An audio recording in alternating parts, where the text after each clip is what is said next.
left. Hello and welcome into everybody watching at home on YouTube. It is so good to have you in here with us today. We just started our stream up and we are going to go ahead and hop into the debates with the Trump supporters. We did have a friend named Chase up on the stream that was 19 and did support Trump, but as I was starting the live on YouTube, he actually left. So now we kind of got to go back down to the basics and find the first Trump supporter of the day. And I really appreciate everyone so much for being in here. So if you are one of the 5.3 thousand people in the TikTok stream and you'd like to come up and debate, let me know in that comment section. We'll pull you up here. And what is going on, Mario? Are you MAGA? I'm not MAGA. All right, well, we are just looking for Trump supporters to talk to, so I'm sorry, Mario, but I'm going to kick you and move on to the next guest. Let's go and get that next guest up in the live right now, y'all, so everyone just kind of give us a minute. If you're MAGA, let me know down below in that chat. We will get you up for a conversation. We got the next guest, Mr. Jackson, loading in. Hello, Jackson, are you MAGA? I wouldn't say I'm MAGA, but I support Trump. Okay, and how old are you? 16. Okay, well, you got to be at least 18 to be on TikTok Live. I guess it is worth going over the rules, y'all, if you are in that queue and you would like to come up here and have a debate with me. You got to be at least 18 years old from America, and you can't be driving, and make sure that you do support Trump. What's going on, Ben? Are you MAGA? Hello? Okay, can you turn off the music?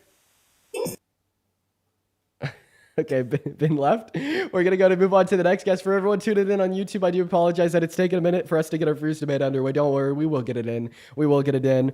What's going on, Kendor? Do you support Trump? Yeah, but I just heard the rules and I'm disqualified because I'm not from America, so. Okay, well, I appreciate you for being honest, man. Have a good rest of your day while we get that next guest up in the live. Peter, what's going on? Are you MAGA? Dean, have you got any revision tips? I'm trying to do my... Okay, you were spamming MAGA down below in the chat, y'all. Don't be yanking my chain. What's up, Mina? Are you MAGA? Okay, Mina's not even here. Wow, it is so hard for us to find a guest, everybody. I'm so sorry that it's so hard for us to find a single Trump supporter. This is so unusual. You know, it's like there's thousands of people. There's thousands and thousands and thousands of people that are watching the stream right now. And it just absolutely sucks because out of all these thousands of people, it's like we just can't find one that's willing to debate, y'all. What's going on, Klaus? Are you MAGA? How's it going? Yes, sir. All right, man. So why do you support the worst president of your life, Donald Trump? Why? Yeah.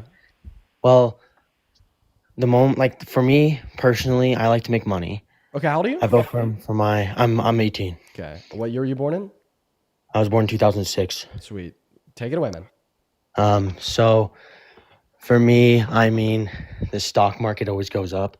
Everything goes up, a lot of it. For Biden especially, we saw a lot of it go down. Gas prices went up. Okay. So 15 of the last 16 recessions were under Republicans.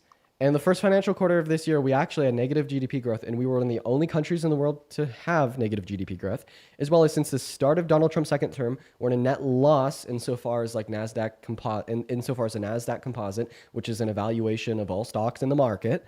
And that didn't happen under Biden or Obama. I mean, we actually don't see that trend historically being true. And as it relates to gas prices, how did Biden and Harris increase gas prices? What the hell? Well, it's because of oil. They made oil go up. Taxes went up. So how do they make oil more expensive? They did that by inflation. How do they cause inflation? Because Democrats. Because Democrats. Your argument is probably just as sour as your personality. Yeah. And then what do you think about abortions, though? Well, I mean, let's not pivot to abortions yet. You said that Democrats cause inflation. How? Like, what did they do? Oh, man, it looks like he's leaving. Okay. Well, oh, he's back. What? You're back. Hi. So how did the Democrats cause inflation? They cause inflation because of just the way that they ran everything. And, well, you're being very vague. I would like you to be specific. How about we start with a very specific question? What is inflation? Inflation is when we have everything goes up and then we have no money to use, and then everything just kind of crashes and everything goes up in prices. So like the rate and change of the pricing of a good or a reduction in purchasing power of the consumer. You're right. So how did the Biden-Harris administration cause that? They caused that because of the way they made everything go up. How do they do? But you're just making that accusation. I want you to justify the accusation. Yeah. What is your evidence that they caused inflation? I mean, do you have evidence? Do you have an argument? Do you have reason? Because it kind of just sounds like you're speaking it into existence. You know, I could do that too with Trump. Like, oh, I could just say that Trump caused inflation. Trump caused unemployment. Donald Trump is destroying the economy. He's making oil go up. I could say that all too. I could speak. I could use I mean, it words. goes hand But in just because hand, we man. say words doesn't mean that they're true. Well, yeah. I mean, that's what you're doing up here too. Well, no, because I could provide evidence for my claims. And you cannot provide evidence for your claim that the Democrats caused inflation. I mean, you can just see it though. Literally, last term, Trump had the highest stock market, had the highest a lot of different things. We Oh. made so much money that year. Oh, so that's actually not true. So we had the highest highs that we've ever had in the American stock markets in 2023 and early 2024 under Biden and Harris. So that was actually a false claim that you just made. Then if you're more so just saying that they caused that inflation because it happened in their term, the underlying assumption here is that whatever happens in America is to blame on the president. Okay, well, what's like two really bad things that happened in America during Trump's first term? COVID, and then the highest rate of unemployment that we've had since the Great Depression in April of 2020 at 14.8%. Do you blame those two things on Trump like you blame the inflation that we saw in the last 4 years on Biden? Well, then, That was a question I just asked you. That could be affirmed with a yes or a no. I mean, what you just said, I mean, yeah, kind of. Okay, so like the millions of deaths that resulted from COVID was Trump's fault. The 14.8% level of unemployment was Trump's fault. Donald Trump's first term, he was one of the only presidents to leave office with a net loss in jobs. Apparently that was Trump's fault. Okay, it seems like Trump is terrible for the economy. But also a lot of things happened with Biden too, man. So But like that's objectively worse. Did Biden cause the highest level of unemployment that we've had in the last 100 years? Did Biden cause millions of deaths? I mean, right now, is though, Biden what one is of the Trump only doing? presidents that has Right now, lost what a is total Trump net doing? loss in jobs? What is Trump doing right now, though? Oh, well, actually, that's a good point. Let's talk about the trajectory of the American economy under Trump's second term. So, in the first quarter of this year, the American economy and the American GDP reduced. It had net negative growth. One of the only countries in the world to do so in the first quarter of this year. That's Trump's fault too. Apparently, Trump is terrible for the economy. But 52% of small businesses are actually making way more money than they ever have this year. Wait. So only 52% of small businesses are succeeding this year? 52% of businesses are actually growing this year. I know, and that's incredibly. That you understand that that's like a bad thing if only Higher- 52% of That's businesses are higher than growing. That's what happened. That's better than what happened last term. Oh, that's not true because business growth indicates GDP growth, right? Yeah. Okay, well, GDP growth went negative in the first quarter of this year. Yeah, but now it's going back up How do you know that? because look at the statistics. Do you know, how is it going back up? What's causing it to go back up? The reversal of Donald Trump's policy? How about this? Name one policy that Biden and Harris passed that you think was bad. One policy. Yeah, I bet you can't because you don't know jack shit about policy. You literally just baselessly associate things that happen in the country with being caused by the president. I'd be willing to bet all my money that you could not name a single Biden policy that you think was bad. But that's not bad right now. Abortions are pretty fucking bad. Biden and Harris had no policy relating to abortion. They wanted it to happen. They still want it. So to then you're not happen. answering my question. I asked you to name a That's a policy. policy, isn't it? No, what's a policy? He left. We're going to go to move on to the next guest. If you're in that queue, make sure that you are MAGA. Let's go to get that next guest up here. And Sally, thank you so much for the $50 super chat over on the YouTube stream. Thank you for the love, Sally. I want to see 500 Sally W. Sally says, love you, team. Keep fighting for us. We need more men like you. Sally, that is so kind. And thank you so much for the 50 fucking dollars. 500 Sally W's. That is literally so kind of you. Holy shit. As well as Logan, thank you for the $10 super chat over on the YouTube stream. Shout out Sally, shout out Logan down below in that chat. And what is going on, M? Are you MAGA? Hey, are you gonna speak, man? Hello? All right, Why the hell I took it to him? Oh, this is a child. We're going to go to move on to the next guest. And thank you so much for the Galaxy Kai. That is so incredibly kind of you. If you're MAGA and you are in the TikTok stream and you'd like to come up and have a conversation with me, let me know down below in that chat. Vote for Pierre. Thank you so much for the umbrella. Let's go. All right, moving on to the next guest. We got Jordan loading up into the stream. Jordan, make sure to hop in that queue for me. I will indeed get you up here. We're going to get that next Trump supporter up on the line literally right now, everybody. Oh, it looks like we got Jacob back in the queue from yesterday. Do you remember Jacob, everybody? I'd love to talk to Jacob, man.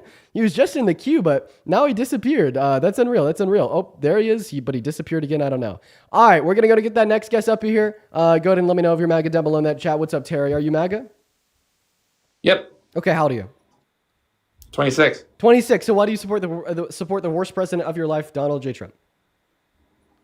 Yeah, mostly he's just like against the anti-white policies. Why are you hanging out with Zionists, Cory Booker, and all those guys on the weekend? You claim to be like Palestine. You're hanging out with all these Zionist representatives, like genocide enablers. Oh, I know you, Terry. You come up here all the time with like a different name and a different profile picture. I think the last time you came Yeah, up here, you stop actually dodging the slurred, right? question. Why are you hanging Last out time with you the came up here, you slurred. Last time you came up here, you slurred. Don't you support Israel? Is it? Oh wait, I mean, this should be like a win for you, right? We're gonna go to move on to the next guest. Everyone, just give us a minute. And as it relates to like congressmen and women that are funded by AI PAC that are on a stream that I might be joining tonight, well, I think that like we're not going to see any progress if like we cannot work with like congressmen and women on the left that support Israel, because they all do. Like I think we need to have like institutional and structural change within the Democratic Party, and I think the way that we achieve that is by electing better populist candidates in the midterms, right? That reject Israel and that reject AI PAC, and I believe that's very important, right? And if like I completely distance myself from Democrats in Congress for that reason, well, then the only people that are going to be working with the Democrats in Congress are going to be people that are sympathetic to Israel, people that are sympathetic to AI PAC. Like I think it's actually much preferable to at least have like an insurgent, right, that can have conversations with Democratic representatives that don't hold to the same views they do.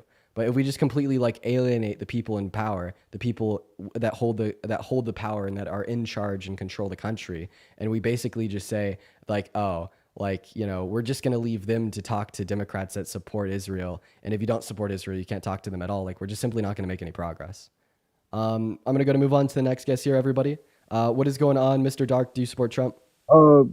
I'm kind of like on the fence of not supporting him anymore because of my job. Oh, you came up here yesterday, man. Unfortunately, we only do talk to one guest one time. Let's go to move on to the next guest, everyone.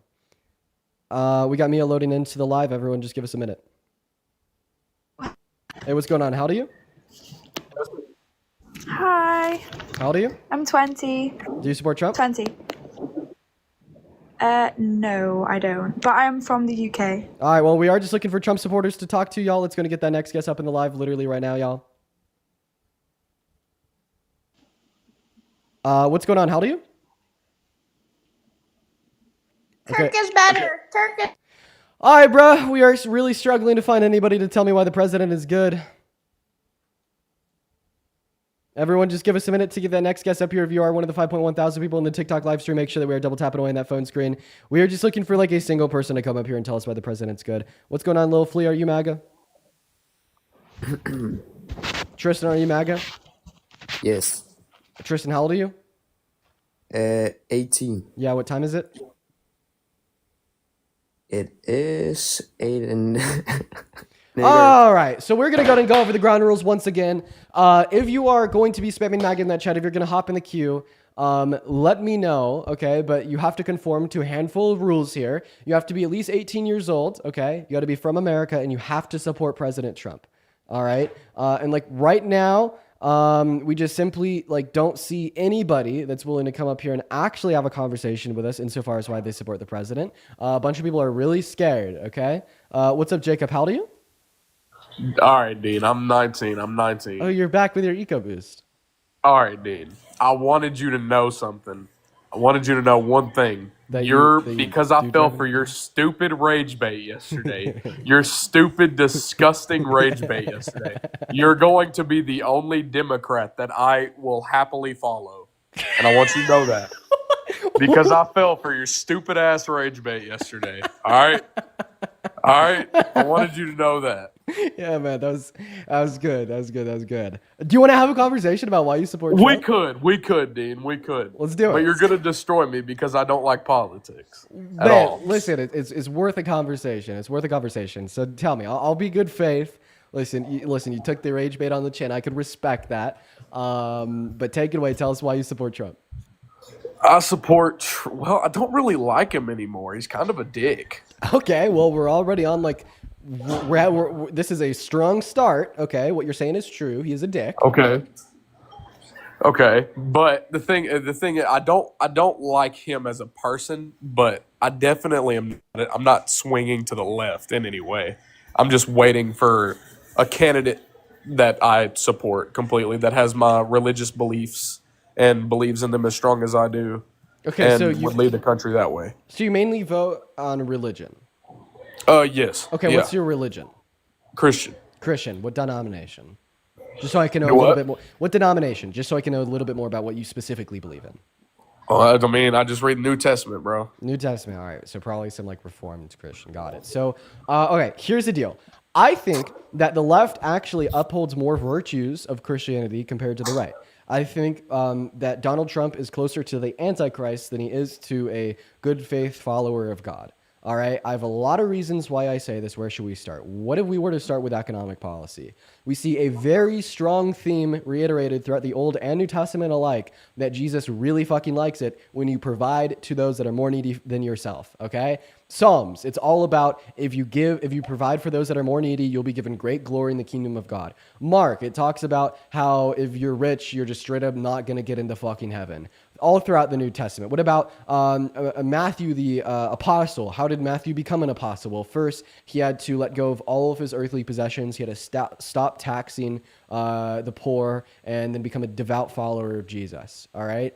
All this seems to indicate like a system of economics in which serves to those that are more needy at the expense of those that are, less needy. And I think that we see that more so deployed in the left than the right. Like, for instance, the left supports social safety nets that serve to the better interests of low and middle and class Americans. Okay. Meanwhile, the right now at least supports economic policy, which takes money from the poor and gives it to the rich. So if anything, right, Satan would like Trump's economic policy and Jesus would like Kamala Harris's economic policy. Okay. Well, yeah, I mean, you did that one. You did that one right there. I agree with you to a certain extent, but like I said with Trump, he doesn't really show my faith as well as he puts off he does, and I feel like as a group of Republicans, we don't really agree religiously with how he puts himself off and how he explains everything. It's really, really complicated.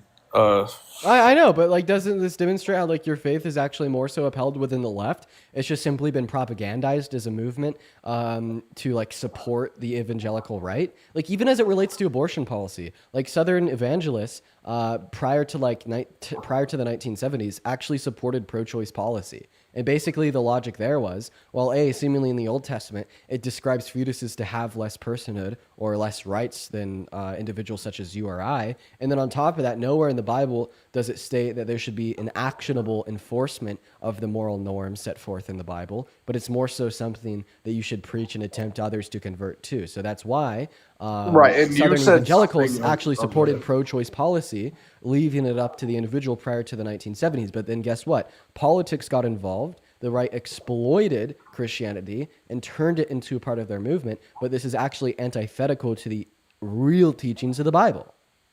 I agree with that. Christianity has been blown completely out of what it really means and stands for by America as a whole. I really do believe that. But what was I about to say? So this is why Christians should lean left. Well, in your opinion, yes, but I also feel that Republicans are not being what's it called? We're not being represented well by Trump at all. I know, which is why you shouldn't support him. I don't. I want somebody else, but I also don't. I wouldn't vote Democratic. I would just. Yeah, you see what I'm saying. Hopefully. Okay. All right. Well, seemingly you don't support Trump. Listen, you should tune into my live. You should listen to it. Maybe I could convince you that the left is better than the right. But due to the fact that you don't support Trump and the question, I don't think that's good. I'm a Republican. I don't think you're gonna turn me left, but I also don't like Trump anymore. He's kind of a. You did that. You showed me a lot of things that I don't really like about him, but at the same time, there's a lot of things about Kamala. Like, didn't she lock up like a whole bunch of black people, and she was like against that? Oh, okay. She was. So you're talking about her 49 convictions of individuals that were sent to jail for the dissemination of the M drug, right? I believe so. Yes. Right. So first and foremost, at the time, the state of California didn't report race in their crime stats, so you couldn't say that they're all black. And then second of all, why is the use of the M drug still a federal crime today? I couldn't tell you. Because of the right, because of Republicans, bro.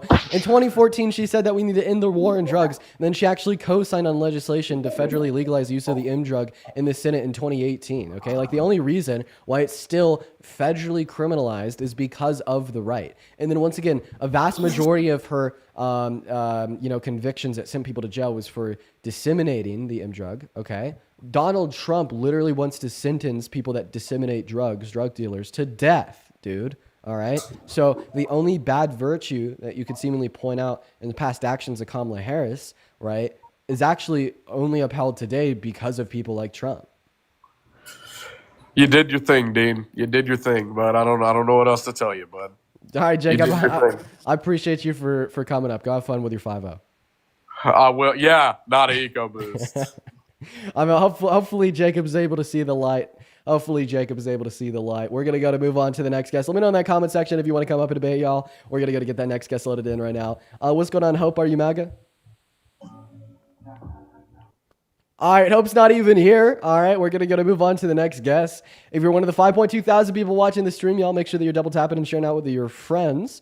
We need the stream to try to blow up in that For You page so we could get some real debates going. I'd also like to point it out, if you like what you see, you support me, support these streams, and you'd like to donate to the streams, you can find my Venmo, my PayPal, and the link tree in my bio. I get 100% of the proceeds over on those platforms. But yeah, let's go to get the next guest, Houston, up on the live right now. We got them loading in as we speak. Hello, what's going on? Are you MAGA? I am, yes, sir. Okay, can you turn off that music? I don't. Turn off, Drizzy. I don't even know why that's what I'm playing. How you There doing? you go. I'm doing all right, man. How old are you?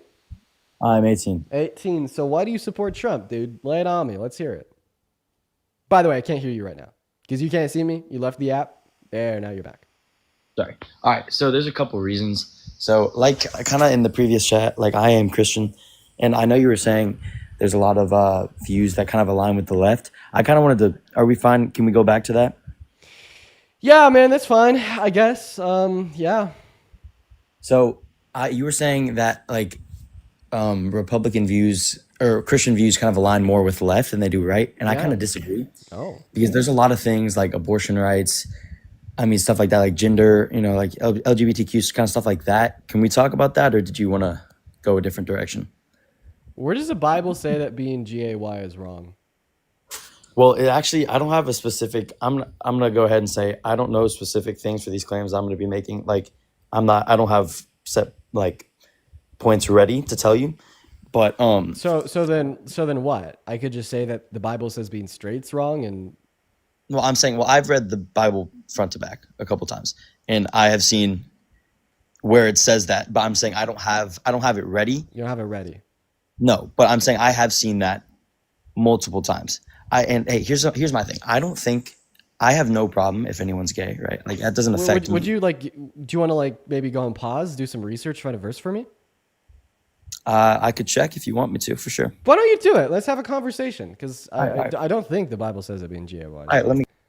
We're gonna get another guest up here just while Hudson is looking for that verse. Let's go to get that next guest up in the box right now, y'all. What's going on, how do you pronounce your name? Dominica, I am so sorry. I think my brother accidentally clicked the request button No while I worries. was in the bathroom. Sorry. No worries at all. And No worries at all. No worries at all.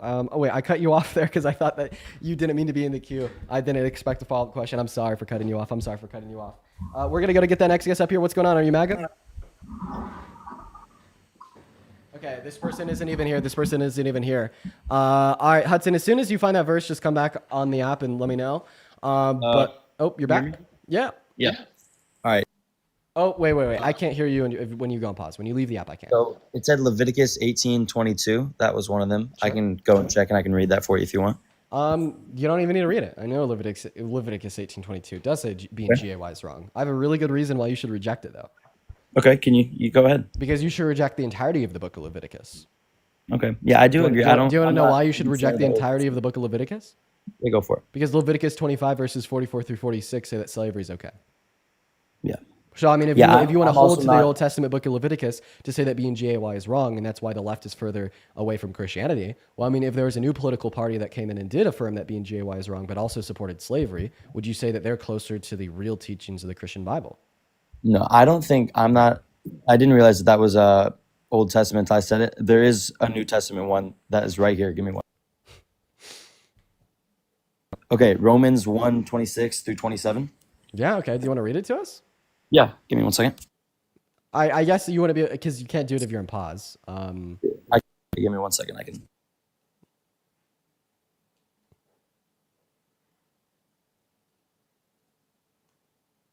Okay, I'm copying it and I'm going to paste it into the.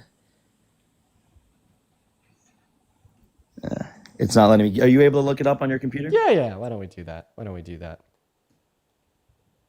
Okay, Yeah. so Romans 1:26 through 27. Because of this, God gave them over to their shameful lusts. Even their women exchanged natural sexual relations for unnatural ones. In the same way that men also abandoned natural relations with women and were inflamed with lust for one another, men committed shameful acts with other men and received themselves to the due penalty for their error.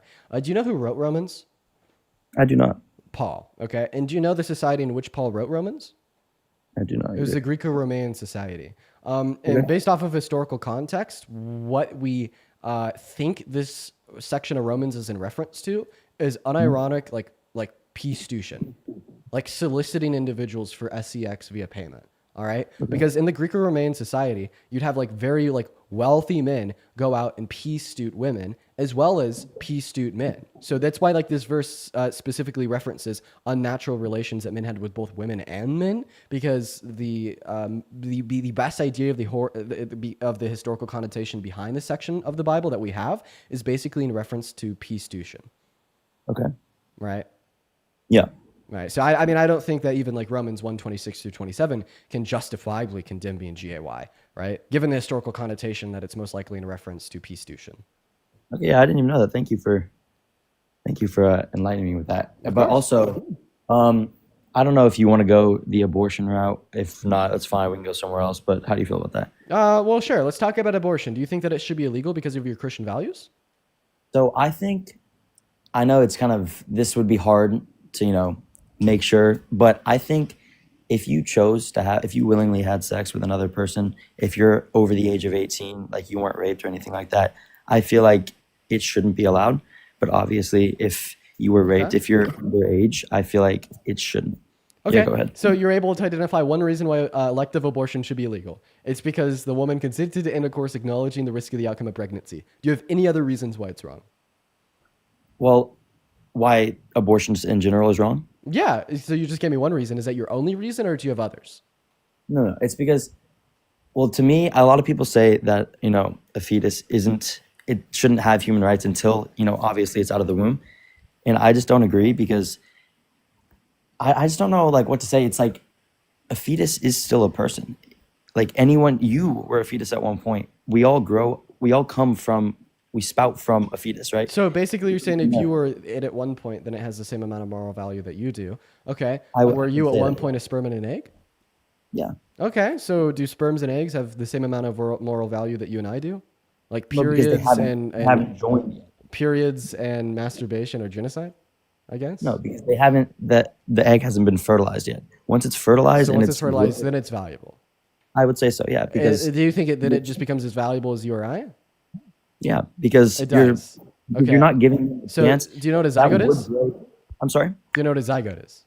I've heard of it, but I'm not, like, if you can tell me the definition real quick. Yeah, sure. It's the first stage of human development. Okay. It's the very first stage of human development. It's a unicellular human organism. Do you believe that zygote has the same amount of moral value that you or I do? I mean, I would say so, because it would grow to be a person. And I believe that if it would grow into being a person, then that should be viewed as someone that has already been outside of the womb. Okay, so do you think that it should be like illegal? It should be like criminal? It should be murder to kill a zygote?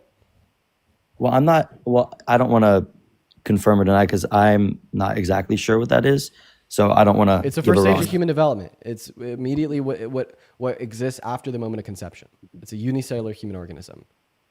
Okay, then I would say so. If it's going to be a person, then I would say so, yeah. So like murdering a zygote should be legal? If I think what I think it is, then yeah. Okay, so do you think all murderers should go to jail? I think so, yeah. So do you know what an IUD is?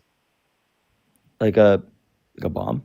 No, that's an IED. An IUD is a form of birth control. Oh, Okay, it's an IUD? inner uterine device. Okay, and IUDs can operate to prevent pregnancies, and sometimes by allowing for conception to occur, meaning that a zygote exists, but then they just merely starve the zygote and kill it. Okay, by denying it implantation into the uterine lining. So in other words, like IUDs can like kill these zygotes, but you think that's murder. Okay, so do you think that women with IUDs that are sexually active that kill zygotes are murderers? Well, I'm not exactly sure how I feel about that. I mean, I haven't done any research on it. But sorry, yeah, I know Well, everyone. how can you? How? Everyone's Why? making fun of my bomb. Why comment. I are thought you you said sure? IUD. Why are you sure that it's murder to kill a fetus, but you're not sure that it's murder to kill a zygote? Because remember, both the fetus and the zygote have like this future potential to be like you or I. Both you and me were a fetus at one point, just like both you and me were a zygote at one point. So what further research would you even have to do to yield the conclusion that it's therefore murder to kill a zygote, and therefore women with IUDs that kill zygotes are murderers? Well, I mean, I was saying I would do more research on the IUD thing. But I mean, I think if you kill anything that would turn into a human life, I feel like that should be classified as murder. So then you do think that women with IUDs are murderers? Well, I'm not exactly sure what that is. So, All, but I all would. you need to know is that it's a form of birth control that can kill zygotes. Well, I don't feel like birth control and abortion is going to be the same in my eyes. So then you're not pro-life for the reason that you value lives with a future potential like yours or mine. Because if you don't think that a zygote is the same as a fetus, you're just telling me that you don't think a future potential for a life like ours is morally valuable because it's a similar trait that both the fetus and the zygote possess. Okay. No, that's a good point. That's a good point. It's a great point because what it does is it shows the absurdity within the pro-life worldview. Okay, and obviously we don't want our worldviews to have such absurd outcomes existing in them. So therefore, we have to be able to find a position of the moral value of a fetus that doesn't also grant moral values to zygotes, because it's crazy to say that unicellular organisms are morally valuable, and if you kill them, you're a murderer, right? And the only position that I've been able to find that's consistent is to only start valuing the fetus once it has an ability to deploy consciousness at around 20 through 24 weeks, okay? But that position makes you pro-choice, and that's why I'm pro-choice. Okay. Yeah. So yeah, I know. I definitely see where you're coming from. That makes sense for sure. A big thing with me is just like people try to dehumanize a fetus. Okay, and I don't. Let's stay away from like the early like zygote thing because obviously you can tell I don't know much about that. So you obviously know a lot more than I do. But just people try to like dehumanize the fetus. That's where. I mean, how do you feel about that? Like people. So, I mean, like, I think that the fetus is a human, and I can acknowledge, just like you can, that there's a bunch of people that are pro-choice that deny that. And if you just want to categorically define dehumanization of a denial of humanity, or at least that's an attribute of it, you could say that some people on the left attempt to dehumanize the fetus. But I think that pro-lifers, people on the right, dehumanize the mother. Yeah. Right. And I think that it's significantly more harmful to dehumanize the valuable life of the mother compared to the invaluable life of the fetus. Okay. Are you saying in like a situation where the woman is going to be taking like a big toll from the birth? Is that what you're trying to say? Well, I think denying a woman access to elective abortion for any reason in the first 20 weeks is incredibly immoral. In fact, I classify that as a human rights violation. Yeah. I feel like personally, this is a little off topic. I feel like there should just be in general better resources for anyone that has a pregnancy. Like, I feel like, well, first of all, I feel like it shouldn't cost insane amounts of money because a lot of people can't even afford to have, I agree with that point. Like a lot of people can't even afford to have their child, you know? So then focus on that, because 55% of women that get abortions indicate that they do so because they can't afford to have a kid. You know what I mean? You could eliminate 55% of abortions by just simply advocating for social safety nets to make like new families better off. You could eliminate a lot of abortions by just increasing access to education on what sex is and what it leads to. You could eliminate a lot of abortions by promoting free and universal access to forms of contraceptives. Like if you do truly value the life of a fetus, What you should do is allow individuals to have a right to choose what they want, because your position entails the very absurd outcome that we're supposed to value unicellular zygotes, but then simultaneously just supporting systems that would reduce the amount of abortions in society, such as the things that we just went over. I think that is probably the best view that any pro-lifer, quote unquote, could hold. Yeah, I mean, I agree. I feel like we should definitely focus a lot on people that are already here, because at the end of the day, they're the one that make the decisions on what they're going to do with their child, with their body, stuff like that. So yeah, I agree. That's a great point. But then I also feel like, what I was saying earlier, I feel like for me personally, I kind of have a mix of the two, but I feel like we should advocate for both. So I don't think that we should advocate for any pro-life legislation. Okay, and I kind of detailed how you don't have any reason to advocate for pro-life legislation, how the reason you do possess entails contradictions, and that's significantly better to advocate for pro-choice legislation. Sure. Yeah. I mean, yeah. Yeah. Well, man, is there anything else that you want to go over? Not off the top of my head, man. Thank you for having a respectful conversation. I've enjoyed this. Thank you. Yeah, I appreciate you so much for your time, man. Have a good rest of your day. We're going to move on to the next guest. Every one of you in that queue, make sure that you support Trump. Let's go and get that next guest, Ben, up here. Are you MAGA, Ben? Yeah, sorry about the music before. No worries. Before we hop into our discussion, you are? Yeah, of course. I mean, why would I be here if I wasn't? Awesome. Well, because a lot of people that don't support Trump like to come up on the live sometimes, Ben. That's a fact. Now, before we hop into our debate, I'm going to thank a couple people before we hop into the debate. This was an hour ago, but I had my D&D on. It's off now. Karen, if you're still in here, Karen, just know that I love you so much. Karen donated $50 over on Venmo. Karen says, "Hey, Dean, great to see you today." Karen, if you're still in here, it's great to see you as well, y'all. Let's show some love to Karen down below in the chat. Let's get 500 Karen W's for the $50 fucking donation on Venmo. Thank you so much for the love, Karen.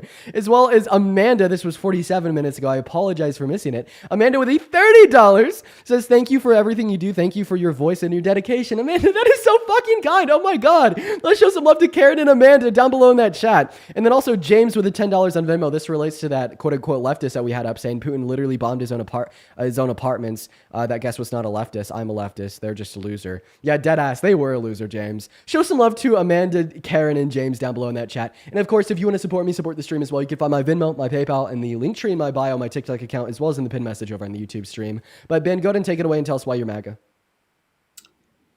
Well, honestly, I feel like he's a better choice out of any other president that could have been at his current position, especially. Holy shit. That's like a radical view. Okay, tell us why. Tell us why the fascist was the best choice.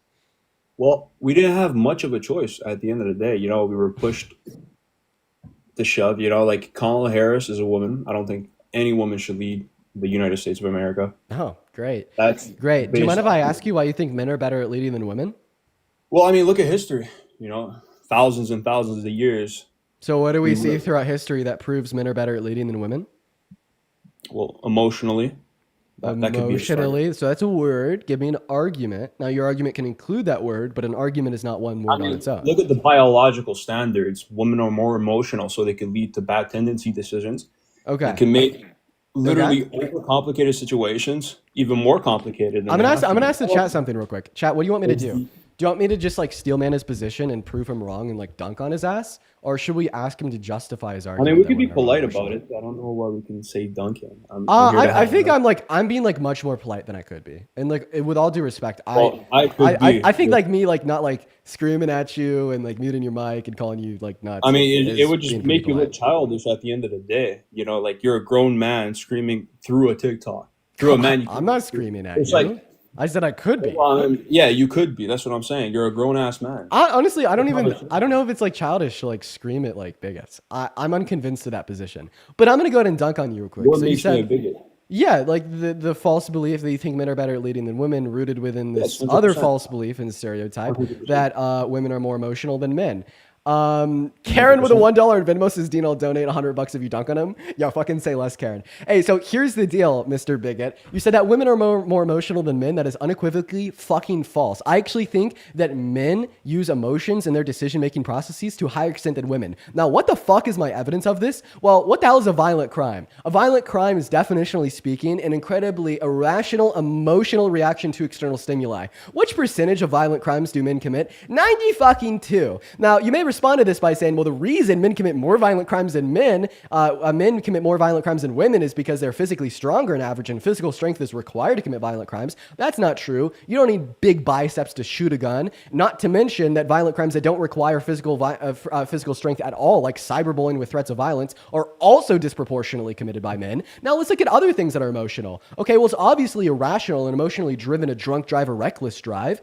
Now tell me why men pay higher rates of insurance on average. It's because they disproportionately drunk drive and reckless drive compared to women. Now, what about an extremely sad yet very emotional response to external stimuli, such as self-unaliving? Men commit 72% of all self-unalivings, okay? So when we look at empirical data points in society, which are conveyant of incredibly high levels of emotion regarding to your decision-making processes, we see that men dominate it 110% of the time. But also, if we just look at the studies and the facts, such as EQ scores, an EQ score denoting one's ability to rationally and maturely process and manage your emotions, we see that women have higher EQ scores on average than men. And this is also expected from a biological perspective because women have thicker dendrites in the context of their literal neuroanatomy, which allows them to be better equipped to deal with high levels of stress. And that was developed in the process of evolution because of childbirth. So at the end of the day, women are literally biologically designed to deal and manage and handle their emotions better than men. So when you come up here and say that they aren't, in fact, they're more emotional, you're just repeating a fake lie made by men to control women.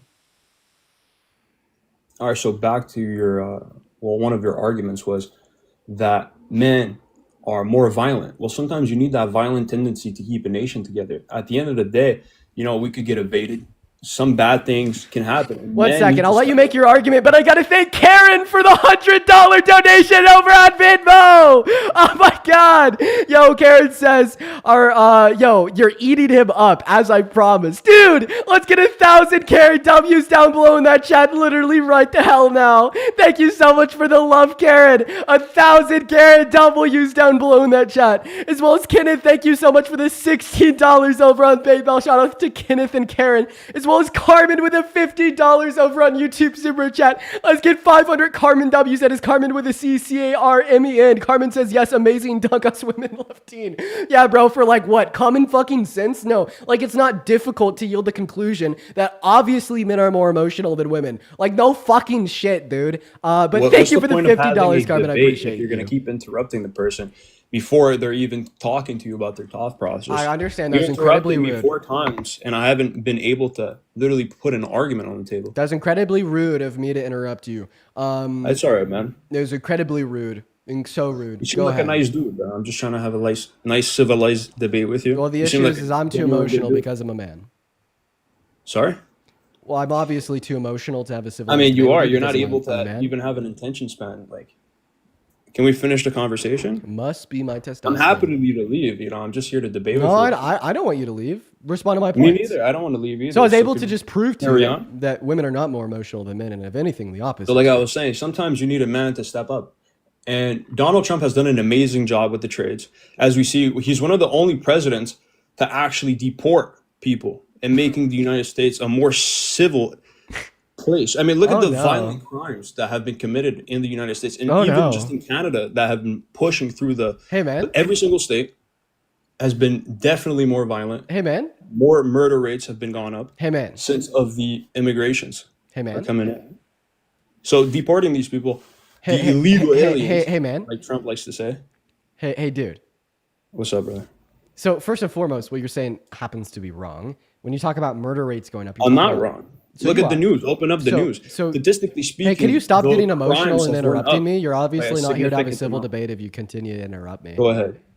So anyways, like what you happen to be saying is literally incorrect. So when you say like murder rates go up because of immigrants, you're talking about per capita crime rates.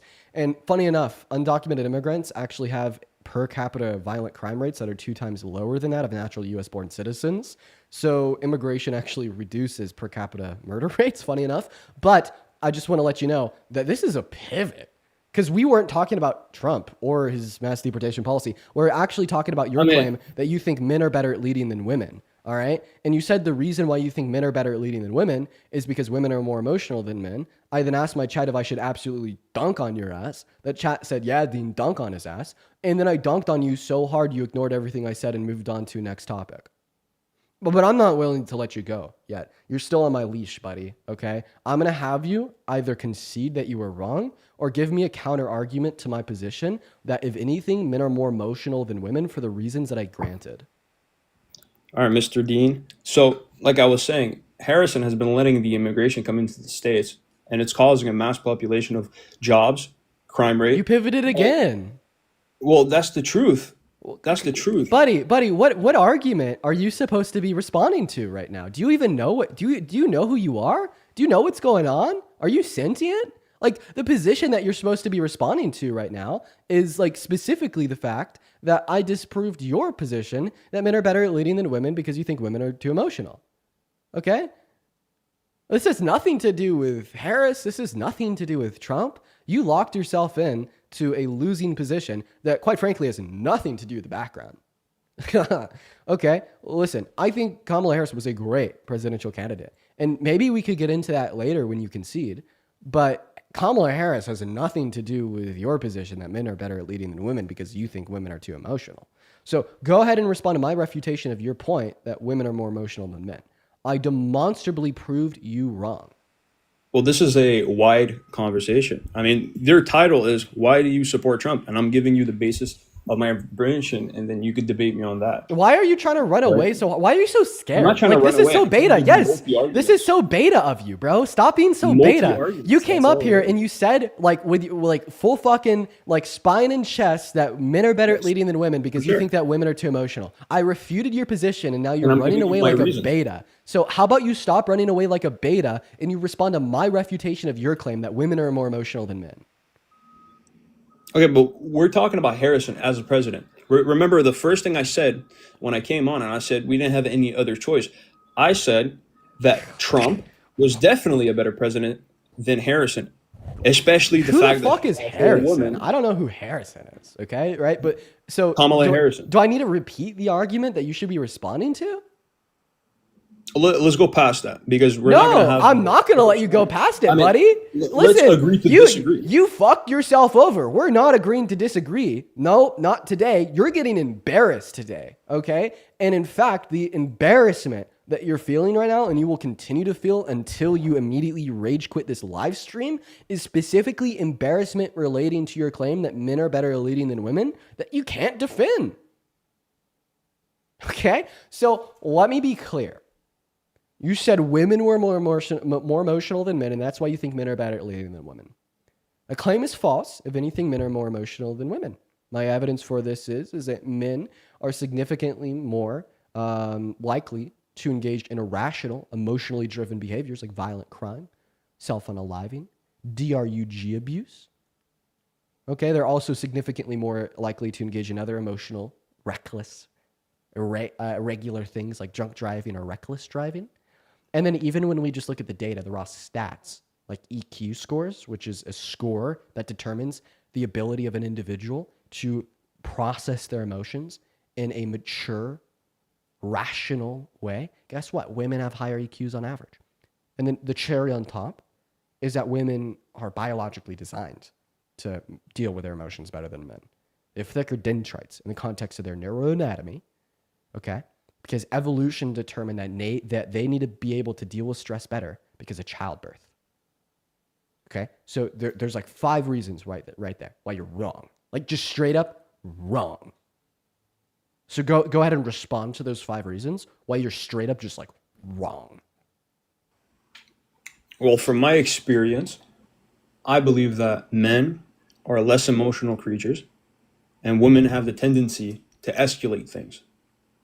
You're engaged in emotional thinking right now. You're saying from your experience. You're Yeah, saying well, from my your, experience. you're saying from Have you like your never- perspective and your I've perception. met a lot of women in my life. Listen to this. Listen to this real quick. Okay, one thing that is true of all of these like red pill alpha bros, okay, is that they're the most emotional creatures that walk this earth because you reject all forms of empirics, you reject all forms of reason and rationalism, and you base your beliefs off of your own perceptions, okay? I thought that we recognized that was a bad thing when we determined that we live in on a sphere globe that is not Get it flat, out. even though your perception perceptions would indicate that we live on a flat plane. I thought that we eradicated that whole let's dictate what is true via our own perceptions when we determined that the rest of the universe and solar system does not revolve around the Earth, but rather revolves around the sun. Even from our own perception, it appears as if the rest of the solar system revolves around the Earth.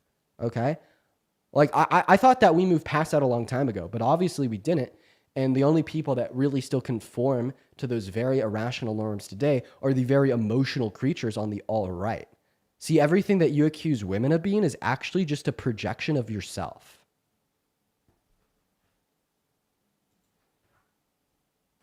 Buddy, you got an anxiety pen. Don't talk to me about emotions. Yo, oh my God. Wow. You don't even have like the, are you telling me? Speaking about, are you telling me that you actually think that's an anxiety pin? What is that, a vape? Okay. It helps you with your anxiety. With my emotions? Dude. Wait. You're saying that it helps me with my emotions, right? I mean, am I a man or a woman? But I can't tell, bro, honestly. Wait. So you're telling me that my gender isn't immediately obvious to you? So then how is the quote unquote gender or sex of trans individuals? Isn't to say don't assume, right? So I think it's funny that you're trying to get a dunk there talking about the anxiety pin. First of all, nobody laughs. Second of all, okay, I'm going to give you the dunk because it only allows me to dunk back on you because I'm a fucking man.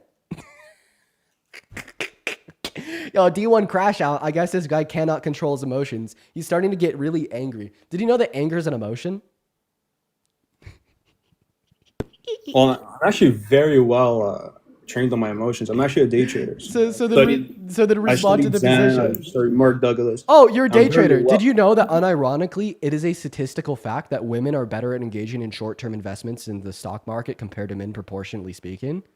Women on average are better at your job than you. That's funny. Well, now respond to my argument. More men traders than there's women. That's like me saying there's 10% and that's why the statistic is per capita, buddy. If anything, that's not how it works. No, I disagree with that fact. Of course, you disagree with that fact. Thank you for calling it a fact. Sure. Dude, 100%. Women, they have the tendency. You disagree with a lot of facts. The women usually, well, search up the statistics. Who is more likely to gamble when it comes to trading? Men. No, I'm telling you. No. Men are significantly more likely to gamble. Like you just said it yourself, day trading is a gamble and it's disproportionately committed by men. Come on, bud. Are you going to respond to a single one of my arguments? Or are you just going to continue to introduce red herrings that end up in making yourself look terrible? So listen. So why do you keep muting me every time I try to come up with an argument? That's like I usually mute people when they pivot, and you've been pivoting this whole time. It's crazy. It's hard to have an actual civilized conversation with you when I'm being muted or just literally expelled from a conversation the moment I open my mouth. Oh man, am I hearing a snowflake whining right now? No, I'm just, dude. Oh my god. I don't know why you're being so rude, bro. I feel like I could be much ruder to you justifiably. I feel like I could like bump up my rudeness levels by like 10. People donate money. Allow me to finish speaking. I feel like I could bump up my rudeness levels by like 300%, and the chat would eat it up. I'm not gonna lie. Like I'm actually being like relatively like kind to you, given your views. Like I'm not gonna lie. But am I hurting your feelings? Am I hurting your feelings? What's up with these like woke red pillars? Okay. How about you just like take it on the chin, there, little bud. Obviously, you're not alpha enough. Okay. Yeah, I'm you, buddy. I gotta thank a couple people. You say that because I'm actually an MMA fighter. If you go on my profile, I train with the best. I'm being this serious. So a punch to the jaw can't hurt you, but like a little bit. I actually trained with George St. Pierre. So a punch to the jaw can't hurt you, but like a little bit of rudeness on a TikTok live can. Come on. Okay. Well, no, it's just about what I teach, and what I've learned. 1 second, Julia. Thank you so much for the $85 over on PayPal. Thank you so much for the love, Julia, for the $85 over on PayPal. I really appreciate you for that love, Julia. Let's get 850 W. Julia's down below in that chat. That is JUULIA down below in that chat. Holy shit, Julia says, love you. Hope you're doing okay. I really appreciate your work. Oh, thank you so much for the love, Julia. Everybody, show some love to Julia down below in that comment section, as well as A. Thank you so much for the $10 $10 over on PayPal We saying, love you, bro, you Julia. ate him up. You're so iconic. I did eat him up. That is true. Thank you for We the love $10. you, I Julia. really appreciate you so much for the love. Thank you so much, you guys. You guys are so incredibly kind. Let's Let's show go, some love to Julia. Julia. As well as I'd like to show some love to Caden for the $5 over on Venmo. Connor with a $10 saying that you're going hard on him. Aaron with a $10 saying he doesn't know that anger is an emotion. Big L so real. As well as Aaron, thank you for the $5 on Venmo saying that 69% of men gamble versus 36% of women, in case you need that stat. Yo, eat him up, bruh. As well as Hillary, thank you so much for the $25 over on PayPal. Let's get 250 Hillary W's. Hillary says, this is my formal request to you to be meaner. Yeah, they want me to be meaner. I'm being pretty nice, man. All right, so like I was saying, there's not enough women to make a proper statistics when it comes to day trading. Okay, all right. So do you want to respond to my arguments against your claim? Which one? Because I'm a bit lost. That women are more emotional than men. Women are more emotional than men. Yeah, I disputed that. I feel proved like it wrong. men are less emotional at decision making. I should have started with that. Yeah, that's not true. I disproved that. Well, that's what I believe, and that's what I've seen from my own statistics, and just even overall, just being around the world. I don't know if you go out much because you're mostly stuck in your room, as I can tell. But yeah, I mean, it comes with experience. You wouldn't know that because you don't talk to women. I live with a woman. You're red pill because you're an incel. Your sister doesn't count. Yeah, the only person who's dating a sister is likely you, man, not me. I see. Although, I understand that you just assume that to be true of me because it's true of you, dude. Listen, that is a you thing, man. Okay, that is a you thing, dude. That's not me. That's all right, man. Listen. Refute my argument. How about that? And you're just telling me that like you see differently within your own life. Hey man, have you ever been to Australia? No, are you gonna buy me a plane ticket? So you haven't seen Australia. So then how do you know that Australia exists? Australia. It's called a geographic. How can you know it exists if you've never personally seen it? Well, I've been to Europe. I've been around. Okay, Europe is not I know Australia. that there's other fucking countries around. But how do you know that Australia is one of them? YouTube videos, Google. Have you never looked up a picture? So you're basically telling us forms of empirical reasonings that would fall outside of your own perceptions? Visually. Right. Yes. But like the issue here is that there's also forms of empirical reasoning that yield the conclusion that no, women are not more emotional in their decision-making processes compared to men. No, well, there's statistics out there that there's not enough women that day trade to make a proper statistic. My argument that women are less emotional than men is not based off of. Well, you day were talking trading. about day trading a minute ago. I was, and then even as it relates to we day could use trading, that what you're saying is statistic as false. well. But I'd much rather like focus All right. on like the big picture. Let's jump to a of- different subject. I believe that. Why? Donald Because you're Trump- getting dog walked? No, it's because we're Okay, hitting thank a you brick so much wall. for the Cooper. I really appreciate you so much for the love. Well, the brick wall is you getting dog walked. Perhaps. I have a question. Do you Perhaps. drive a car? I do drive a car. Why did you ever start driving a car in the first place? How did you know that your brakes were going to work? Well, I hope. You just I have have blind faith. faith? Faith, yes, sir. Sometimes that's how we got to rock. See, I feel like I deny that. I feel like you had good reason to believe that your brakes were going to work based upon statistics. of Honestly, brake you'd be failure in all surprised. I would motor jump out of a vehicles. plane with a parachute. Well, how would you know that your parachute would deploy? Fuck. Because I you think better it'd be brave. likely to deploy based upon statistics 100%. regarding it's likely to 100%. deploy in other circumstances? 100%. But there's also so not you enough do use greater statistics forms to of show- empirical reasonings to dictate like your beliefs, motivations, and actions, and all other forms and walks of life. So why don't you use like empirical reasoning and statistics as it relates to determining which gender is more emotional on average? Is it just because the data and the statistics disagree with your preconceptions and you place bigotry above all? Well, we don't have to say bigotry because, listen, the only thing is I don't find that women are superior leaders. I love women. Don't get me wrong. I don't find that they're good leaders in certain criterias, like running a whole country. That's it. You know, if it's a smaller country, right, that's fine. Yeah, but we're yeah, talking about sure. hundreds So- of millions of lives. so and I'm we're not guessing- just talking about that, but I'm guessing you know, you're going to go ahead and United then States of I guess you're going to go ahead and then Go ahead. concede that you don't have any reason to believe that women are more emotional on average and Okay. dog walked. So what is your other right, let me reasons that you give you a possess to perfect determine example, that a man would actually. be better at being president than a woman? Yes. Okay. Perfect. So, I think I can say this. So Biden was pretty much brain dead through his literally his first term. He couldn't even make a fucking decision without second guessing what everything he was doing. So Harrison was really running the things in the background. Do you agree with that? She was really running everything. I mean, dude, the dude can't even walk up the stairs. Oh my god. Can't even walk upstairs. So he was running. Could FDR walk upstairs?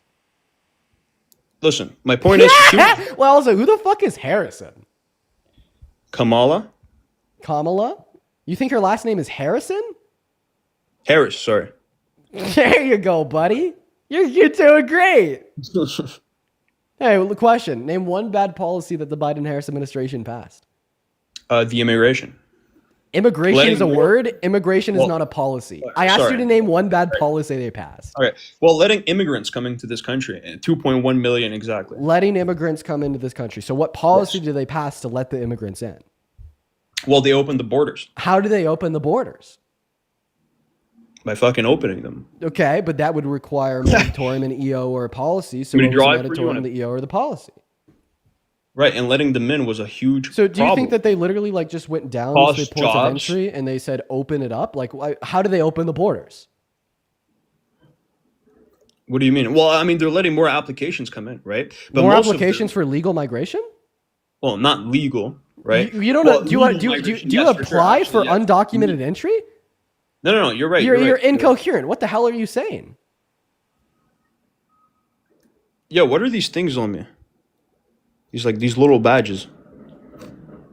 Yeah, that's all the Andrew Tate fans that have followed you. Now, please answer my question. Okay. Oh, sorry. No, sorry. I was a bit distracted. So you told me that they opened the borders and allowed undocumented immigrants in by allowing more individuals to apply. Yeah, and you don't apply for undocumented. The living cost, the food cost. So how do they? Spiked up. So So I'll disprove all those too, but I want to disprove your first point. How did they open the borders? Well, we saw. My name's Ben, and I have no fucking clue. My name's Ben, and I'm just like... Take over. Why would I take over? Keep embarrassing yourself. Tell me how they opened the borders.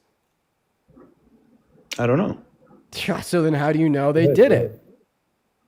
Well, I mean, the population spiked up of immigrants. I mean, there's statistical proof so we saw that an Hispanic increase, people... an undocumented entry under the Biden-Harris administration, therefore they must have Hispanic caused it. people... So... Stop talking about Hispanic people. 1 second. So if your argument is that they caused it because it happened under their presidency, does this mean that Donald Trump caused the highest level of unemployment we've ever seen in America because in the last 100 years because it happened under his presidency in April of 2020?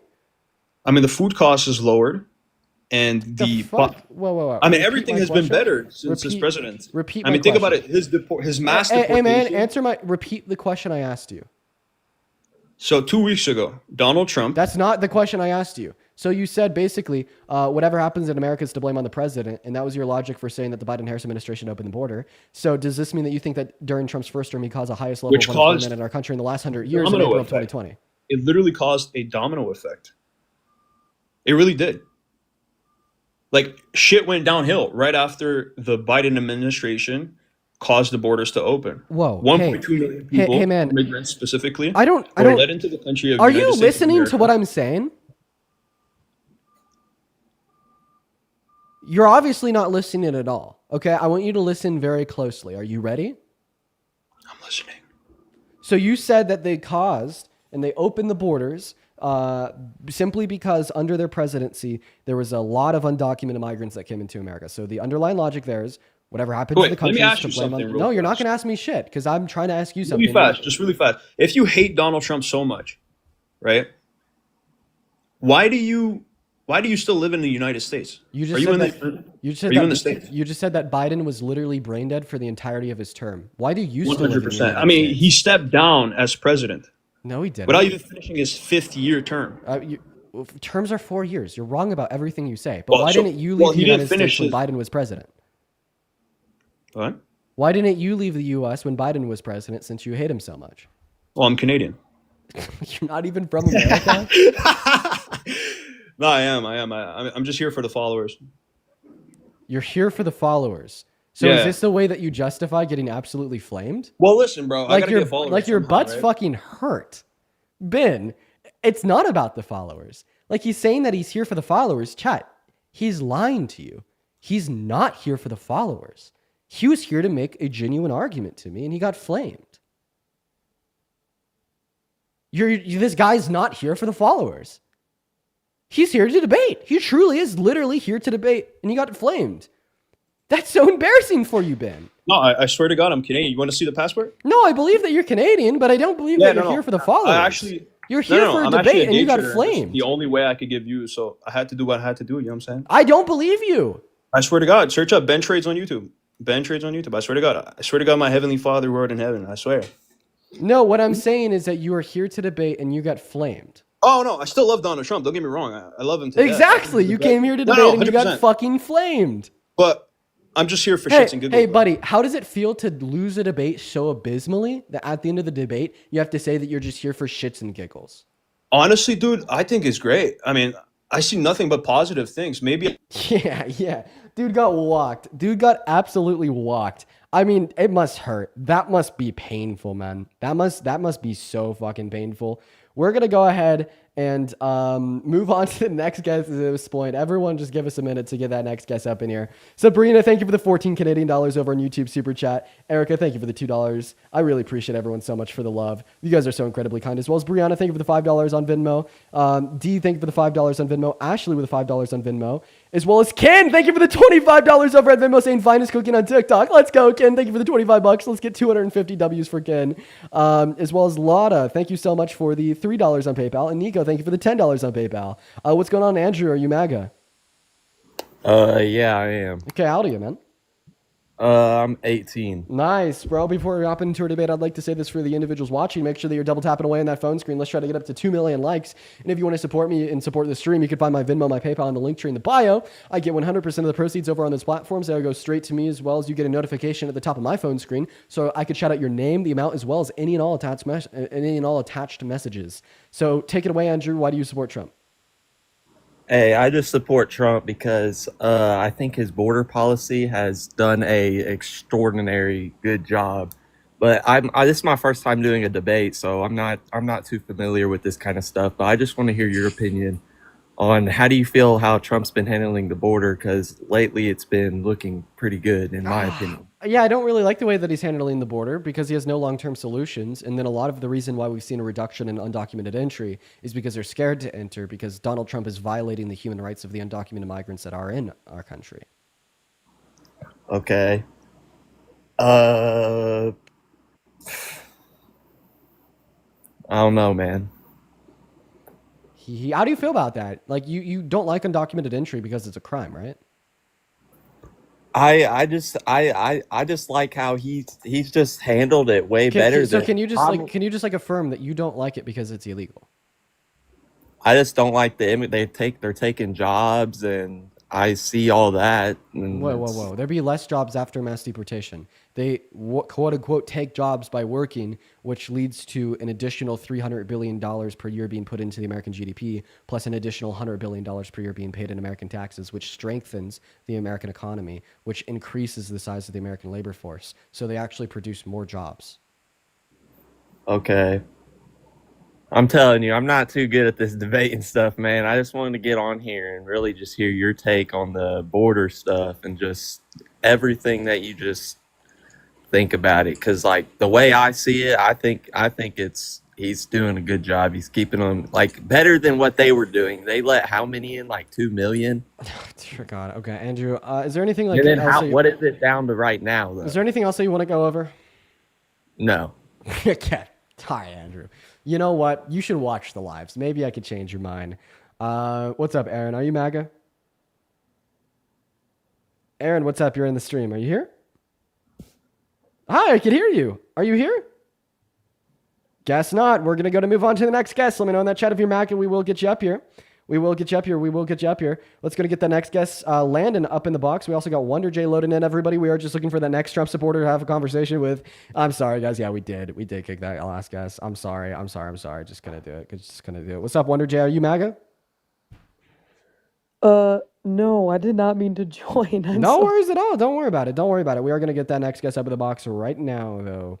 We got Lola loading in. Lola's been spamming MAGA in the chat forever. I kind of do feel like Lola's a troll, though. So let's see. While Lola loads in, we're going to be trying to get other guests as well. Let me know in that chat if you're MAGA. We will get you up here to debate right now. What is up, Cardi? Are you MAGA?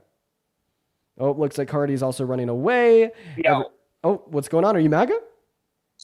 Yeah. Here's the thing, though. Who won? Who won? Trump did. You know who's going to leave the live? Why are you still whining? Why are you still whining? I feel like I'm going to answer your question, then you're going to leave like a beta. Am I right? Like eventually you're just going to leave like a beta? You're just going to run away from me? Why are you whining? What are you going to do about it? Watch myself be proven right after I answer this guy's question.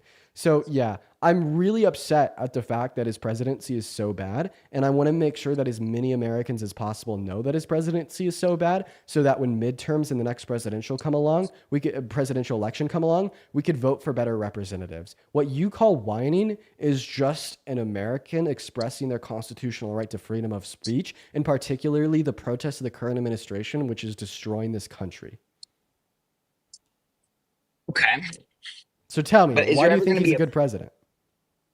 What? So tell me, why do you think he's a good president? My prediction is that you don't have a clue. Say that again? My prediction is that you literally don't have a clue. Well, first of all, I'm 14, so I'm not that much into politics. Well, you did not sound 14 at all. Goodbye. I got to ask the age of every person that comes up here. My bad. Moving on. All right. Hello, Ben. How old are you? Oh, I was not paying attention. Oh, my fault.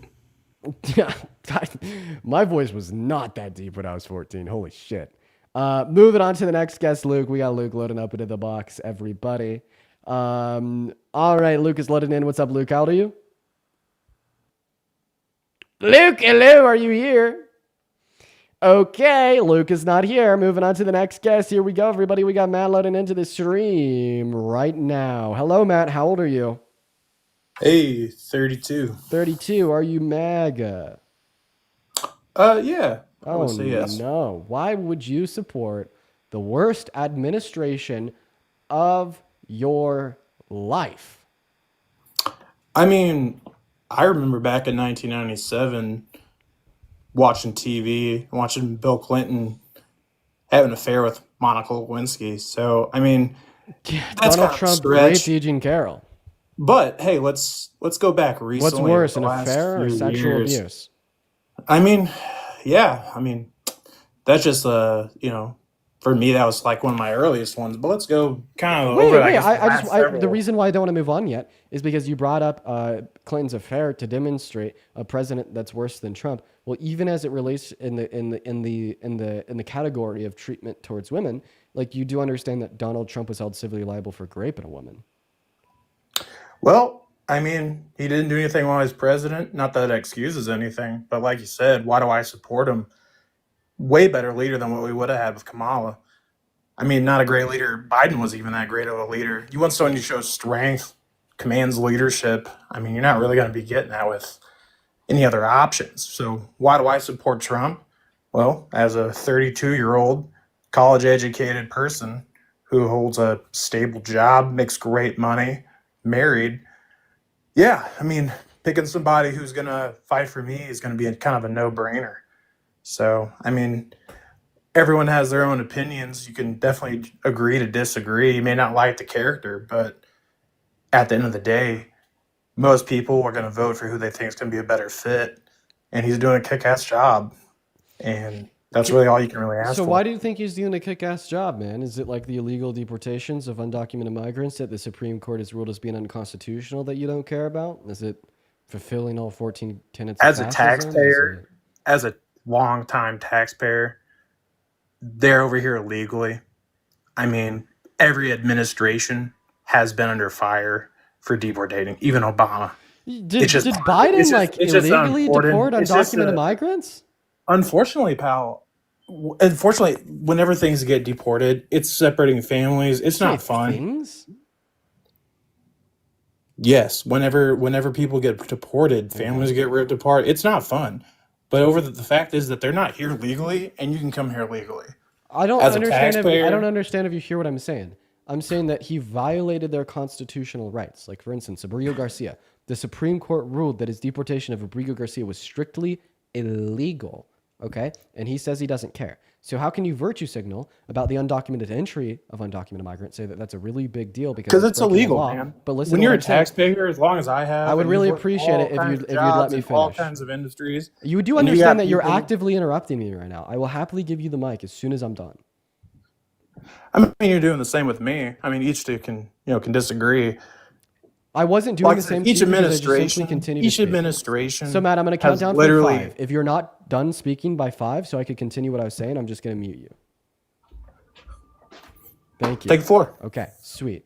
So yeah, you act like you care about undocumented migration into America since it's illegal, but then as soon as Donald Trump does illegal shit, like violating the constitutional rights of undocumented migrants when he deports them, committing 34 felonies, raping E. Jean Carroll, okay, and then he fucking doesn't care. You couldn't give a shit. You don't care at all. You don't care about illegal things. Or like when Donald Trump pardoned DJ Rodriguez, who pled guilty to driving a stun gun into a cop's neck, let him out of jail, called him a patriot. You didn't give a shit. When Donald Trump did one of the most illegal things, when he tried to steal the election from Biden in 2020, then admitted to it in court, you didn't give a shit. You don't care about crime, or you wouldn't have voted for the criminal that continues to commit crimes unapologetically. So don't virtue signal about this idea that you care about crime as it relates to undocumented immigrants.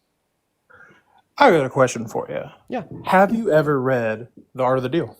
Have I ever read? No, I have not read The Art of the Deal. Well, as someone who's got a bachelor's in business, who understands things and has had a very successful career in business, you should go read that book. How does that relate to what I just said? Silly goose. Silly goose? How does that relate? No, I mean it's the way you argue. I mean, I can go tit for tat for you, so to speak, and we can have a conversation. You don't like the guy, and there's nothing wrong with having an opinion. But just to think that, hey, he's had a bunch of lawsuits slapped against him. There's and a lot of other things as well. But it's the sole fact is he won, and whining about it all day long isn't gonna change that fact. But Matt, you're you got 3 embarrassing. more years. You're embarrassing the and he's fuck done out of yourself more. right now. No, not at all. The way that you're embarrassing yourself is by just showing how you're absolutely incompetent. I ask you a very good faith, genuine question that seemingly demonstrates a contradiction within your beliefs as it relates to your care of illegal entry into this country, but a lack of care to the illegal actions of our president. And then your response is to say, stop talking. I'm Well, right, I don't you're wrong. believe what he you won. said is true. I don't think he stole back the election. I just don't wholeheartedly believe that. And I'm not some guy who doesn't know how to debate. I'm not some guy who's uneducated. Very So he admitted, so Mr. Very Educated Man, if you were as educated as you say you were, then you'd be educated on the fact that Donald Trump admitted to trying to steal the election from Biden. Okay, he admitted this to the Supreme Court as well as to 2 indictments in Congress. His argument is that yeah, he did try to steal it from Biden. Yeah, he did send fake slates of electorates. Yeah, he did send them with fake votes for himself from states that Biden had won that he lost. And yeah, he did pressure Mike Pence into certifying the fake votes for himself as real votes on January 6th. Yeah, he did pressure Bill Barr, the head of the DOJ, into falsely announcing widespread voter fraud when there wasn't any. But it was all justified because it was an official act of his presidency in which he should have immunity from criminal repercussions for. So if you're as educated as you say you were, then you'd full-heartedly believe that Donald Trump tried to steal 2020 because he literally admitted to it. Who cares though? Exactly. I mean, That's my point. If you don't each care go about, down, if you don't care each about, address each little thing, but at the end of the day, man, he won for a reason. Popular vote and nationally. I mean, the amount of corruption that was going on. Exactly. Convince me that I should care about undocumented years. Why should I care about undocumented entry into America if you don't care about the largest internal attack on the American democracy since the Civil War? Dude, if you can't wake up and realize how much stuff they threw at him just because of who he is. Wait, he admitted to this one, bud. Why are you pivoting? The amount of corruption. If this was a corrupt false claim, if this was a corrupt false claim that was just thrown at him, why the fuck did he admit to it? Yeah, well, there's a reason he's as president right now. Yeah, the and reason is someone because of people like you. Has to continue to literally take people that don't know how to talk to people, and the way that you're just, It's just ridiculous, man. If you can't wake up and see all the other things that are going on, dude, it's Matt, comical. Matt. Can we agree that there's a reason that for most of human history, like 9 out of 10 people thought the Earth was flat? Oh yeah, most definitely. Right? Can we agree that that reason was maybe like false perceptions of reality, a predisposition to accepting claims without evidence or reason, being susceptible to propaganda, being susceptible to mob Well, I hate to mentality? tell you, man. All right. Well, it's like people those same spoke motivating and factors. They put the right guy in office. Well, those same like and motivating. You're having a hard time. Those same like But if you're- motivating factors are what I think led to like Trump winning the election. All right. Go ahead and unmute, Mr. Matt. I love it when guests embarrass themselves like you. Like, how does it feel to just be like literally like terrible at what you do? Keep on repeating how the people spoke, buddy. Hey, how did you feel about Biden? I don't know how I'm terrible at what I do. Hey, how do you feel about Biden? I mean, ran an abysmal presidency. Oh, hey, how about, dude, you're such a little annoying whiner. The people spoke in 2020. Stop whining. The people spoke. Get used to it. He was your president for 4 years. Okay, your whining means nothing. He did a terrible job. Because It was basically why are you Obama's why are you whining, bro? The people spoke, buddy.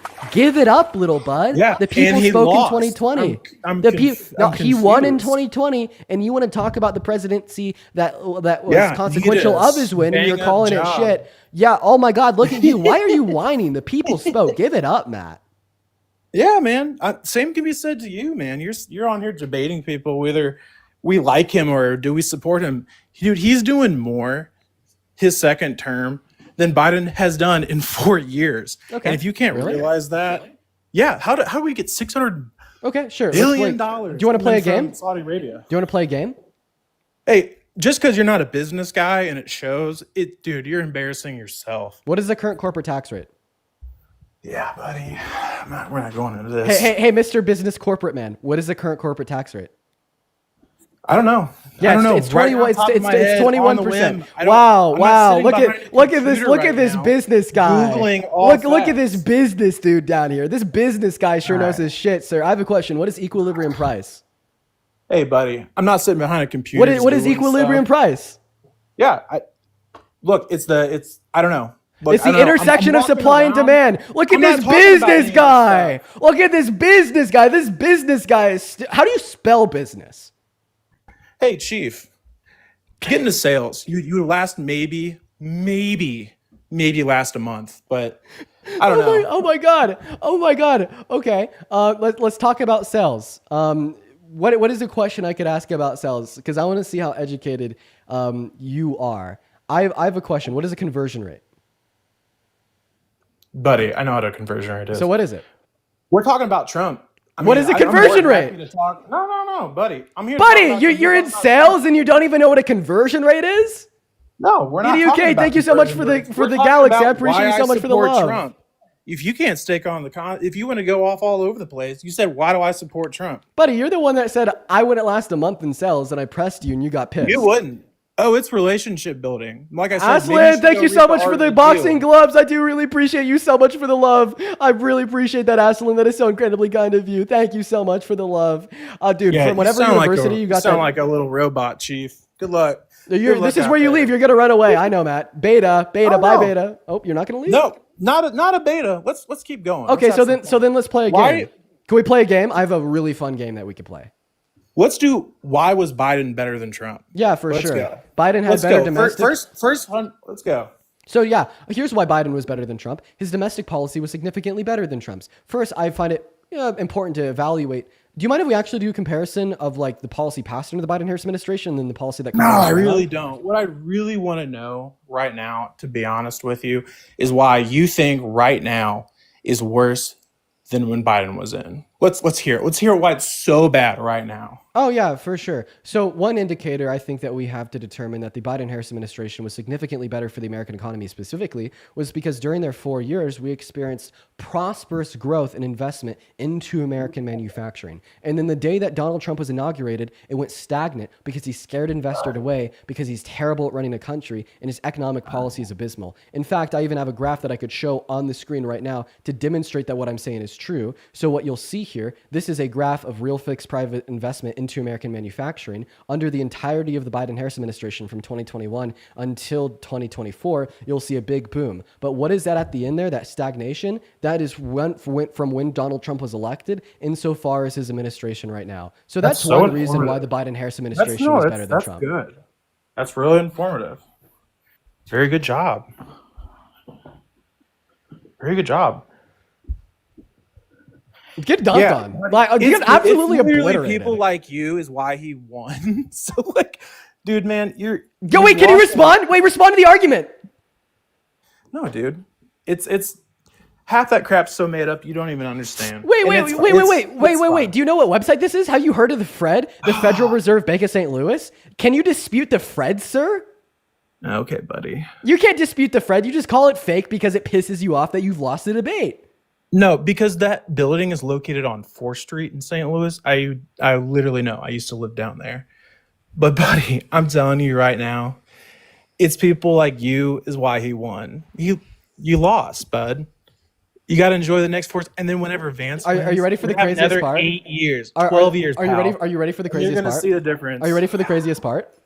Don't care, I lost, buddy. but so arguing did with you. is You're like just not intelligent literally enough to trying recognize to go it. against a freaking wall. Yeah, well, guess what? It's because walls are fucking firm. Walls are immovable, right? I am an immovable object when it relates to political debates. The reason I'm an immovable object as it relates to political debates is because I could substantiate my claims to refute the absolute bullshit, propaganda, fake news that you find to be true because I have the facts on my side, okay? I do. I absolutely do. You asked me to point out one way that Donald Trump has made this country worse in his first 100 days compared to the Biden-Harris administration. I was able to detail with great precision, with great fact and reason, that one way he's made this country worse since his inauguration was he introduced a stagnation of investment into American manufacturing. And then I was able to substantiate that claim with a graph from the Federal Reserve Bank of St. Louis. And then I was even able to show you it on fucking screen. I was able to show you the figures, the boom, the great prosperous growth and investment into American manufacturing under the Biden-Harris administration. Then the stagnation of that same investment under the Trump administration so far. Yeah, facts are immovable. You cannot change facts. You cannot circumnavigate around them. That is why you think I'm a wall, sir. But guess what? That just means I'm right and you're wrong. Can't argue with reality, bud. Facts over feelings. Where do you go from here? Let me guess. You're going to go right back to the same old, you lost, give it up. You want me to give it up because you're terrified of confronting reality as it is. Cook so already left, dude. Moving on. If you next in line.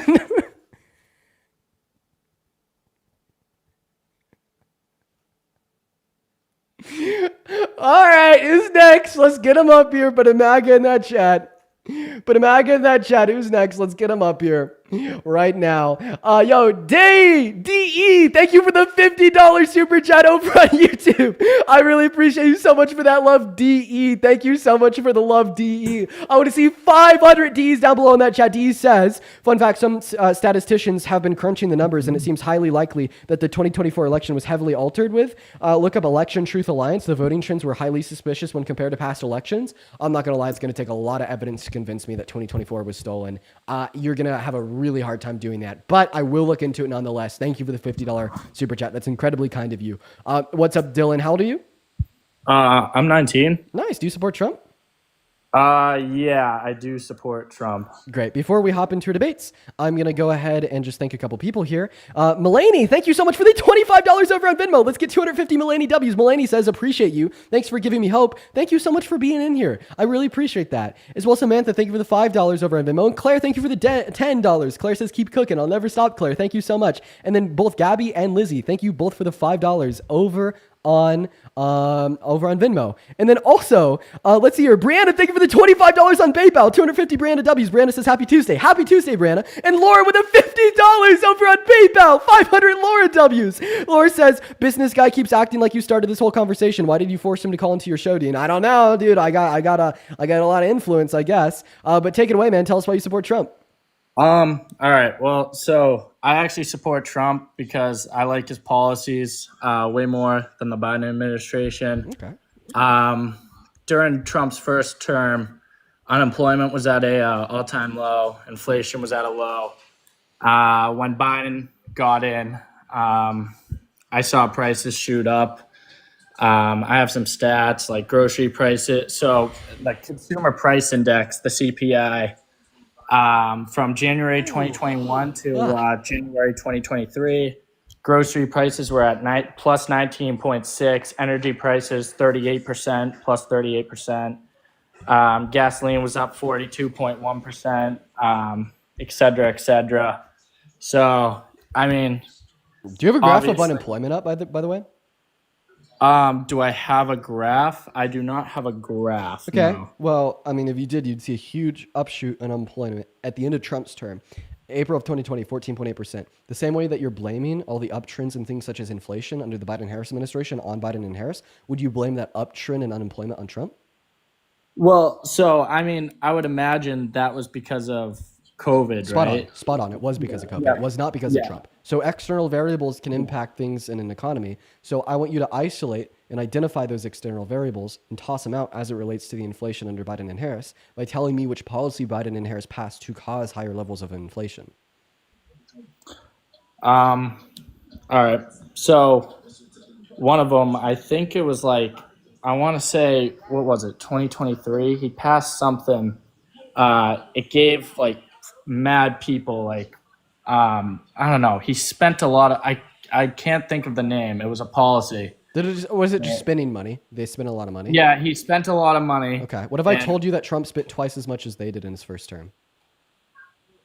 Well, I mean, I'd believe it, but yeah, it was also the Committee for a after that. Responsible Federal Budget. So if federal expenditure is what causes inflation, and that's your position, well, then you think that Donald Trump is actually worse for inflation since he spent twice as much as they did. Well, but how is he worse for inflation when inflation was so much higher under Biden's term than Trump's term? Okay, well, then you're just saying that it's not an increase in federal expenditure that caused the inflation under the Biden-Harris administration, so you failed to answer the question of what policy did Biden and Harris pass to cause the inflation. Yeah, I don't know. I guess I did. You kind of talk fast. I can't really I'm sorry. I can't understand a little bit. Yeah, My I guess fault. okay. I guess the one question that remains to be answered is what did Biden and Harris do to cause that inflation? All right. Well, I'll say for the gas prices, they got rid of the Keystone Pipeline, which that was the reason why the gas prices under Trump were so low. Once they got rid of the Keystone Pipeline, which we were digging for our own oil, which we were energy independent. Under Biden, we became energy dependent, buying from other countries, which I did not like at all. And Sure, keep talking, bro. Don't worry, I'm pulling something up. My fault. I was so we became energy dependent. We bought oil, I think, off of Saudi Arabia and a couple other countries, which shot up oil prices and gas prices. So yeah, I want to hear your thoughts on that. Yeah, so you said that we were less energy independent under Biden and Harris's term compared to Trump's first term because we reduced overall oil production in America, right? Yes, sir. So what is the most oil that we produced in a month under Trump? I don't know. I don't know that. 12.9 thousand barrels of oil per day. And that was in December of 2019. So we actually produced more than that, more than 13,000 barrels of oil per day for a year straight under the Biden-Harris administration. It is a fact that every single month under the Biden-Harris term, domestic oil production increased. And by the time they were ready to leave in their last 2 years, we had produced more than any administration that this country's ever had. So when you tell us that they produce less, that is a bold-faced lie. That is just simply not in alignment with reality. And then as it relates to your second claim that they imported more, that's also not true. So there's actually higher levels of oil imports under Donald Trump's term compared to Biden and Harris's. And then as it relates to your claims about the Keystone Pipeline, they actually didn't shut the Keystone Pipeline down. They shut the Keystone XL pipeline down, which was a section of the Keystone Pipeline that was still under development. So it wasn't currently producing oil, which means that it didn't impact the oil supply curve, which means when it was shut down, it didn't make oil more expensive. And my evidence for this is basic macroeconomic principles, as well as the fact that it was shut down under Trump's first term in 2017. And you said it yourself, Didn't make oil more expensive. All right. I just came on. I just wanted to ask a couple questions to see what you wanted to see. I mean, see what you had to say. I know you'd probably debunk all my shit. So I was like, oh God, I don't know if I want to do this, but I wanted to see what you had to say about everything.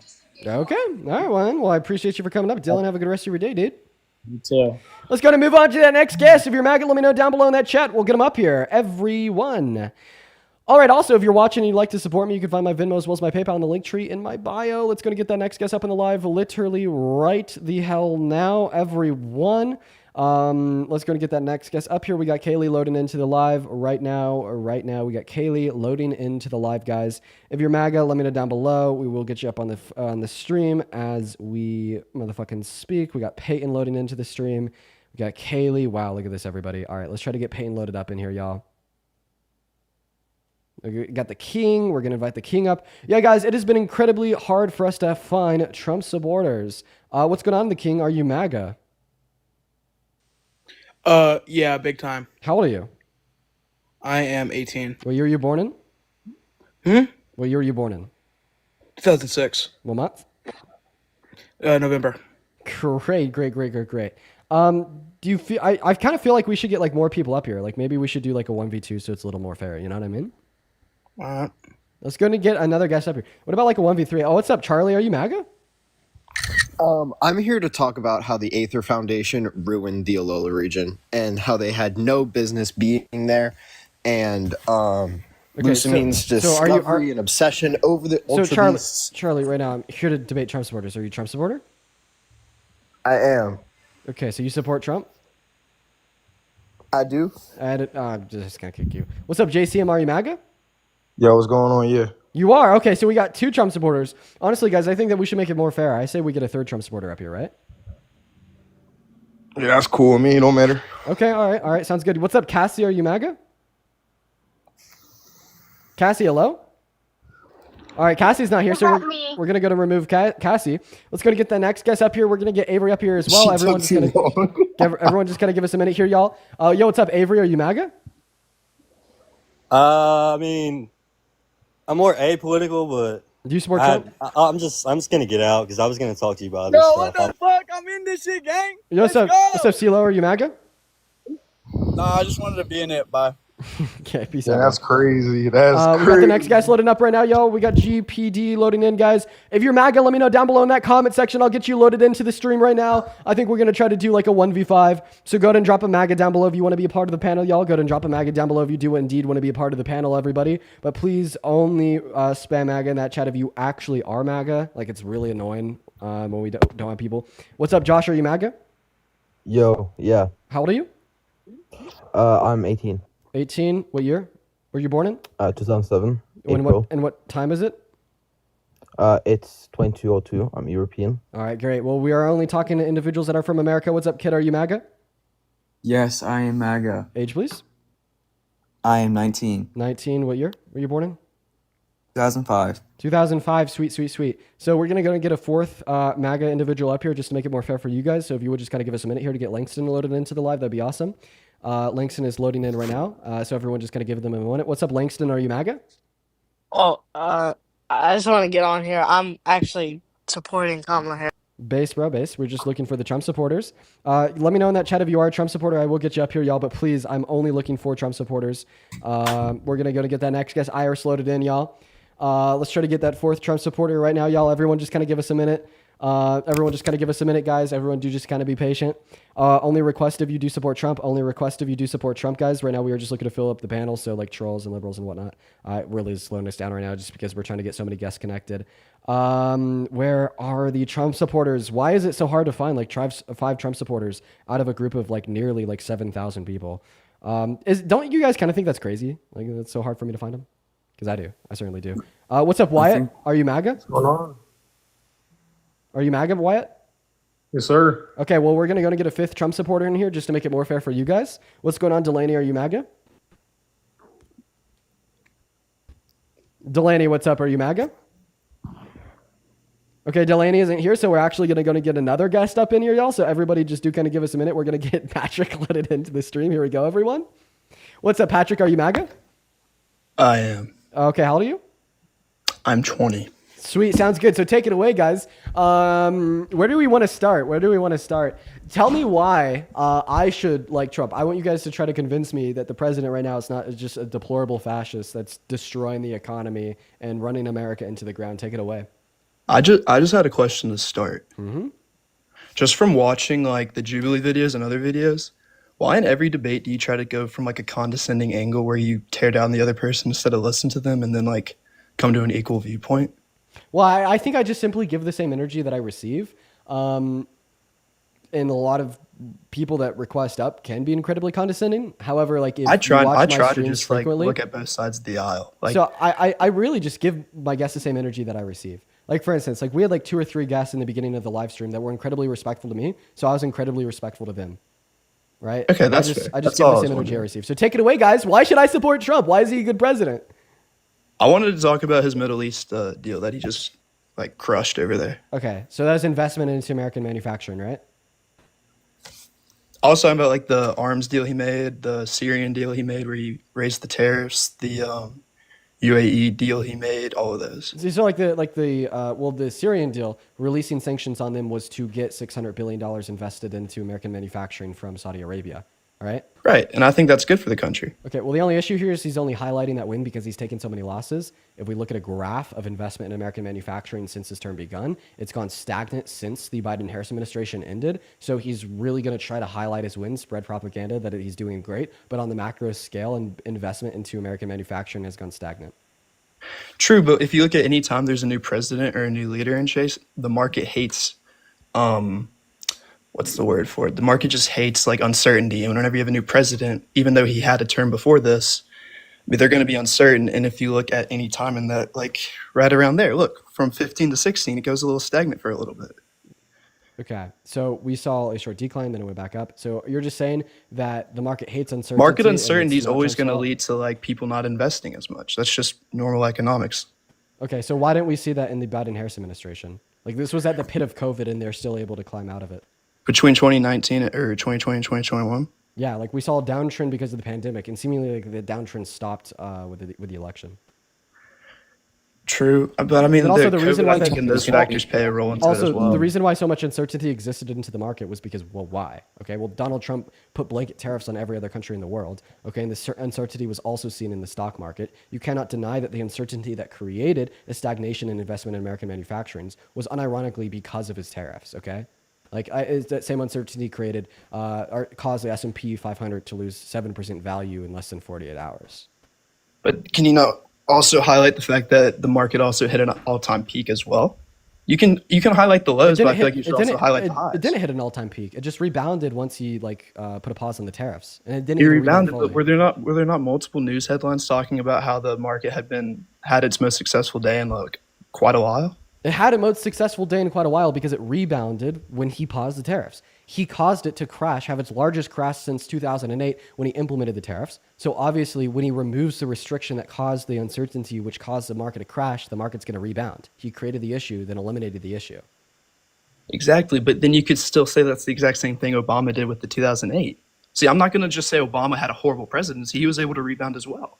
Okay, so now you're trying to say that Obama. Wait, why are you pivoting from Trump to Obama? I'm not, What? because you brought up the 2008 recession, and then Obama was able to rebound and build off of that, and so Trump's doing Okay, that well, as like well. first He's of all, had a Bush caused couple the months. first of all Bush caused the 2008 recession, but like I'm not like I would maybe debate you on this if it was like Biden and Harris, but no, this was like 2008. So let's stay on track. He crashed Okay, the that's market by fair. 7%, and then it rebounded when he removed what crashed the market, right? And this is what created the uncertainty.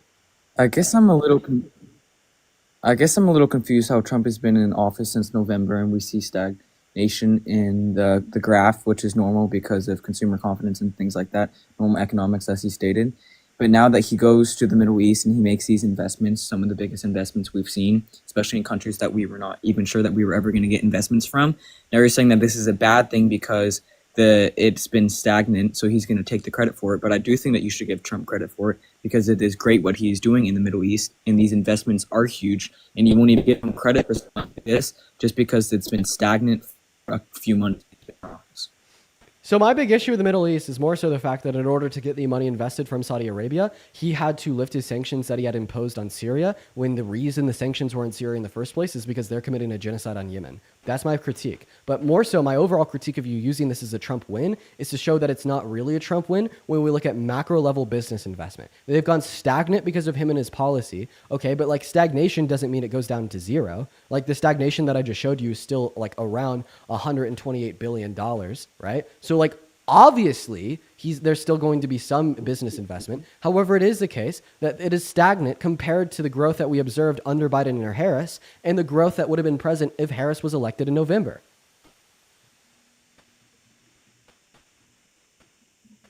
Okay, so you're just saying that Harris would have been better for investment, which you can't necessarily claim. And again, I think that we see stagnant all the time when new presidents. Okay, so once again, because of confidence. Kid, you're lagging, so I got to drop you, but I will respond to your claim after I dropped you. You just said that I can't make the claim that business investment would be soaring if Kamala Harris was elected. I absolutely can, because she would have continued the great domestic policy of Biden and Harris, specifically with their investment into American manufacturing as it related to the infrastructure bill, which was a near $1 trillion investment. Keep in mind that even Donald Trump thinks that was a great bill. That's why he tried to get it passed for 4 years. But unfortunately, he was a terrible leader that couldn't get Congress together, and that's why it never got done. But then Biden and Harris were able to get it done in their first month in Congress. And then as it relates to your second claim of it just going stagnant every single time a new president is elected, well, I've been able to specifically attribute it to his policy, and I was able to explain to you how I am right in attributing it to his policy. So therefore, that argument is invalid. Okay? So there's 4 people remaining. Take it away, you guys. Speak up. Maybe how about this? I think that Donald Trump is a fucking fascist. I think that Donald Trump has no respect for the American Constitution. Donald Trump has disrespected the Constitution by violating the constitutional rights of people that have them. He's disrespected the Constitution by calling for its termination, and he's disrespected the Constitution by trying to rig the outcome of a federal election in 2020.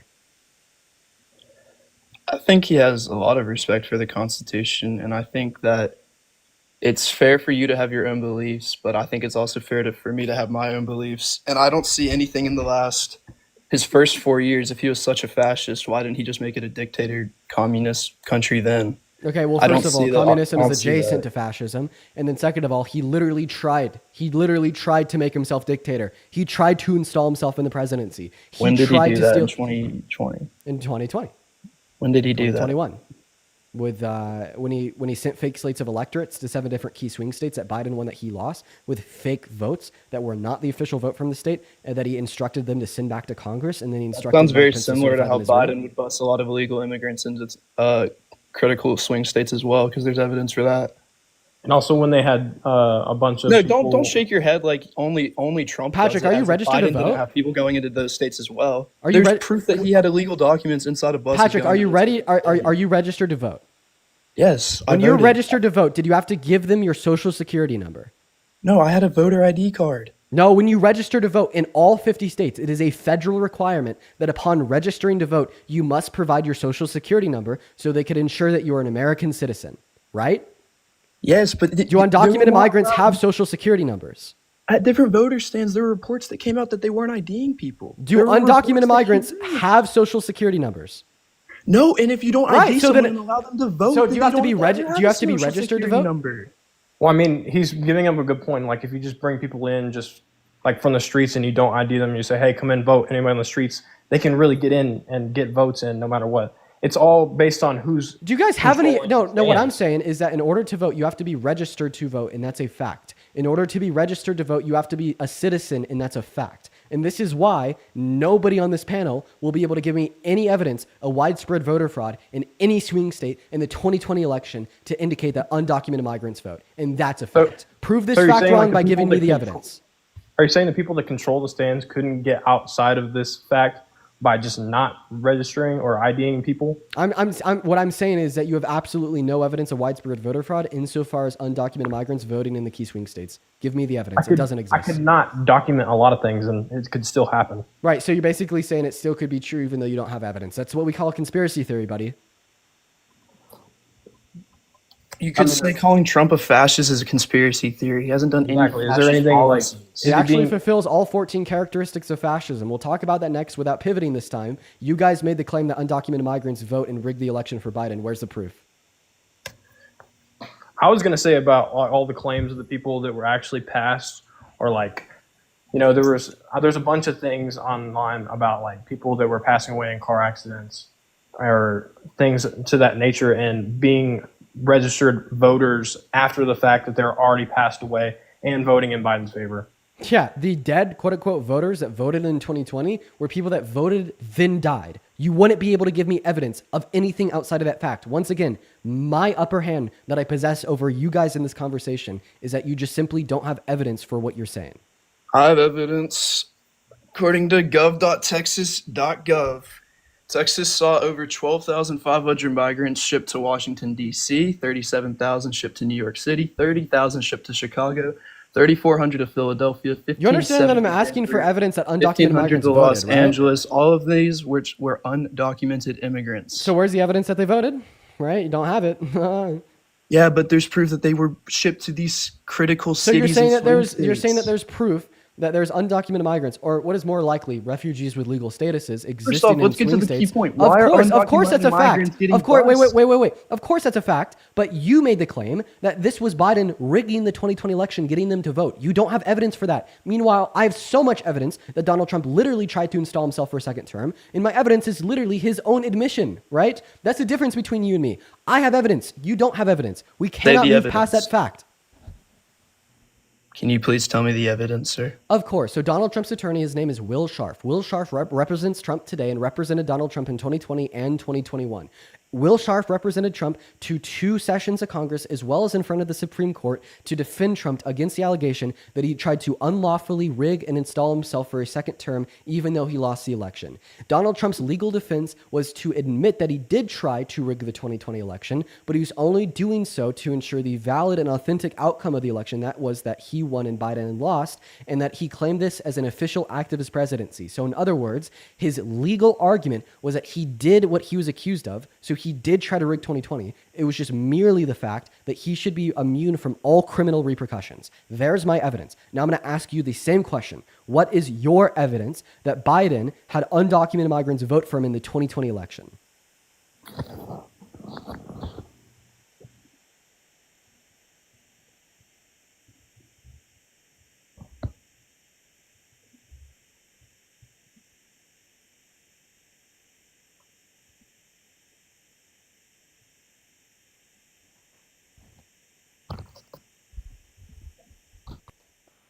Damn, that shit got quiet real quick. 4 people. Feel free to speak up. That shit got quiet real quick. Steve, thank you for the $5 over on Venmo saying great job, young man. I appreciate that, Steve. You're awesome. I'm still waiting. I ain't got nothing on this topic, so somebody else could say something. Yeah, my original topic was going to be like more not about market, but other policies like I think abortion rights. Those things more touch home base with me. Great, abortion. Well, is there anybody that wants to defend the argument that you've been making? That argument being that there's evidence that undocumented migrants voted for Biden in 2020? If we don't get a yes, we can move on. Great. Guess there's no yes. What the hell is next? I mean, what is your take on abortion rights? Yeah, I think that it is a violation of women's human rights to restrict their access to elective lethal abortions in the first 20 weeks of their pregnancy, as well as I find it to be a violation of one's human rights to restrict the access of a rape victim or a mother in whose life is on the line, access to abortion at any point. Okay, so I know you to get around a lot of these topics, y'all like prefer to use the name fetus instead of like baby, because it just takes away a lot of like the moral responsibility. Are you an adult? Yes. Is me referring to you as an adult instead of a human make you less valuable? Is that me dehumanizing you because I'm using the correct biological term to refer to what you are? No, I just think it takes away. So then why would it for the fetus? No, I'm saying it takes away from, people seeing it as a life is what I'm saying. So when I call you an adult, that takes away from you being alive? No, but that's not the same thing. It is literally the same thing. It just describes a human in a different developmental stage. An adult is somebody that is over the age of 18. A child Nah, is he's somebody that right. is from the age of 17 to like what? Like 4. A toddler is somebody from the age of like 2 to 4. A baby is somebody from the age of 1 to 2. A fetus, and that's where it gets a little bit more tricky, is like what? I actually don't know the definition of a fetus. However, the fetus is the classification of like a quote unquote baby in utero, right? Okay, that's not like the point, but I mean, I guess you can call it a fetus. I'm just saying that I think at point of conception, either way, that whatever you want to call it, fetus, embryo, egg, whatever it is at any point, at some point will turn into a life if you do not terminate it. And that's where I think it has value, is at the point of conception. Wait, you don't think it's a life yet? What do you mean? You said that at some point a fetus will be alive, so it's not alive then? No, it will have a life. Like it is a person. Like obviously an egg, it has the value to create life, but obviously without it you can't. You have sperm, and without that you can't create a fetus. Obviously. Okay, so why should I value the fetus? You should value the fetus because it's going to be like, for example, It's going to be like you or I? Sorry? It's going to be like you or I, right? Yeah, it's literally going like same thing with zygotes, correct? Right. Okay, so I should value a zygote just as much as I value a fetus, right? I mean, it depends where it is. Like, as soon as sperm meets egg, that is a life. Like at any point. So is it murder to kill a fetus? Yes. So then it'd also be murder to kill a zygote, because a zygote is like the first stage of human development, which is present immediately after conception. Right, but who kills the child? Should people go to murder? Should people go to jail for like murdering a child, like a fetus or a zygote? I mean, you shouldn't be allowed to do that. And that. Wait, yes. do you think that zygotes are like children or babies? At point, I can't remember what is the scientific definition of a zygote. Wait, you were the one arguing that like a fetus is a dehumanizing term and where you should refer to it as a baby instead. So should we do the same with a zygote? Well, what is the clinical definition of zygote? Like that is a medical definition. Yeah, it's like the first cell of a sperm cell, right? It's like whenever the sperm. It's what occurs. Yeah, right when the sperm meets the egg. That is what is present after the moment of fertilization. Is the first stage of human development. So for the same way you said that we should refer to a fetus, yes. I mean, but you can't technically kill a zygote, like unless you're taking some sort of like. Yeah, you can kill a zygote. So if killing a zygote is murder, well, you can kill a zygote. One thing that kills a lot of zygotes is called an IUD. It's a form of birth control. This form of birth control kills zygotes by starving them. In other words, they prevent their implantation into the uterine lining. So if there's a woman with an IUD that's killing zygotes, that is sexually active, that knows she's killing zygotes, is she a murderer? Ooh, that's weird. It is weird, but that weird conclusion is consequential of your logic, just like the conclusion that it's murder to kill a fetus, right? You just called your own logic weird. You just called your pro-life position weird. No, I'm not calling that weird. I'm calling when it is conceptual, or not conceptual, when it is conceived, is when they meet, zygote after that. I mean, killing that with a birth control technically is not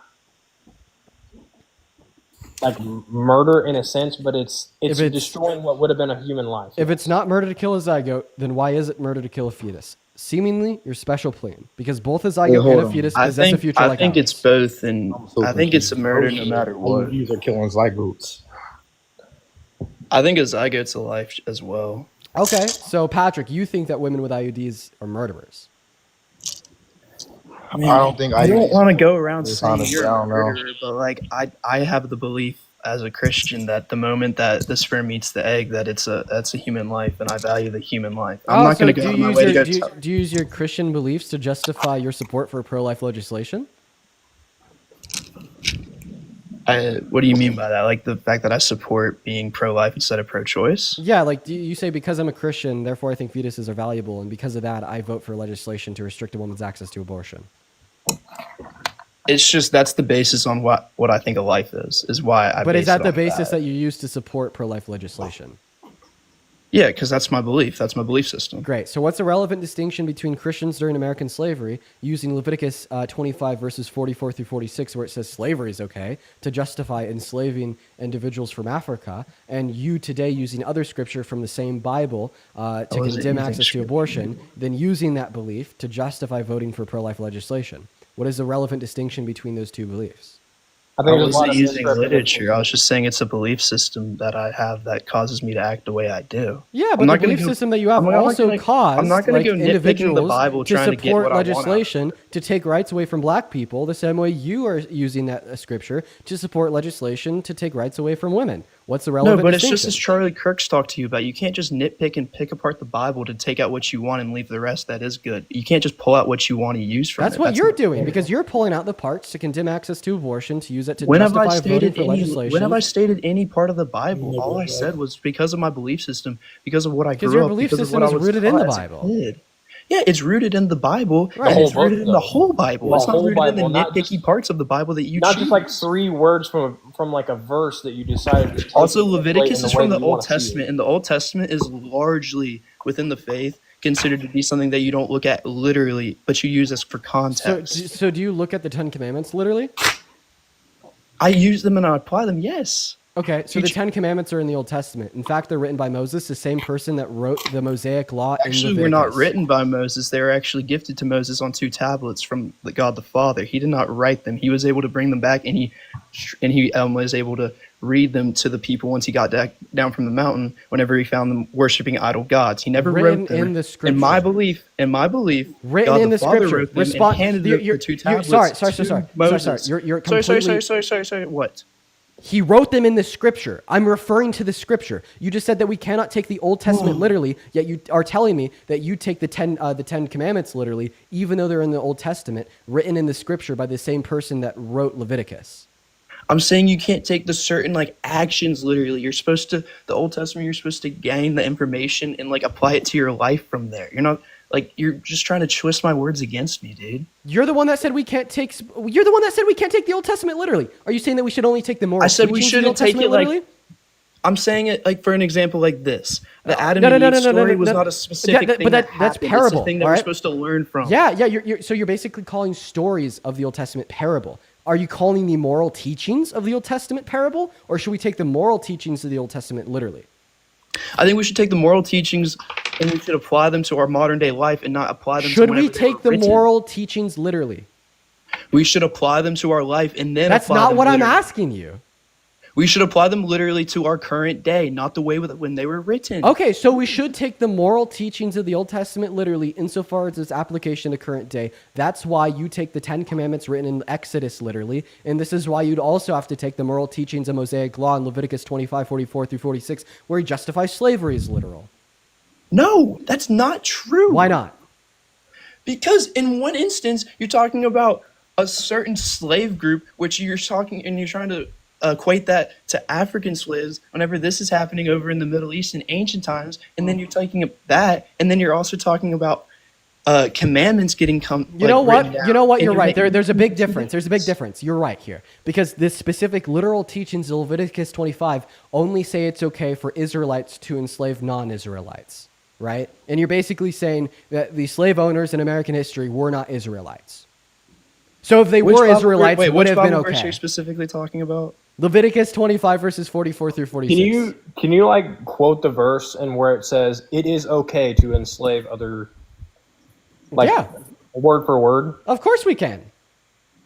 Leviticus 25 verses 44 through 46, and I quote, "Your male and female slaves are to come from the nations around you. From them you may buy slaves. You may also buy some of the temporary residents living among you and the members of their clans born in your country, and they will become your property. You can bequeath them to your children as inherited property, and you can make them slaves for life. But you must not rule over your fellow Israelites ruthlessly." Israelites can enslave non-Israelites, but they can't enslave other Israelites.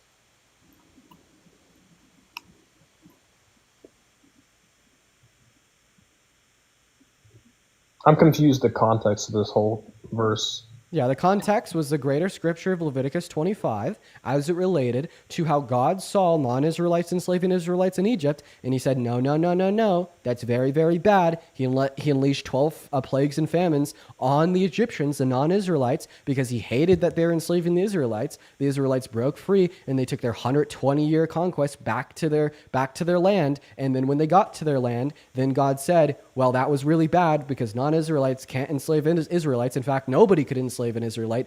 But if you are an Israelite, then you can enslave non-Israelites. But by the way, the only context that you could find to dispute what it is saying is basically God saying that the next 3 verses are going to be a joke. The next 3 verses are only true on opposite day. You should take the opposite of what these next 3 verses are saying to be the case. That's the only context that could possibly exist to justify that that God, okay, was saying that slavery is okay. All right. Once again, the only reason I bring this up is because this was scripture used by Christians in American history to justify the enslavement of individuals from Africa. Okay? They use the scripture to say, look at what the Bible says. This Bible is giving me the authority, the right to vote for legislation, to take rights away from other people, so we're more obedient to the scripture of God. Okay? Just like you were doing as it relates to women's access to abortion. You're saying that in order to be more obedient to the scripture of God, we must take rights away from women through access and control of legislation. The obvious solution to this is just for you to admit that your relationship with your God is very personable. Your relationship with God is purely faith-based, and you interpret scripture in a way that makes sense to you. That means that you obviously kind of ignore and outcast scripture that says slavery is okay, while accepting other scripture which you think makes you live a more godly life. Okay, but a consequence of this is basically you saying that you cannot apply the teachings of the Bible to a system of legislation, else you run into very scary consequences, such as using the teachings of the Bible to justify the enslavement of others, and using the teachings of the Bible to justify other human rights violations, such as you do when you restrict and ban women's access to elective abortion. I never once said I justified the Mosaic laws and how I live my life. You're applying Mosaic laws whenever I'm trying to base my thing in faith and morals, and you're trying to bring up Mosaic law. The Mosaic law was a teaching of faith. The Mosaic law was a teaching for the time. It wasn't a teaching for us to follow throughout all of time. So you think that slavery was okay then?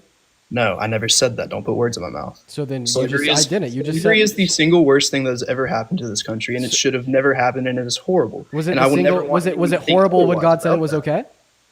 I said it was horrible, and I think slavery is the worst thing to ever happen. Has slavery always been wrong? What? Has slavery always been wrong?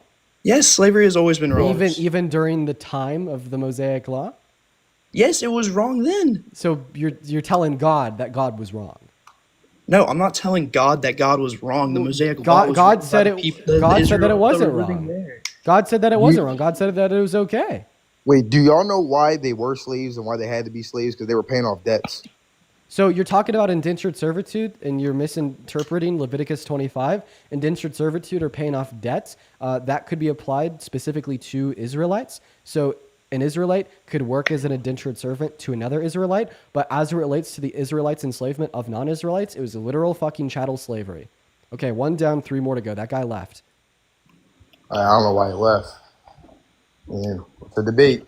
If you're wrong, you're wrong. It is what it is.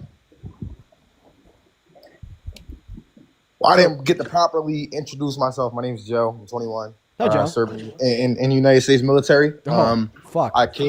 No, I'm not saying that as a thing like that. That's just who I am. Just letting you know.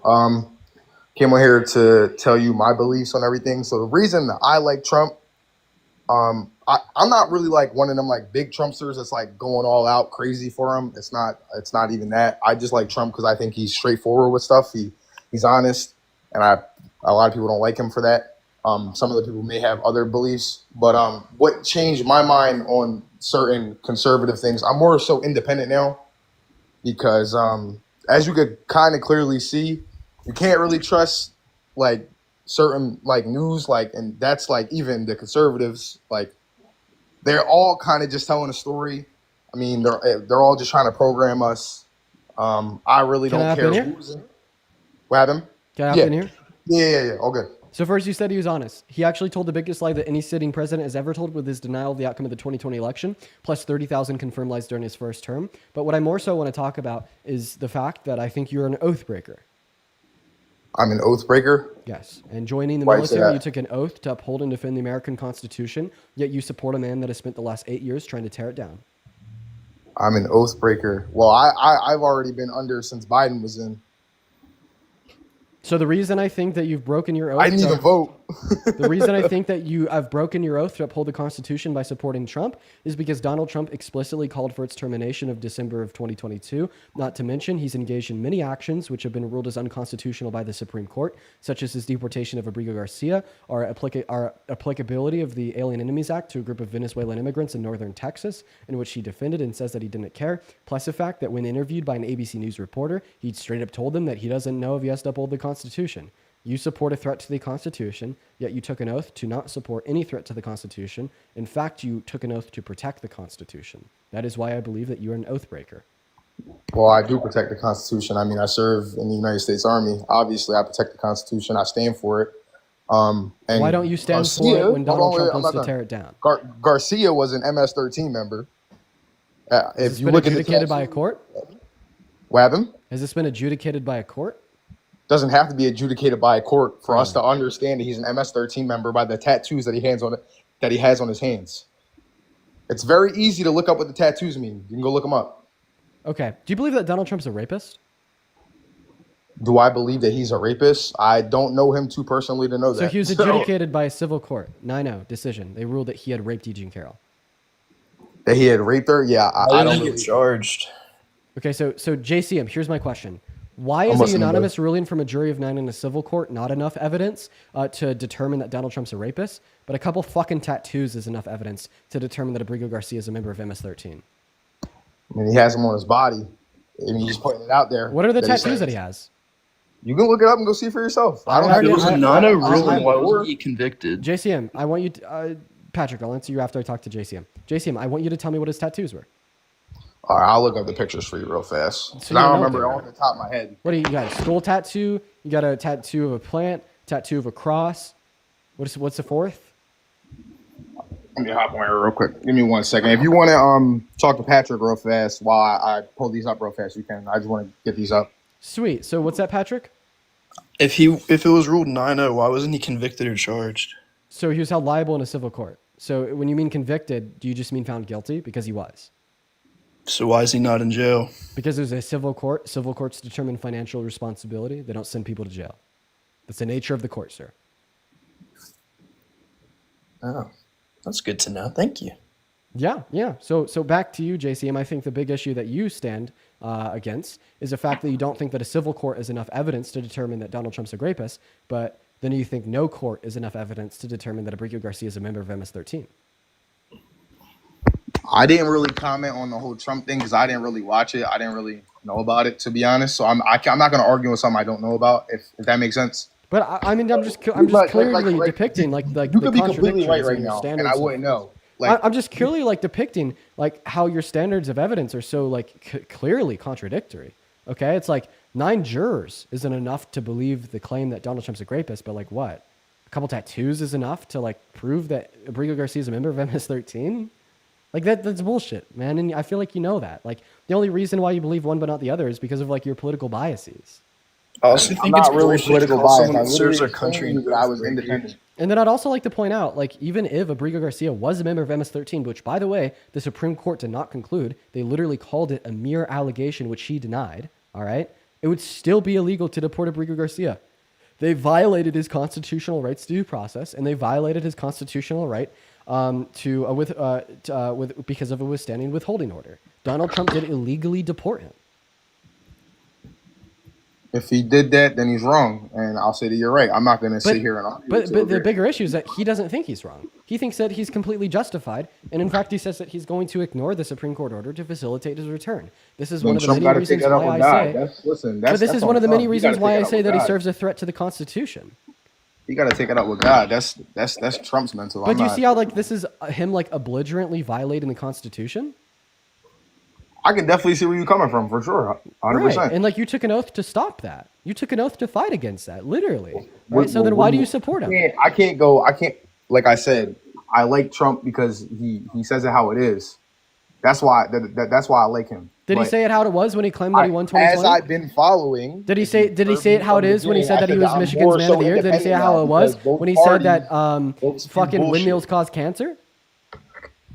I didn't hear what you said. I'm sorry. I was talking. He doesn't say it as it is. We've never had a president that lies more than him. He told the leader of the Taliban where he lived and told him he was going to kill him. He doesn't say it how it is. Dude, okay, so what? So you're just Come on, man. So you just support him because of aura farming? Aura farming? No.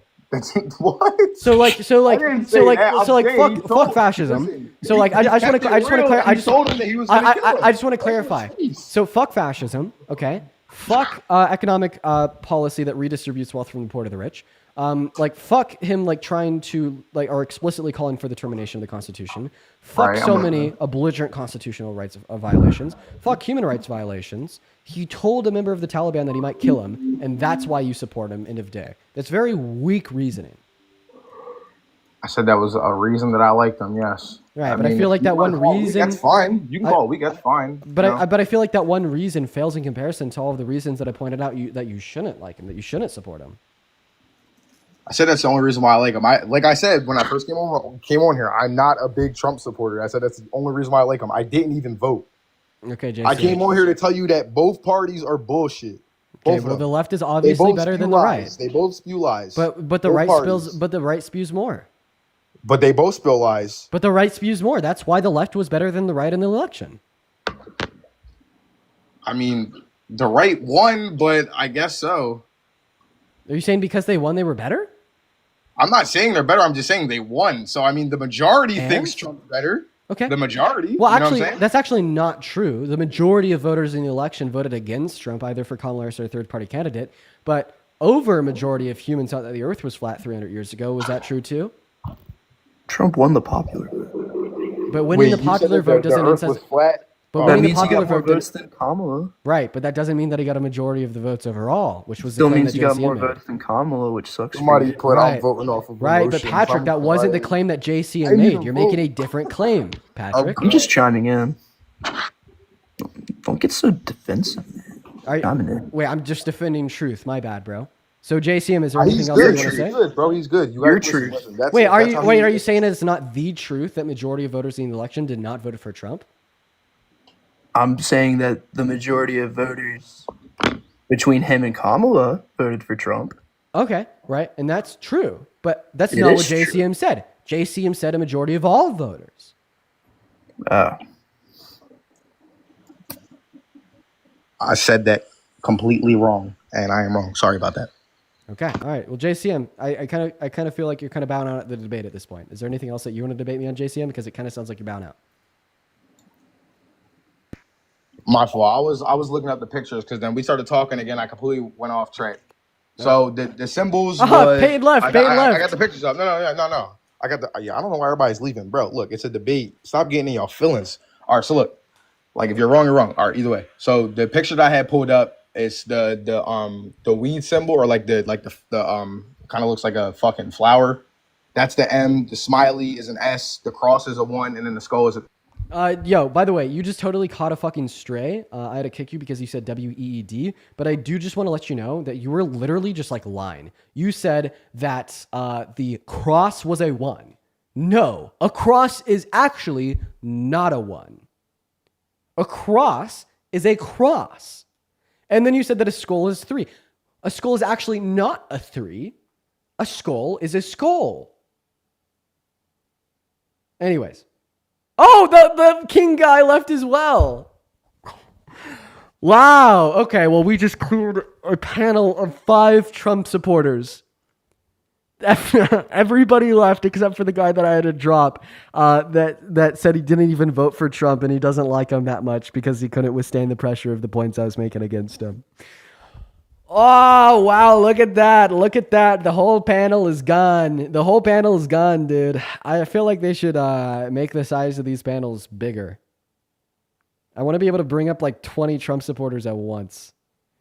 Because like obviously even a 1v5 is unfair, you know?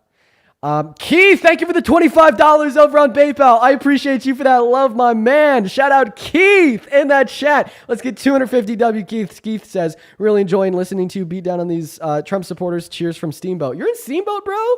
I used to go up there all the time. It's a beautiful place, Keith. Shout out Keith in that chat. Let's go to get that next guest up in the box. Go to drop a MAGA down below in that chat if you would like to come up and debate. We're looking for that next Trump supporter. Shout out Keith in that chat. I'd also like to shout out Tara for the $50 over on PayPal. Thank you so much for the love, Tara. Huge shout out to Tara down below.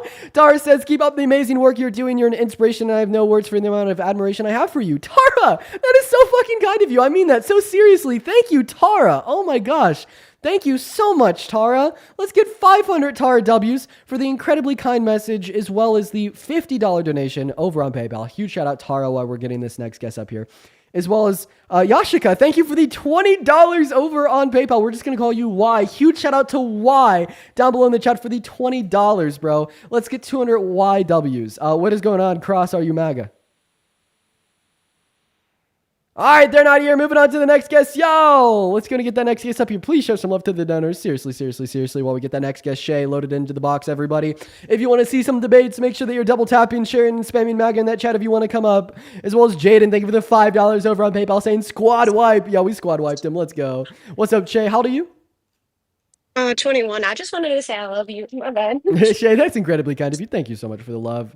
We're going to move on to the next guest, guys. Just looking for Trump supporters. I'd also like to show some crazy love to Renee for the $50 donation over on Venmo. Shout out, Renee. Let's get 500 Renee W's. Renee says, a lot of lol at you cooking 4 of them at once. Yeah, we squad wiped them, Renee. Thank you for the $50 donation. Huge shout out to Renee down below in that chat. What's up, Trey? Are you MAGA? Trey's not here. Yeah, I'm MAGA. Oh, you are. You got a little bit of a delay, man. Do you want to try to Hello? What's up, Yostos? How old are you? Hi. Oh, sorry. I was just coming on here. Sorry, I'm 18, but I'm just coming on here to say that I'm not a Trump supporter. I'm not really on any side, but I think I'm supporting on you on the. Have you seen the recent drop in the tariffs and stuff? I have, Yostos. I I appreciate know. you for coming. What's up. really funny? What's really funny is I literally just presented a college project on the tariffs before that, and I had a whole presentation saying how stupid that decision was, not the decreasing but increasing it, and I was just completely debating, and the whole class was yelling at me, and it was amazing, and I loved it. And I love what you do, so please keep debating, and you're awesome. I take a lot of inspiration from you because I'm a debater as well. That's awesome, Yostos. I really appreciate you for coming up and showing love. That's very, very kind. One thing I would ask of you is to please not pretend to be a Trump supporter just in order to get on the live. I did see you spamming MAGA in that chat, and that's why I brought you up. So I'll just please ask you not to do that. But I do appreciate you for your kindness. What is going on, Sean? Do you support Trump? Okay, I do, but hold on. But I'm just coming at this from a super religious aspect. I've been on here listening to you for a while. I follow your page too. I like knowledge, and I like all the stuff you know about policies and stuff. I don't really know much about policies. My big problem with Trump, I'm super religious. I go to the church, and man, I lived a crazy life. I'm a couple-time felon. I never voted in my whole life, dude, until this year. But I did that because freaking the pro-life thing. And I believe that when a body, I've been listening to you for a while, when a body comes into conception, or when the egg touches the sperm or whatever, the Zyvet thing you've been talking about, yes. And I think that when you kill that, yes, that I believe that is God is in tears, being ripped apart because he created that. And he is watching one of his children that he had a whole plan for die. And here's the thing too, this is my standpoint on this, about the abortion thing. I don't believe in rape or any of that shit, but here's the thing. If we followed God's plan for sex and didn't do it until marriage, there would be so much evil eliminated in the world, dude. Child pornography. Oh, rape, wow, you can't say that. You can't say that. Censor your language. Sorry. Censor. I don't do this. I don't do I know. Just censor your language. As far as the slave thing you were talking about okay, the thing in Leviticus. As far as the Leviticus thing goes, the Leviticus thing that you were talking about, I think that sometimes humans wait. I just want to ask you, do you think that grape victims should be able to say grape as in the fruit? Do you grape, fuck, I just got a crazy leg. Like my muscle. Can I ask you another question? Have you ever read the book of Enoch? I have actually read the Book of Enoch. Yeah. And so, in regards to the Old Testament slavery thing, I think that all of that was a DNA war that was happening, and that's why Jews were told that, because at the Council of the Gods in the Old Testament, God doesn't say that He is the only God. He says worship Him above all other gods, which means when He separated it into 70 different parts, there were people of other gods worshiping other gods. And that's why the Israelites were instructed to do that. I don't think a lot of modern Christians take the Old Testament literally enough. So do you believe that the Book of Enoch is like divinely inspired? I believe that the Book of Enoch, at least the first 2 parts of it, not all 4 parts of it, were probably written by Enoch himself. Well, you understand and that, passed like, on because Jesus references every the Book of Enoch twice. Every other Christian in the world disagrees with you. It's not even considered apocrypha. It's considered heresy.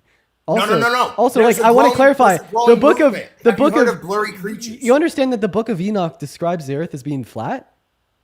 Hold on, no, it talks about the firmament. The firmament was destroyed during the flood. He opened up the firmament to create the flood. No, but it says there's angels at all 4 corners of the earth. And which part? I would not be able to give you specific verses. Okay, but I think, hold on. I think what you're talking about is in the 3rd book of Enoch, which I don't think was divinely inspired or written by Enoch. Okay. Because you're talking about the book of dreams. I have a question. How old is the earth? I don't know. I kind of differ from people on that. Oh, really? So, Really? You do? I well, couldn't this is have why. expected that. Hold on, let me give my reason. You Because differing when the from earth people on was that was created- very unexpected. Listen, when the earth was created, God's definition of a day is not the same as our definition of a day, because a day would be described as the earth rotating on its axis in a 24-hour period. okay, but He had just created all those things, Okay, just so give a it up. day wasn't the same thing to Him. Okay, let's talk about something that matters. Earlier, you seemed to indicate that you don't think that victims of rape should be able to get abortions. Is that something that you believe? You're not going to like my opinion on this. Probably not a lot of people are, but I think that ultimately God has a design for everyone. And if that situation happened or something happens and God doesn't save that person from that situation, there's ultimately a design behind it, because He designs everything and knows every hair on your head before you're born. Let me ask you a question. Okay, you ready? Assume that you barely make enough money to live and you spend every dollar you make on food to survive. You know that for the next 9 months, there's going to be somebody that comes into your house every single night and steals half of your food. There's around a 5 to 10% chance that this will end up killing you in the course of the next 9 months, okay, from starvation. And all you have to do to prevent this person from coming into your house and stealing half your food is to lock your front door at night. But you know, if you do that individual will end up dying from starvation themselves. Do you think that you locking your front door at night should be illegal? Because it'll inevitably kill them. Because they won't have access to your resources. So are you talking about like locking your child out of your own house? No, just a random stranger.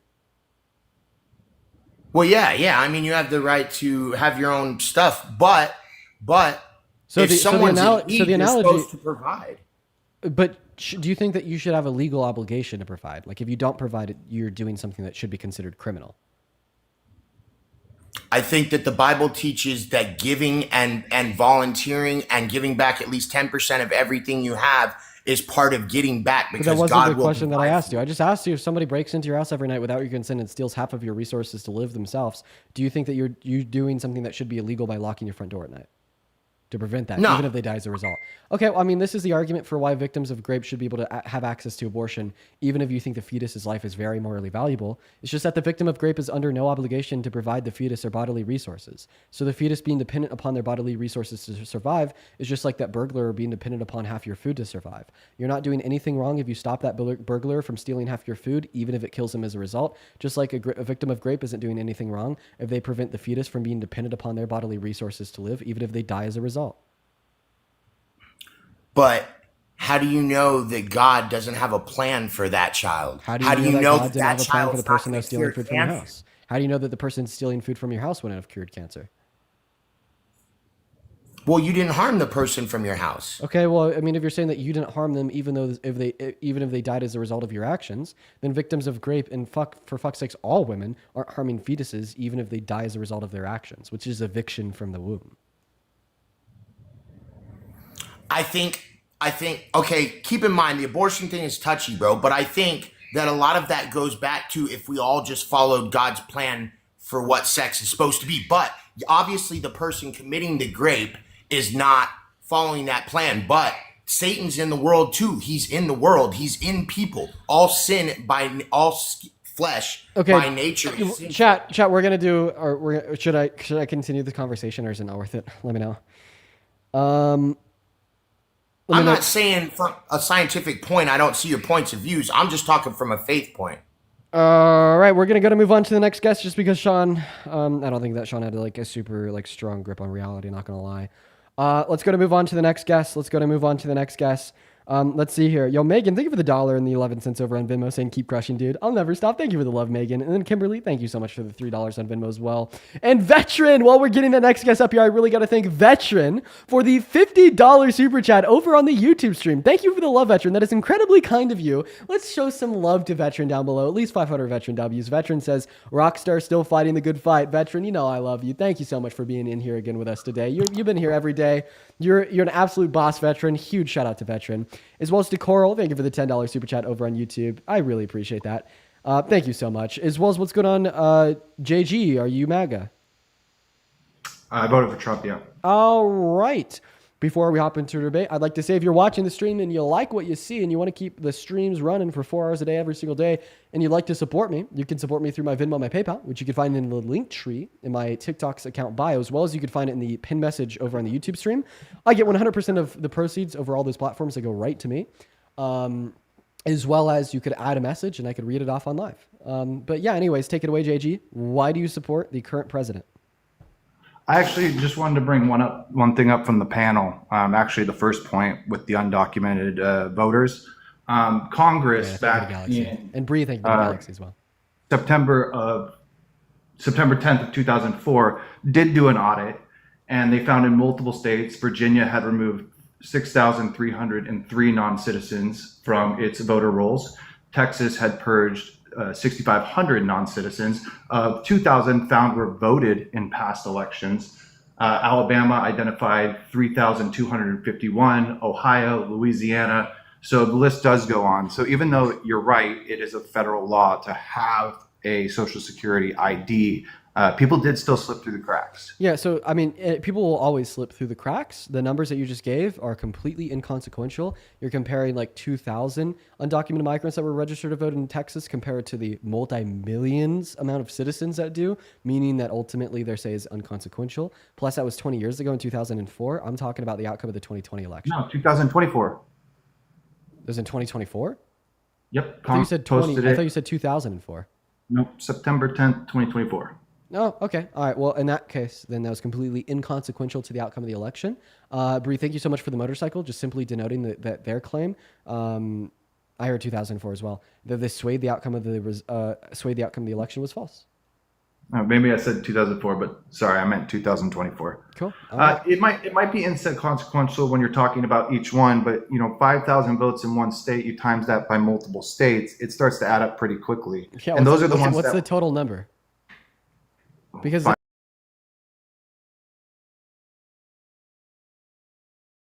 no 2000. Okay, well, like you understand, like the difference in the outcome of the election in 2020 was like 8 million, right? Yeah, 250,000. Sorry. Okay, well, I don't believe that. I don't, but I'm gonna assume it to be true just for like intents and purposes of this conversation. The difference in the outcome of the election between Biden and Trump in 2020 was 8 million. Yeah. So what's your standpoint on why that switched so much in 2024 when Republicans increased their amount of votes, whereas Democrats dropped off significantly? Well, I mean, the data shows that the majority of reason individuals went to vote for Trump compared to Harris in the election was because people basically associated the economic outcomes of the pandemic with the Biden-Harris presidency. So why do you think Donald Trump's a good president? I think he's doing quite a bit. I mean, when we look at the issues, so policies, make America safe again, make America affordable and energy dominant again. Those aren't policies?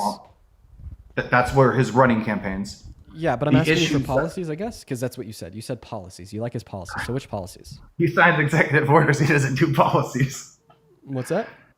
I said he's mostly just signing executive orders. He's not even really following policies as we would consider them in a normal. Okay, so then we can talk about his good executive orders. Go for it. Yeah, I mean, we could talk about the achievements in AI, right? Or we could talk about what he's doing with government accountability. I kind of do like what Government accountability? Elon. He's consolidating power to the federal branch, and he's not even letting SCOTUS hold him accountable. Like, SCOTUS has made rulings that his actions have been illegal, and he just doesn't care. I'm talking about financially, and if you want to bring up that one example, I mean, it's documented that guy is a gang member. And so that's simply not true either. It's not documented. No, even in the SCOTUS ruling, they just simply call that an allegation that he denies. It is not documented that Rodrigo Garcia is a member of 13. Or that the FBI denies, because they have a special thing. That SCOTUS denies, the Supreme Court. SCOTUS denies. Okay.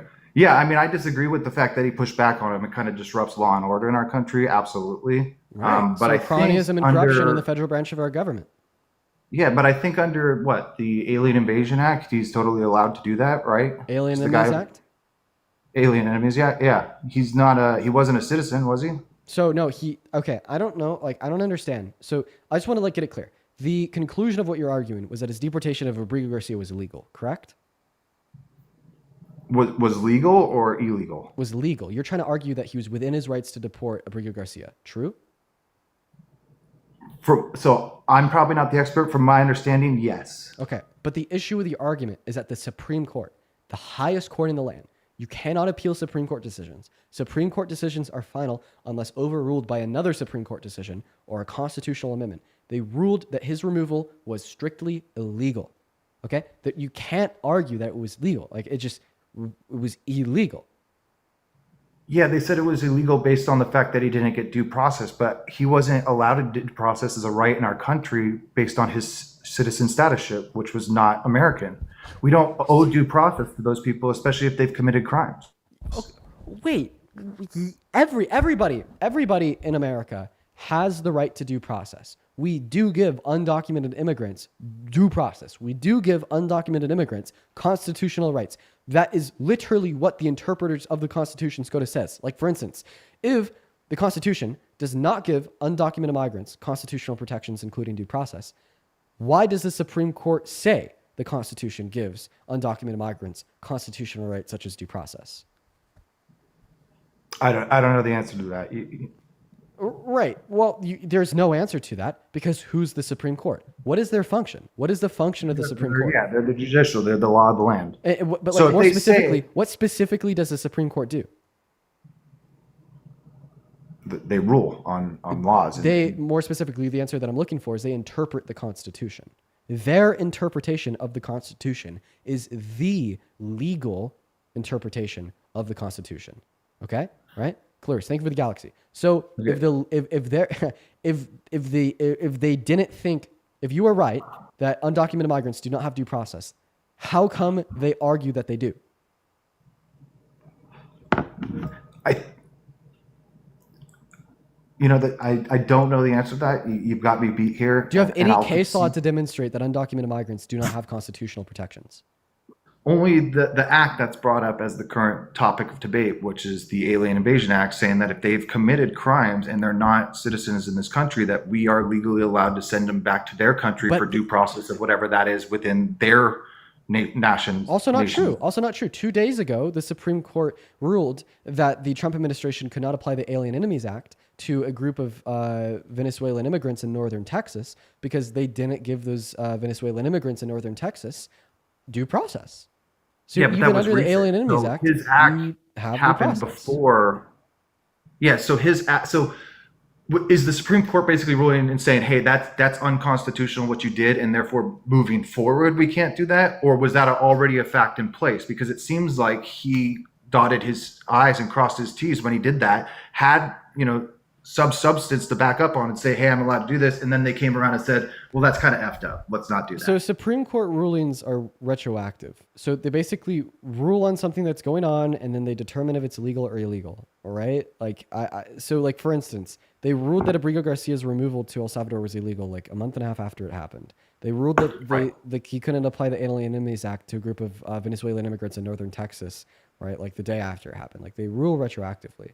Like they declare the actions taken by the administration were illegal retroactively. They're basically saying that when they committed that action, they violated the Constitution. Okay, so if we were to bring them back and Venezuela were to say, hey, we're not going to give them back, what standing do we have there? We could facilitate their return, whatever that means, and that's actually being delineated by lower circuit court insofar as what it looks like to facilitate the return of Abrigo Garcia right now. However, this isn't relevant to my original claim that he just straight up violated the Constitution with a removal in the first place. Yeah, I don't know enough about the Constitution to agree or disagree with you there. Bro, it's a Supreme Court ruling. Like, what? You don't need to know anything. You just need to know that SCOTUS said it was illegal. Like, you can't contest SCOTUS. There's not can you appeal a SCOTUS decision? No, you can't. But some amendments come after the fact. So just because he got ruled to break it doesn't mean he thought he was breaking it in that act. He thought he was doing it under the Constitution. Everything was within his power to do so, and then turned around and got mentioned on it 90 days later. 60 So days are you later. saying that he didn't think he was doing something illegal? Okay, you can make that argument, but I don't understand what the relevance is because he did. Okay, but if he thought he was doing it constitutionally, I mean, things happen that are technically a break of the law all the time and get ruled as You understand accident that this is the same guy that called negligent. for the explicit termination of the Constitution in December of 2022, right? You do acknowledge that fact. Explain that to me. I don't think he did. Yeah. I think that's more propaganda, but go ahead. No, he called for termination of all rules and regulations, even those found in the Constitution, in response to his loss in the 2020 election. No, what he said on that is basically if he got basically a rigged election, which was his claim that we don't even have to uphold the Constitution anymore because basically there's no rules and nobody's playing fair. That was what he said. He said, why do we even have this Constitution? No, he said that voter fraud of this magnitude would allow for a termination of the Constitution. Right. That's exactly what he said. So he's basically saying he called for the termination of the Constitution. Right. If we're not going to play by the rules, what's the point of even having the Constitution? That's when he called for the termination of the Constitution. Spot on. Right. So it's like a cause and effect. He's not just saying, hey, let's abolish the Constitution. He's saying if the people are going to stand for a rigged election and voter fraud and all this stuff that basically goes against everything. Does he think that the election was rigged? Does he think the election was rigged? Yeah. Which means that, he was calling for the termination of the Constitution because he thought the election was rigged. Okay. And if it was rigged, doesn't that violate the Constitution in itself? No, it's not an if it was rigged because it wasn't. The fact of the matter is, it wasn't rigged. He said it was rigged with no evidence and then used that to call for the termination of the Constitution. Well, I did just give you evidence at the very start of this call when I said Congress did their audit and there was voter fraud. Actually, even if I accept everything you said at the start of this conversation, it disproves that the election was rigged because there was an 8 million vote difference between Biden and Trump. Give me evidence that there was sufficient voter fraud in the 2020 election to justify that Biden stole it from Trump because there isn't any. I don't think he stole it from Trump, but right. So then you agree with me. The election wasn't fucking rigged. Okay, Biden won fair and square. Then Donald Trump called for the termination of the Constitution because he was baby raging and he lost. Are you seriously defending the president of America calling for the termination of the Constitution? Is that where like the quote unquote patriots of America you're putting today? Words in my mouth is what you're doing. I mean, do you think that Donald Trump was justified in calling for a termination of the Constitution? No, I think the Constitution should always be withheld above. So then why would you support a president that called for the termination of the Constitution if you think the Constitution should always be withheld or upheld? Because that's not what he said. He said, if we're going to fudge the system, then we need to go back and revisit everything and say, are we playing by these rules? And if not, what's the point of having You're such a fucking sophist. Okay, I have a question. So listen, I think that you murdered my child, okay? And then I say, because you murdered my child, I'm going to murder you. Is that me calling for your death? Yeah. Okay. Donald Trump thinks that 2020 was rigged. And then he says, because 2020 was rigged, I don't want the Constitution to be in place, is yet Donald Trump calling for the termination of the Constitution.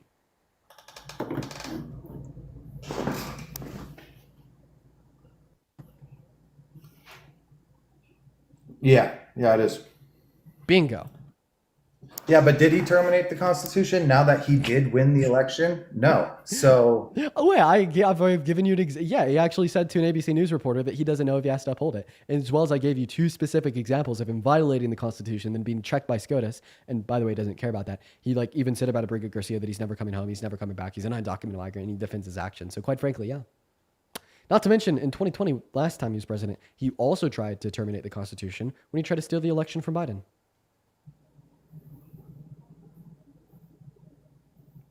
in 2020, he tried to steal the election? Yep. 2020, 2021. How? By installing fake votes for himself in Congress from states that he lost, saying that he won. He did that. He went out and he filled out a bunch of ballots by himself. Well, he actually just filled out a bunch of certificates of ascertainment by himself, which is the total tally of the vote from the state, then sent fake slates of electorates to all 7 key swing states with those fake certificates of ascertainment, and then he directed them to send them back to Congress, then he told Mike Pence to count them as real. Yep, that happened. Yeah, crazy he got voted in again. It is. It is insane. That's kind of the reason why I do these lives. Spot on. Yeah. All right. Well, my point was basically just the undocumented migrant voters. So, I didn't really have much talking points other than that. I know you wanted to jump into some, and happy to do that. But I think there's other people who have better knowledge. Okay. Answer this last question honestly. Do I make it hard to support him? Do I make it hard to be a Trump supporter? Is what I'm saying just like raising any red flags in your brain? So your facts are great. You make great points, but the way you present yourself and you hold yourself, I think can be a little hostile. And I think that's the biggest reason a lot of people did vote for Trump is, there's a huge divide and they saw more compassion on the right and more ability to talk versus being called like a fascist and a racist and a sexist and all these things that if you automatically voted for the right just because Trump is the poster child of that party, that you fall into that category. Donald Trump is a fascist because he fulfills all 14 characteristics of fascism as defined in the I talked about that. Donald Trump is a racist because he called all black people lazy, and he told people that Obama was born in Kenya with no fucking evidence, literally trying to suppress job opportunity for a black man because he's black. Donald Trump is a sexist because he raped a woman, and then when that woman held him accountable, he called for her imprisonment. Can I ask you, do you think you could be racist against yourself? No. What? So you can't be racist against your own race? No. Okay. So if I were to say like all white people are sexist or all white people are racist, like would that not be a racist thing to say as being a white person? Saying like all white people, I think that'd be a prejudice thing to say. I wouldn't call that racist. Fair. Okay, I mean that's fair because what is said, what is proposed is a lot different than what happens in reality. I mean, I know you have a lot of talking points on this is what Harris would have done better for the economy, but none of that unfortunately came to fruition because she didn't win. Versus things that we are actually seeing, like containment of the border and other things that are being signed in by executive orders under Trump. And I think that a lot of people migrated to that. They saw a course of action. They saw promises that were going to be fulfilled versus basically throwing away their vote if they voted for the other side. You understand that Donald Trump was less effective in his first year term than Biden and Harris were in like their first month in office. And there's many promises that he made when he ran during his first term that he never fulfilled.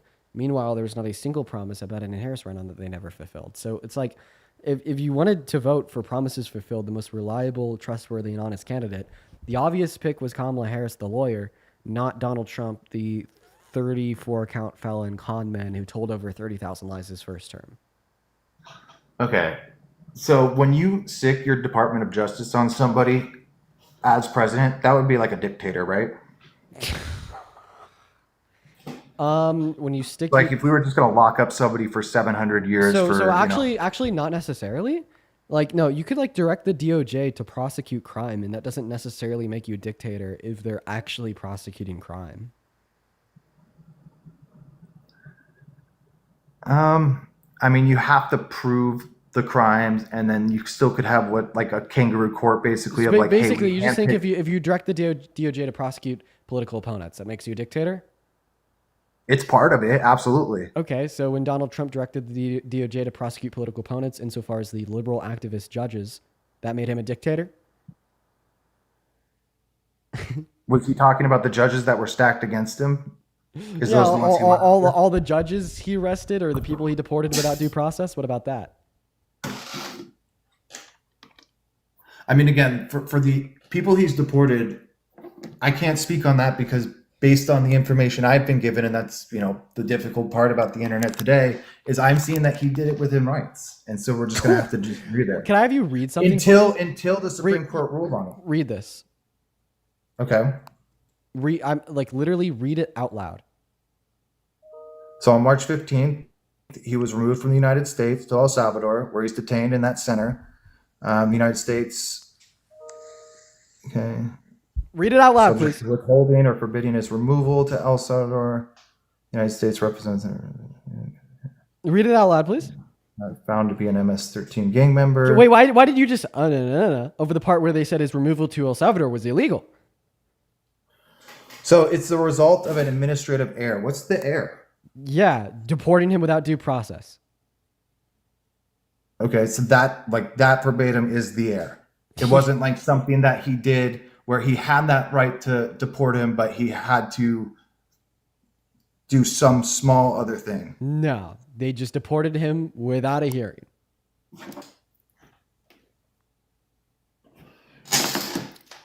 Do you think he should come back? Yes.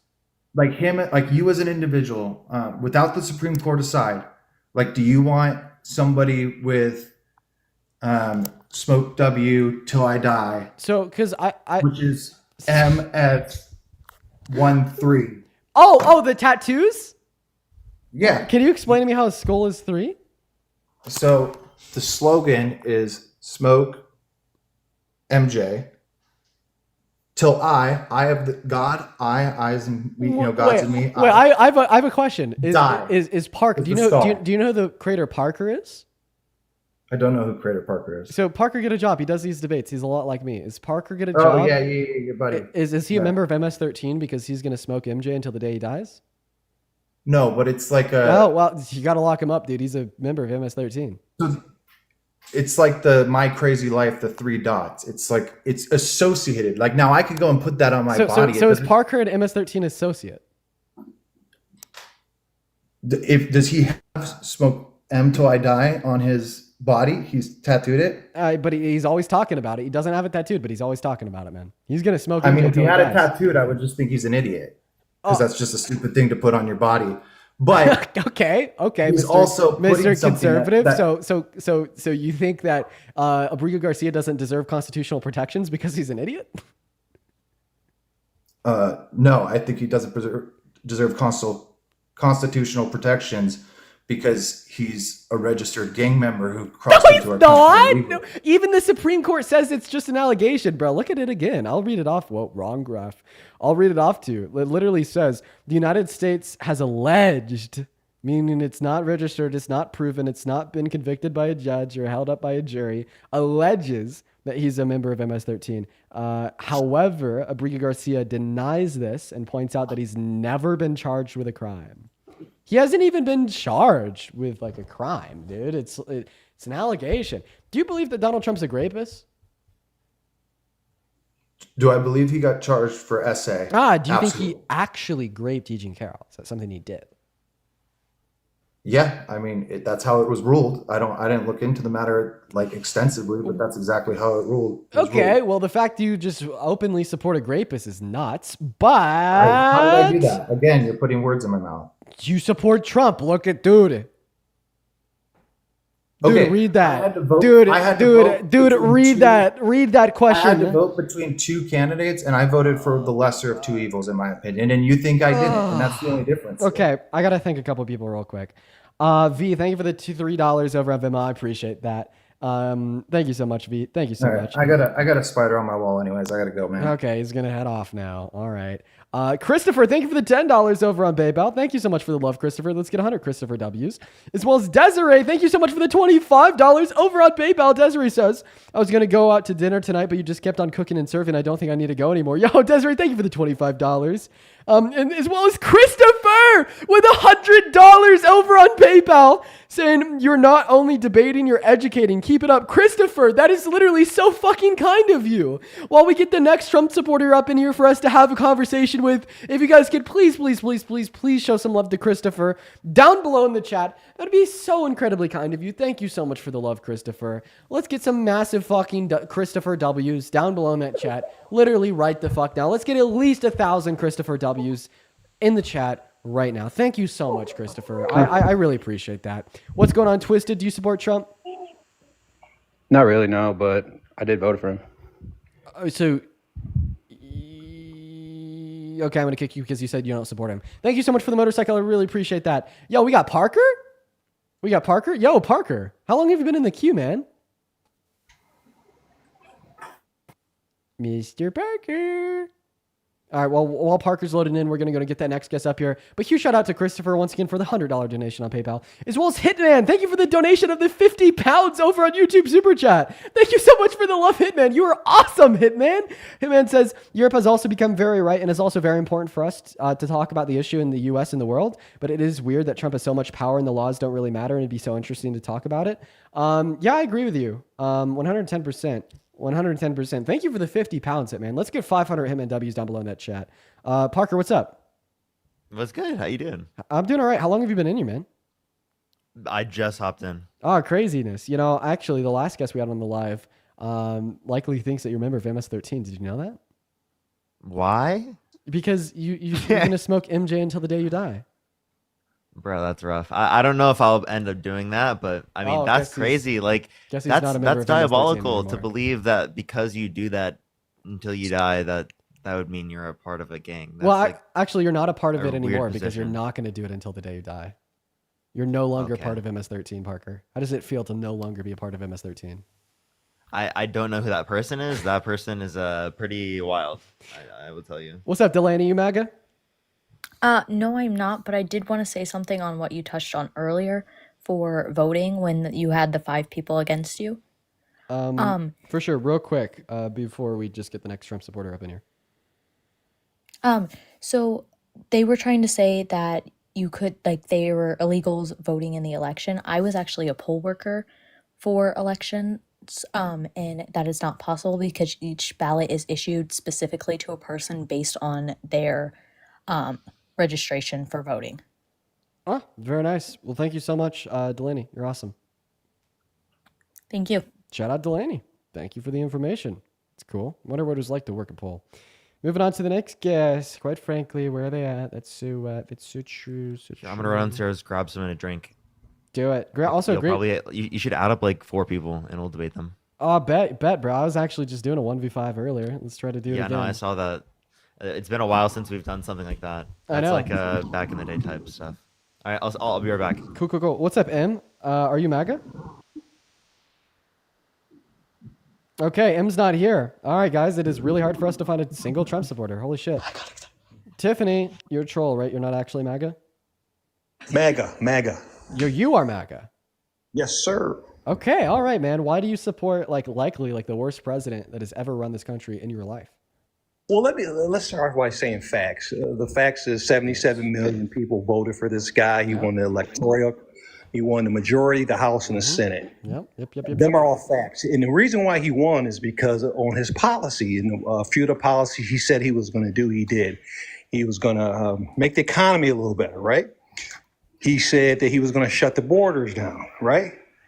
And the other thing, so you got to give him credit because he said he's doing what he said he was going to do. He campaigned on that, and that's what he's doing. Okay. So I have a graph in front of me. Do you know what the FRED is? Yes. Okay. So that is the Federal Reserve Bank of St. Louis. And this is a graph of the real private fixed investment into manufacturing. Could you interpret this data for me real quick? Yeah, it looks like from 2022 to 2024, it peaked up. So under the Biden-Harris administration, investment into American manufacturing was booming. Okay. But then Donald Trump wins the election in November of last year. Then he's ultimately inaugurated in January, and it goes stagnant. And, you know, same thing happened to GDP growth, but instead of going stagnant, it actually went negative for the first quarter of this year. We had negative GDP growth. So when you say that he's already made the economy better, like what macroeconomic indicator would tell us that, since you like talking about facts so much? That's pretty easy to explain. So in 2020, when we had COVID, a lot of jobs were lost, correct? Yeah. So them jobs that were lost under that GDP mysteriously came back on Trump. So the numbers are very miscrewed when you're looking at that. Yeah, you're talking about like bounce back effects. So, I mean, hey, this is investment in American manufacturing. It's not like employment, but we could also assume that like, oh, a lot of investment into American manufacturing was lost with COVID. Are you just saying that what we saw was a bounce back? Well, it was partially a little bit was a bounce back, of course, but you have to know. Bruh. I mean, he's only been in prison for 100 days. Bruh. Interpret. Oh, where the hell did the graph go? What the heck? I lost the graph. No, 1 second. Rip to the graph. Center to screen. 1 second. Center Rip screen. to the graph. There we go. Can you interpret the data of investment in American manufacturing before and after COVID for me? Can you show me how this relatively low level of investment in American manufacturing in 2019 and 2020 bounced back and multiplied by like a factor of fucking 5? Are you saying that little drop right there in 2020, okay, was the drop by the pandemic, and then the massive gains in the next like 4 years, that was just all bounce back? What? Of course it is, and a lot of that's manipulated numbers. Yeah, that's bounce back, even though the gains are more than anything that was ever lost. Yeah. You know what I mean? That's definitely bounce back, Dean. And you just said that as manipulated numbers, so that's a conspiracy theory. I thought that you said you wanted to talk about facts. That's not a fact, sir. Well, of course it's facts. I mean, if you don't 100 days in office, you really can't let it give it some time. He can't do something. I'm talking about your claim that those manipulated numbers for investment in manufacturing under Biden and Harris. Facts have evidence to support them. What's the evidence to support the claim that the numbers of investment in American manufacturing under Biden and Harris on your screen right now were manipulated? Well, that's the same thing that my fellow Democrats will sit here and tell me that the election wasn't stolen, or where's the proof, right? The same thing, right? So I am asking you for evidence that is true. Well, okay. So every swing state that, by the way, we're not talking about the election. We're talking about how you think investment into American manufacturing under Biden and Harris was fictitious. Okay, so what's the evidence to justify that claim? Well, I said it's bounce back. I definitely think it's bounce back. I mean, you're talking about, but it gained more than what was ever lost. Well, of course, it's very manipulated. Then how? What does bounce back mean? Bounce back to where you were? If it's more than that, then you can't just attribute it all to bounce. And it was like significantly more than, like, look at the graph. Like, okay, do you see like that gray area? That was what was lost by the pandemic. Yes. Okay, that is a fraction. Like seriously, like maybe like 1/100th of the gains that were made under their administration. Dean, people are saying look at his repost, but I can't click on it. The reposts are going to be liberal reposts, right? That like chat. Just put a yes in the chat if like the reposts are liberal, correct? No, not liberal, but God, they're not. Okay. No, because this is what I'm trying to say to you. This is you what. Can't tell me that during the Biden era, the gas was cheaper food. I mean, I know that this is his daughter's account. Yes. Yeah, guys, this is his daughter's account. Okay. Why are you using your daughter's account, bro? Why don't you just make your own account? The daughter got him on the live. The first voice I heard was the daughter's voice. Wow, dude. I'm so sorry, Tiffany. Oh my gosh. Yeah, like chat. I just want to clarify, dude. Okay, I just want to clarify to him real quick. Like when you say bounce back, it just doesn't make any sense to say that you don't to say that like if it were to come back even more than what it was originally, that you'd attribute it only to like just the quote unquote bounce back. A majority of that was a bounce back. Yeah. Is he reposting Putin? It's a Putin edit. What? Come out, dude. This person is not real. I don't want to believe that. I'm sorry. I'm only laughing because it's like I just can't even believe that's a fucking real person. Like, I'm sorry, dude. Wait. How could Tiffany, you like? How could Tiffany, you like just do that? Tiffany, How could you like? let's how just could you ask. Let's like just ask her. a Let's just Putin edit? let's just ask her. Why did you repost a Putin edit? Because I like Putin. I thought him and Trump were friends.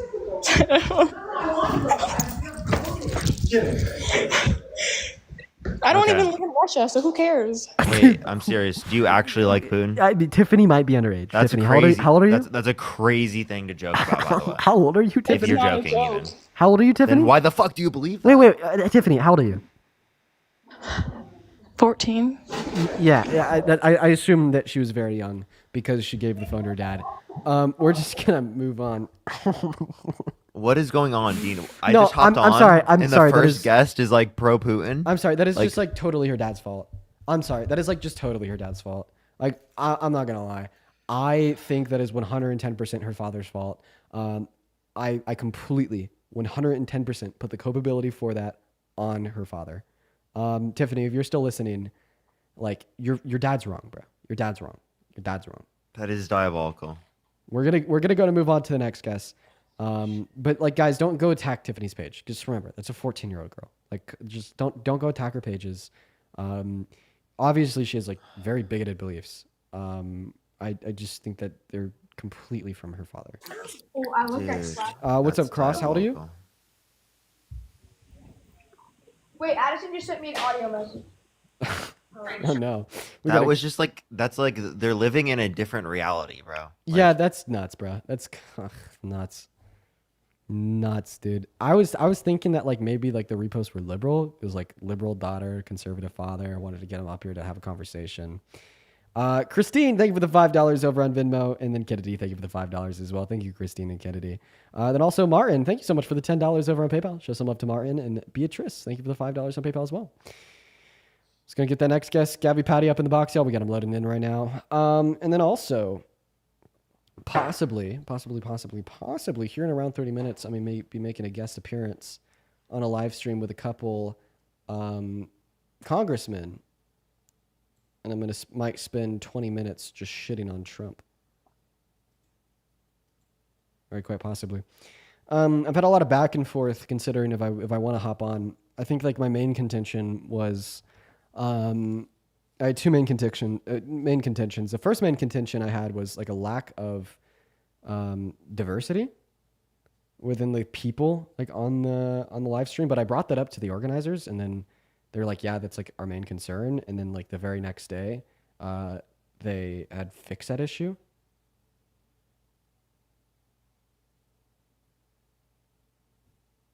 So I actually really appreciated that. They got a significantly more diverse like roster of individuals for the live stream, which was cool.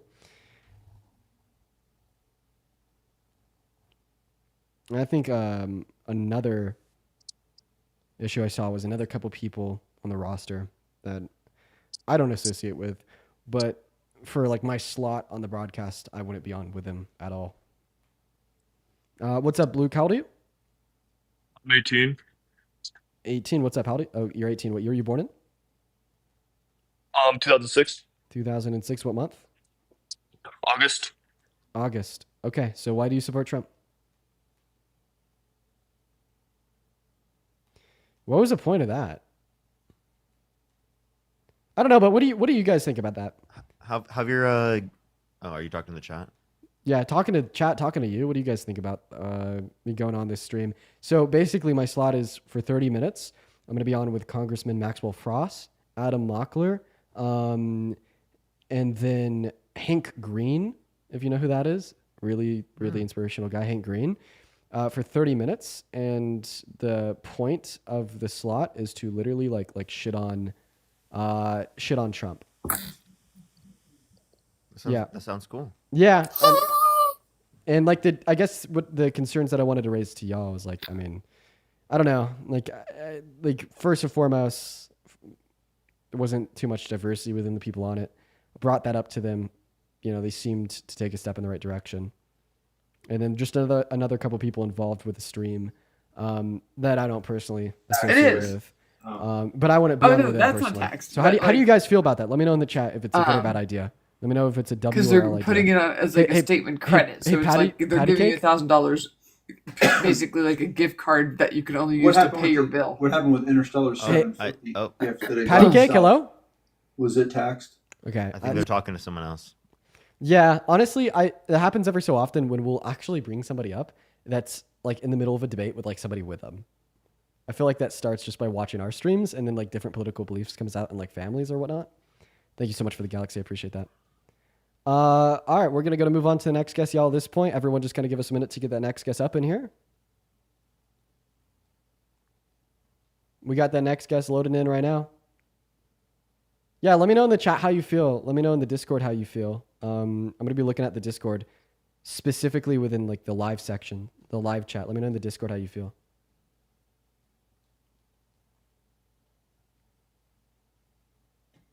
All right, everybody. We're looking for that next guest, everyone. Do it for Hank Green. Yeah, I was doing it. I think I kind of want to do it for Hank Green and Congressman Maxwell Frost.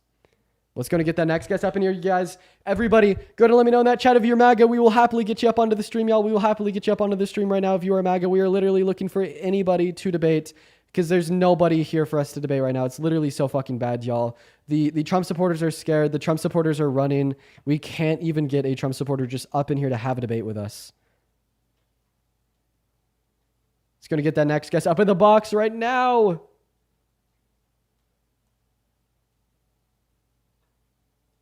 Bruh. What's going on, Naya? Are you MAGA? They're too scared to? Yeah, bro, look at this. Yo, Parker, can you help me like try to incentivize people to get up here if they're MAGA?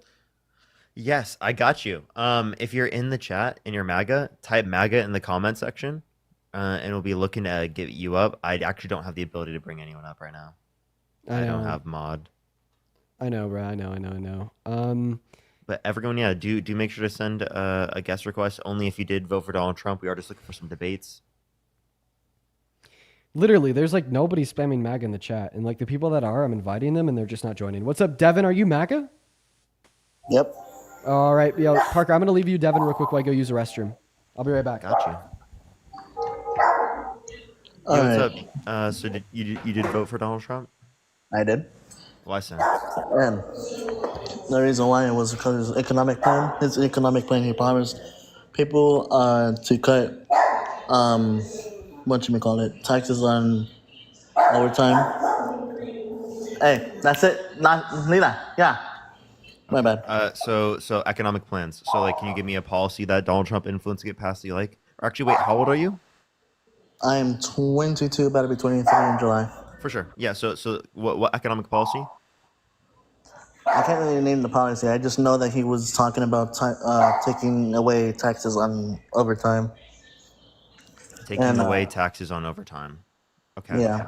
How is he? Okay. So what particular plan? So you're saying all of his plans overall you don't care about, just the no tax on overtime? Yeah. I have a question for you, Parker. Though. Is that in the bill? Whatever he did was like whatever he proposed. I'm assuming it was going to be in the bill. Is it in the bill? Can you tell me where it is in the bill? Well, I don't know. I'm not. Has he talked about it recently?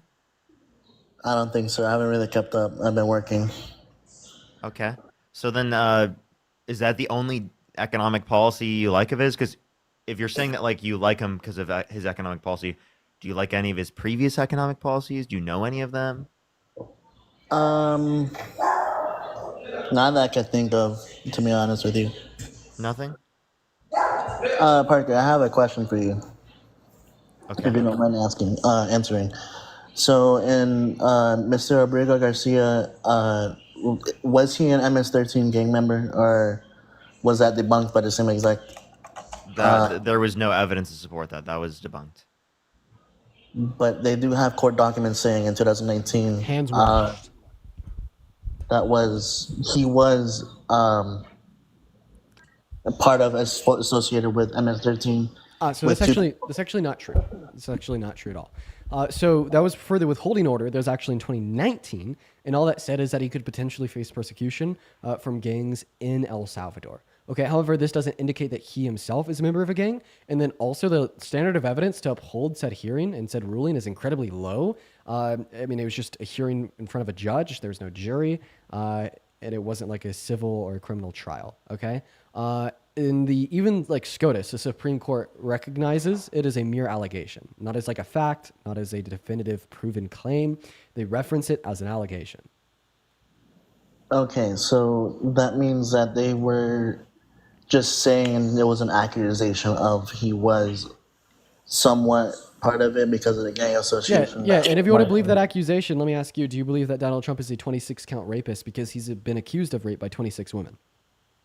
Yes, because that's been proven by a judge and he's been convicted. Do you think that Donald Trump is a serial rapist, a 26 count rapist, and you voted for him?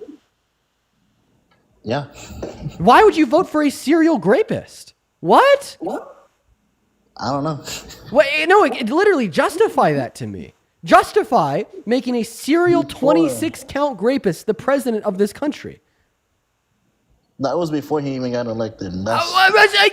Oh my God! Imagine if he fucking murdered a child and then bathed in their blood before he was elected. Oh, it was before he was elected. He wasn't president. When he murdered a family of 5 and strung them up on the wall and drank their blood. Like, dude, really? You believe that he's a 26 count serial rapist and you don't care because it was before his term started? That was before because you apply no value to women, right? You think that women are like subhuman. You think that women just don't matter at all. You don't even think that women are deserving of the title women, right? I think they do deserve the title women because they are females. We're different. Do you think that women are seriously subhuman? No. Then how can you just say that you don't give a shit about a serial 26 count rapist? Do you understand how bad that is? I think that 26 count rapists deserve to go down, death. Do you agree? I do agree. I'm going to tell you this right now. So you think that he should have been put down?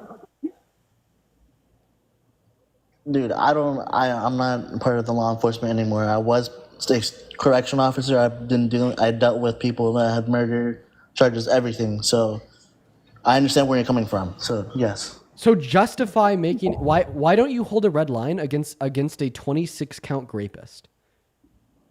Yeah, that'd be a pretty important thing to do. So, my uncle and technically my whole family wanted me to vote Republican, and I didn't think Kamala Harris had enough time. So you think that the 26 count rapist was better than Kamala Harris? Yeah, like what was so bad about Kamala Harris that makes her worse than how bad Donald Trump is? Like being a 26 count rapist, that's seriously. You understand that not even Jeffrey Dahmer was a 26 count rapist. That's worse than Jeffrey Dahmer. Yeah, tell me about it. So why don't you hold a red line against voting for somebody that is self-admittedly worse than Jeffrey Dahmer? I don't hold red lines. I just do. I wasn't even really publicly informed by myself. I just went with whatever was right for myself. I'm kicking him, bro. I'm sorry. He could have I can't believe that. I can't believe that. I really can't believe that. He said, and I quote, "I do believe that a 26 count rapist, that Donald Trump is a 26 count rapist." I can't believe it. What's up, Jackson? How old are you? 18. 18. What year are you born in? 2008. We're gonna move on to the next guest, everyone.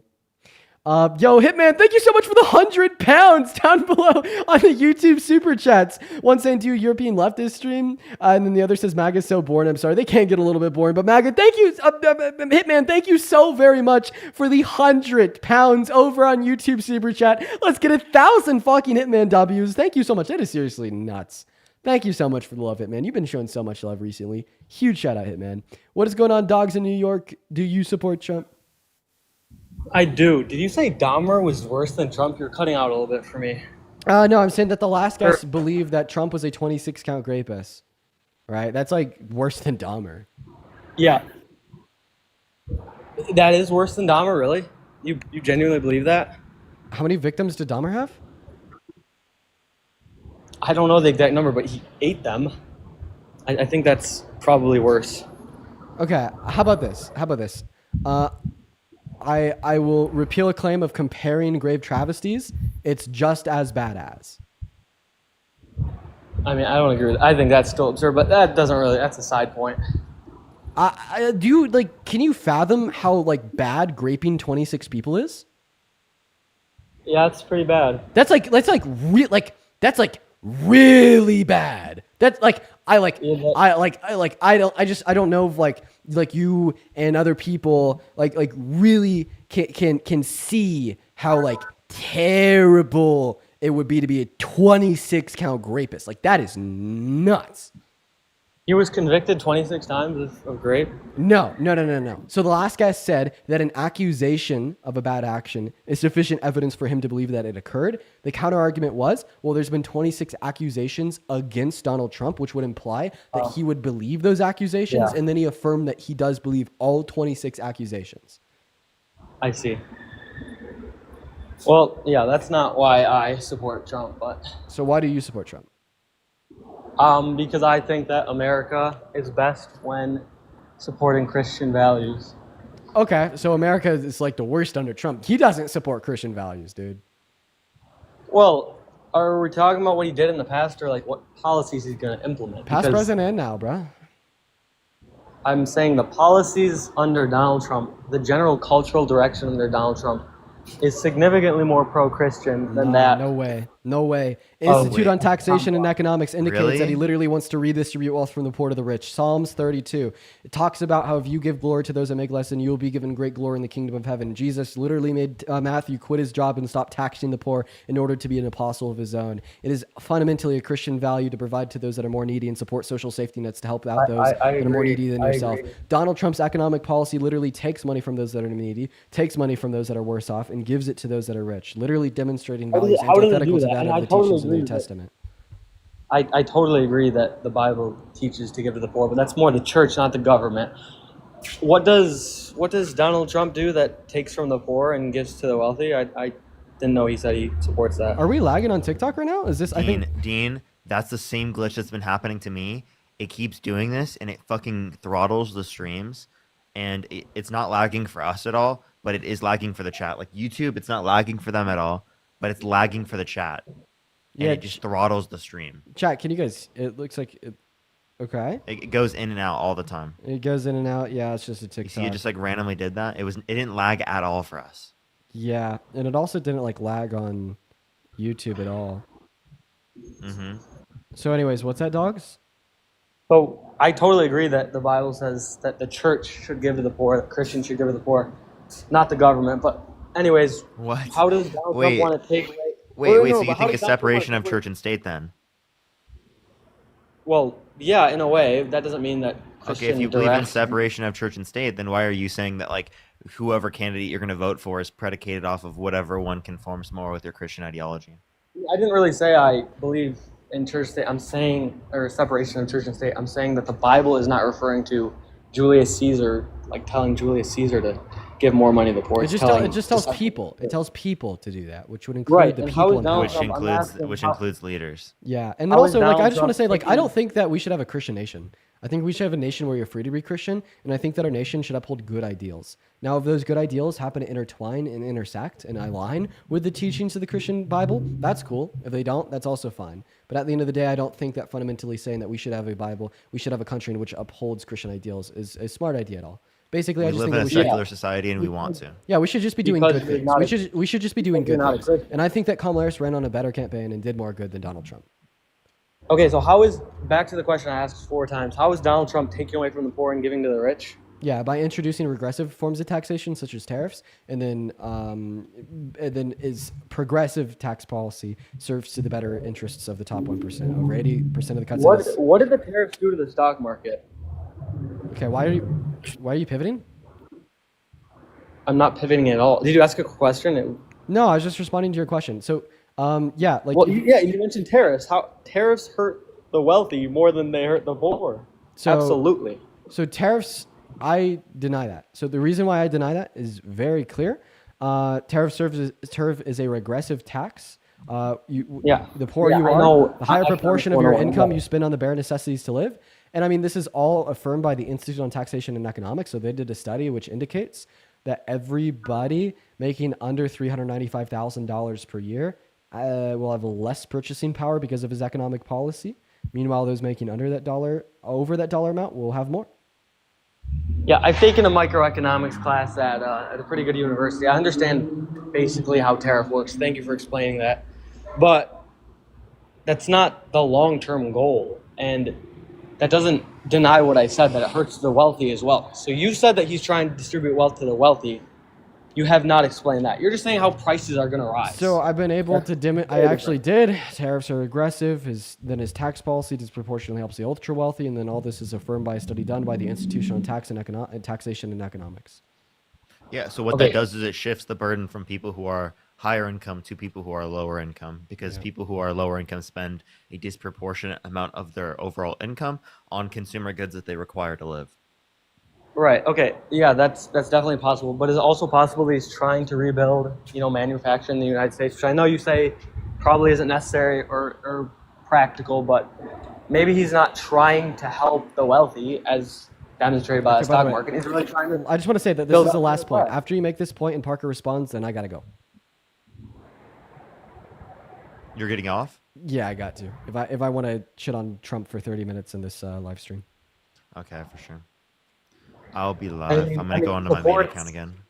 He supports not unaliving children. That's huge for me. He doesn't support. Okay, well now you're making new points. I'm gonna kick you.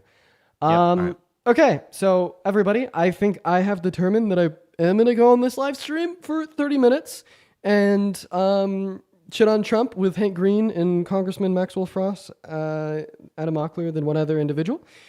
I know that there's been some contention, some pushback against this. I held some of that same contention and pushback, like mainly with like the lack of diversity in the roster of the individuals on the stream. But I'm really happy that I brought that up to the organizers in the event in a call that I had with them over the weekend, and they're able to introduce more diversity to the roster. I was actually very happy to see that they're receptive to said criticism. I think that's a good thing. And then other pushback regarding like other individuals on the roster for the live stream. I also think that's valid, and I wish that they weren't there. I think I'm still going to end up going on it just because I won't personally be interacting with them. I'm going to be in a panel with a set group of people that does not include them, as well as, because now I'll be involved, I'll be able to push for a resolution on that matter if this were to happen again in the future. As the organizers of the event have demonstrated some level of some level of an understanding to what I have to say. So I think that this live is going to be on YouTube and a bunch of other places, but here's actually what I'm just going to do. Just follow me to my YouTube stream. I'm going to stay live on YouTube while I'm doing this. So pull through to the YouTube, my YouTube. It's in the link in my bio. And yeah, come through to the YouTube. Also, somebody in the chat says, whatever makes you $1, Dean. So I'm actually not getting paid. I think it'd just be a really good opportunity to push for like better messaging as it relates to like being anti-Trump, especially with members of Congress. Make all your beliefs known. Yeah. Like, I don't know. The main value that I see in this opportunity is like, basically, like, I don't think that people in the American Congress are pushing the best anti-Trump messaging that they could. I think that people like me and Parker probably have a really good idea of what is best because we spend our day engaging conversations with Trump supporters, so we know it's effective, we know it works. But yeah, I'd recommend just pulling through and watching me. So if you are in the live and you're interested in watching me, please go to the link tree in my bio, click on the YouTube account, and I'd highly recommend just watching it through my own platform compared to theirs. So come over to the YouTube stream, link in bio, and I will see you all over there very, very shortly. Once again, the link to my YouTube stream can be found in the link tree in my bio. You could also find me on YouTube by just going to YouTube and typing in Dean Withers. Right now we have 2.1 thousand people. Text me when it's about to happen, and I might react to it. Cool, sounds good, Parker. As well as I'll send you a massive, massive raid as soon as I'm done. All right, bro. Appreciate you, man. All right. Take care, Parker. Take care. Take care. Have a good one. Have a good one. I'll see you, man. I'm going to go ahead and now end my live on TikTok, but I am staying live on YouTube once again. So everybody, if you want to watch me hang out with Hank Green, Congressman Maxwell Frost, Adam Mockler, then one other individual for around 30 minutes shitting on Trump, head over to the link in my bio. But I gotta head over there now. There's 7 minutes until the event begins, and I gotta set everything up. So yeah, see you all over at the YouTube link in bio. Pull through. All right, for everybody on YouTube, I'm not gonna lie, I need to set this up. Let's see. Dean information for tonight. I don't know all the speakers who will be engaging in the discussion. The panel is at 6:05 ET.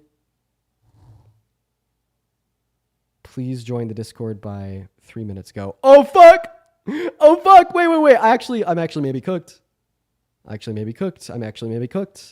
late to joining the Discord. Everybody. I need to join a Discord so I could get on their stage and speak. I might be cooked. It was telling me to join the Discord by 4 minutes ago. There we go. Okay. All right, everybody. I gotta figure out shit. Clock's running down. 9 minutes to go. Let's see. Goal of the conversation: acknowledge the absurdity in the moment we're in. Okay, so true.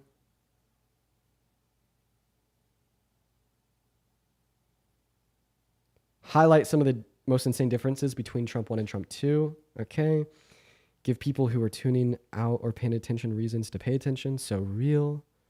Give your audience some tangible actions they could take to stop madness. So true. Oh, this is awesome.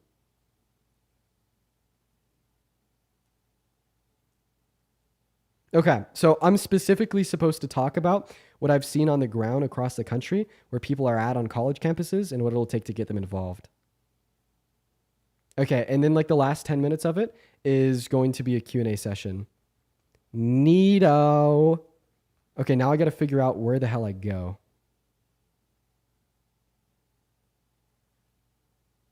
Co-stream links. Let's meet in an empty waiting room. Okay.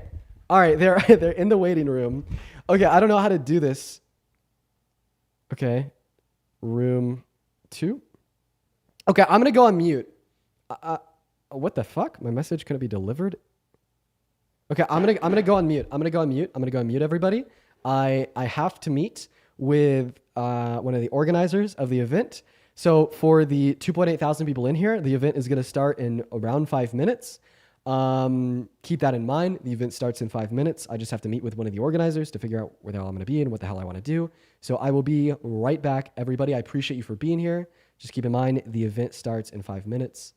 And yeah, I'll be right back.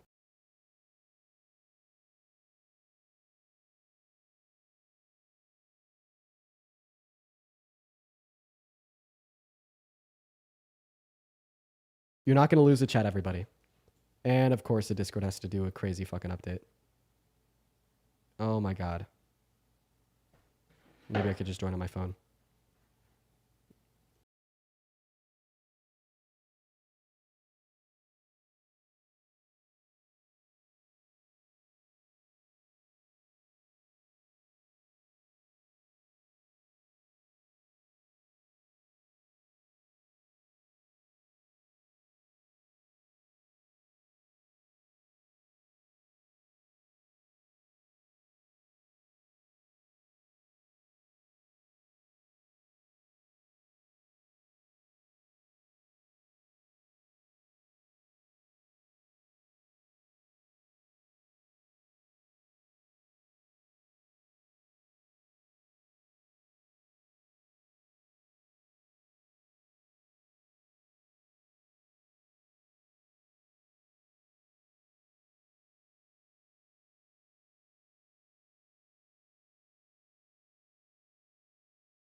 Hello and welcome back, YouTube stream. I had to put you guys on mute there because I was talking to an organizer of the event 5 minutes out. And now we are in a waiting room before it starts with both Adam Mockler as well as Representative Maxwell Frost.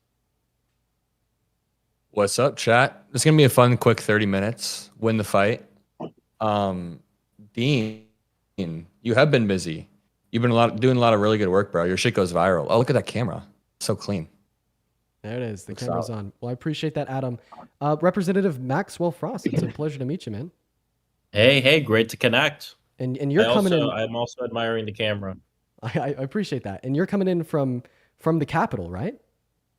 Yep, yes I am. Yep, at the front of the Capitol, and gonna have an early night tonight because I have a very early morning. The Republicans at 1 a.m. are hosting their Rules Committee hearing to advance this horrible, evil, big, ugly bill to cut Medicaid, to cut nutritional assistance, and so much more. The biggest transfer of wealth from the working class and poor to rich people in the history of our country. So we got a lot of fight ahead of us.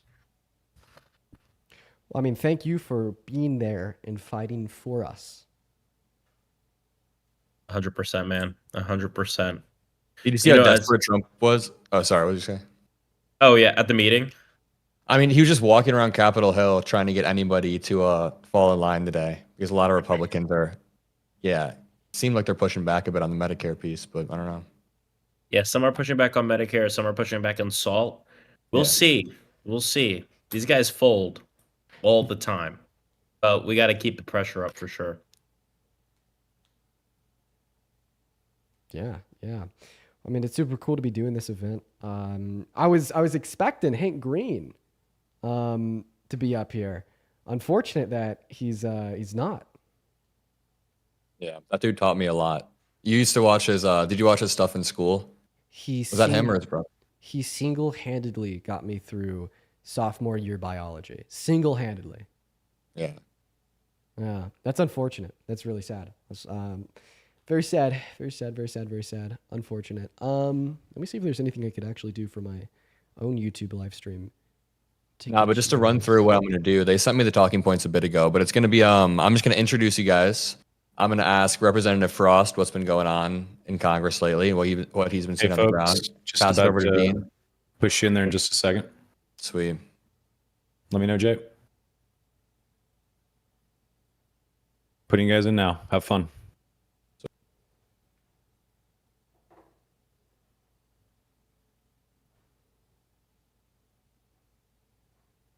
Cool. Adam, are we live? Okay, we're in, but they have us muted. All right. And I don't know if we have your mic, if we have your audio, but good to see you. They have a server muted, y'all.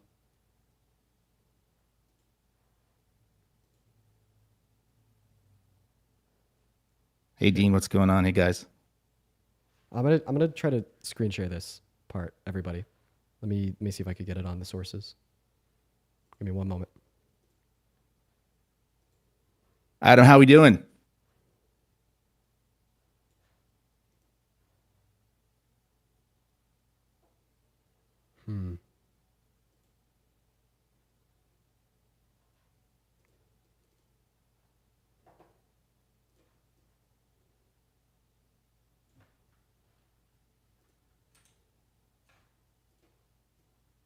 Oh. All right. We're getting some things situated. Yo, can you hear me? Yeah, there we go. Hey, Adam, welcome. I'll let you take it away, my friend. Yo, there's a setting called push to talk on. Can you turn off push to talk? Dean, are you getting that too? Yeah. Yeah, you got to turn off push to talk. But either way, while you're figuring that out, welcome to Win the Live. It's going to be a live stream with 7 consecutive panels with some of your favorite creators, some of your favorite politicians, some of your favorite influencers, all in one place, working towards one goal. You know, it's really important to get a bunch of like-minded people together in one place. Is push to talk fixed? Looks like it is. Can you hear me all right? No. I need to. Well, while we're waiting for that to get fixed, Representative Frost, can we hear you? Oh, it's not fixed, everybody. Oh, it's muted. Oh no. Give me a second. I don't even know my push to talk. Well, Dean, button. if you click on the microphone and then you click on voice settings, there we go. You can add a keybind, push to talk. But while I'm waiting for the settings to get figured out, the entire point of Win the Fight is to bring a bunch of like-minded people together to work towards a common goal, that being re-spreading our pro-democracy values at a time. Hello? Yo, what's up? Representative Frost, thank you for Hey, joining hey. me. Sorry. All right. I got it. Yeah, so Voice settings. There you go. You should be able to hear me And now. then voice activity. There we go. Yeah. Sweet. All right, let's go. We are joined today by a few amazing people. First of all, Representative Maxwell Frost, how are you doing today, sir? I'm doing okay. You know, we're in a tough situation in the House, but we're gonna keep fighting. We got a 1 a.m. hearing coming up. I'm sure we'll talk more about that. But my spirits are up because we're gonna continue to fight back against this evil budget they're trying to push through.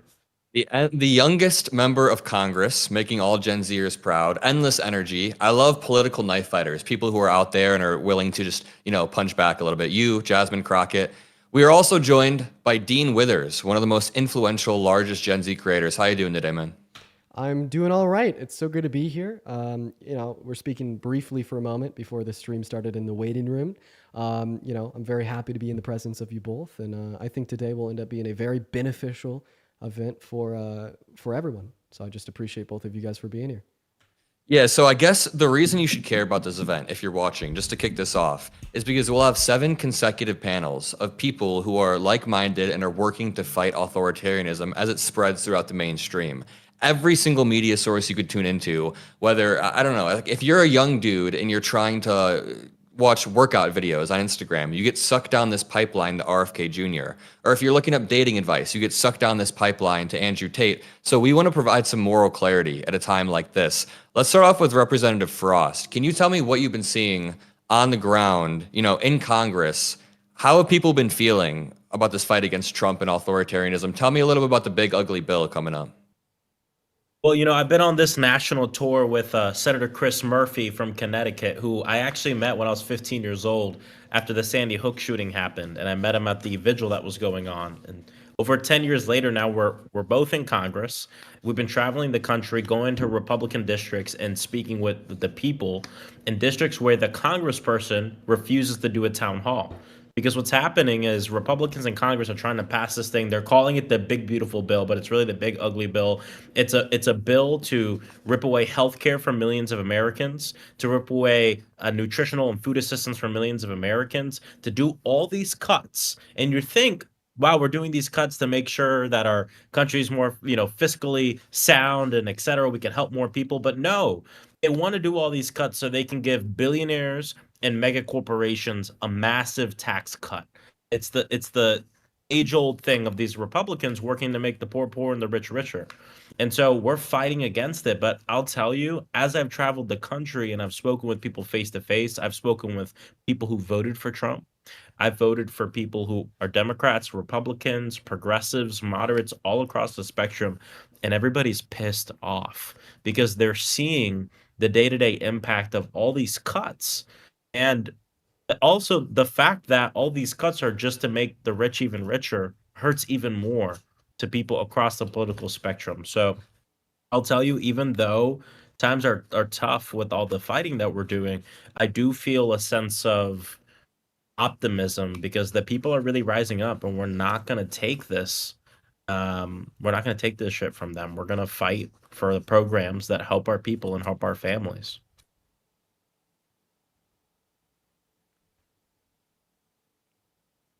You got to hit your push to talk button. Oh, my bad. I was cooking for a second there. But yeah, very well said. And I think that one of the silver bullet arguments when it comes to Elon Musk and the cuts and the consolidation of power is that after Trump took office, over 40 different regulatory investigations were either paused or halted or slow walked, all into Elon Musk's companies. It's just blatant corruption. I want to pass it over to Dean. You talk to Trump supporters on a daily basis. Can you tell me what you've been hearing? How are you fighting against authoritarianism? Of course, that's a great question. So I've been speaking with Americans that support Donald Trump since before the election until now. In fact, immediately before I joined both of you here on this event, I had spent 4 hours talking to Americans that support Donald Trump. And I've noticed this continual trend of these people that support the president, slimming. I find it much harder for me to find individuals who are devout Trump supporters today, like I might have been able to before the election, which is something we should be optimistic about. But B, more defensive of some of the craziest things that a president can do. I mean, I seriously see America getting to a point where there is people out there that will look at Donald Trump illegally deporting Abrigo Garcia, then they will read the order that came from SCOTUS on April 10th, 2025, calling it illegal, and they will say, I don't care what SCOTUS has to say because I follow Trump's law. And in fact, I see the sentiment all the time, even as it relates to maybe his use of the Alien Enemies Act. They say it's the best thing we've had since sliced bread, even though SCOTUS has told Trump he can't use it as it relates to specific groups of immigrants because it's defined their due process. And they will just bend the knee and keel over for economic policy, which hurts them as it only is intended to help those making over $395,000 per year. And it's an issue. I think it's a problem of propaganda in mainstream media. I think it's a problem of mob mentality and just wanting to exist as a part of a group, to have other like-minded individuals as yourself, but not really to seek truth or to make America a greater place. And I think having these discussions, being able to point out those problems, have true, honest, and transparent conversations about how bad it's gotten, and how, yes, this is authoritarianism, how, yes, we are bleeding into fascism, and that is a claim made not because I'm a crazy liberal, but rather because I can read, acknowledge, and understand the 14 tenets of fascism as it's defined in the literature, is incredibly important for the future success of this country. And I love to see so many individuals having these conversations and being more outspoken and proud in their defiance of Trump, and saying that this administration is not for the people, but for them and themselves alone. And yeah. Yeah, when it comes to due process, I love when Republicans will inverse reality and say that 9-0 Supreme Court ruling was actually in favor of Trump. But then when you press them on it, they concede they don't even care about due process anyways. Representative Frost, you went to El Salvador, right? You went to go visit CCOT. Can you tell us a little bit about what you saw on the ground there? Well, yeah, I did go to El Salvador. I went with 3 other members of Congress, including Congressman Robert Garcia. The reason we went is because what we're seeing in front of us, it wasn't even just about Abrigo Garcia himself, even though he's very representative of what's going on right now. But I represent many immigrants, people of different statuses. And I'll tell you that when Kilmar Abrigo Garcia was sent to El Salvador, I had constituents literally coming up to me as I'm at the store, walking around the community, saying, he represents me. Like, what happened to him, I'm scared it's going to happen to me. I'm scared it's going to happen to my daughter, my abuela, my grandma, my grandpa. And when we started receiving literally hundreds of letters, emails, calls, texts, DMs from constituents, people who live in my district, saying, do something about this, I'm scared. And then when Donald Trump went to the White House and said in the Oval Office that he wants to send homegrowns next, U.S. citizens, to gulags in other countries for and completely not give them due process, that's really when I completely drew a line and said, no, it's not enough for me to just denounce this from here, but I need to go there. Number one, of course, to shine light on this issue and how it can impact anyone, but also to ask questions about where Kilmar is, try to figure out if he was moved to a different prison, at least so his family can know. And also to, again, completely shine light on the fact that the administration is ignoring a Supreme Court decision and completely acting outside the bounds of the law. And I think it's hilarious. We see all this hypocrisy from the Republicans in Congress and Donald Trump, even right now, as they are doing something that's never been done before. The Department of Justice is charging a sitting member of Congress, LaMonica McIver, because she went to an ICE facility to do her job and provide oversight on what's going on there. Now they're charging her with a crime. And I posted about this yesterday, and I have a ton of like MAGA cultists in my comments saying, oh, it's about the rule of law, the rule of law. If you care so much about the rule of law, tell Donald Trump to stop deporting people with zero due process. And the thing that's really frustrating to me is this.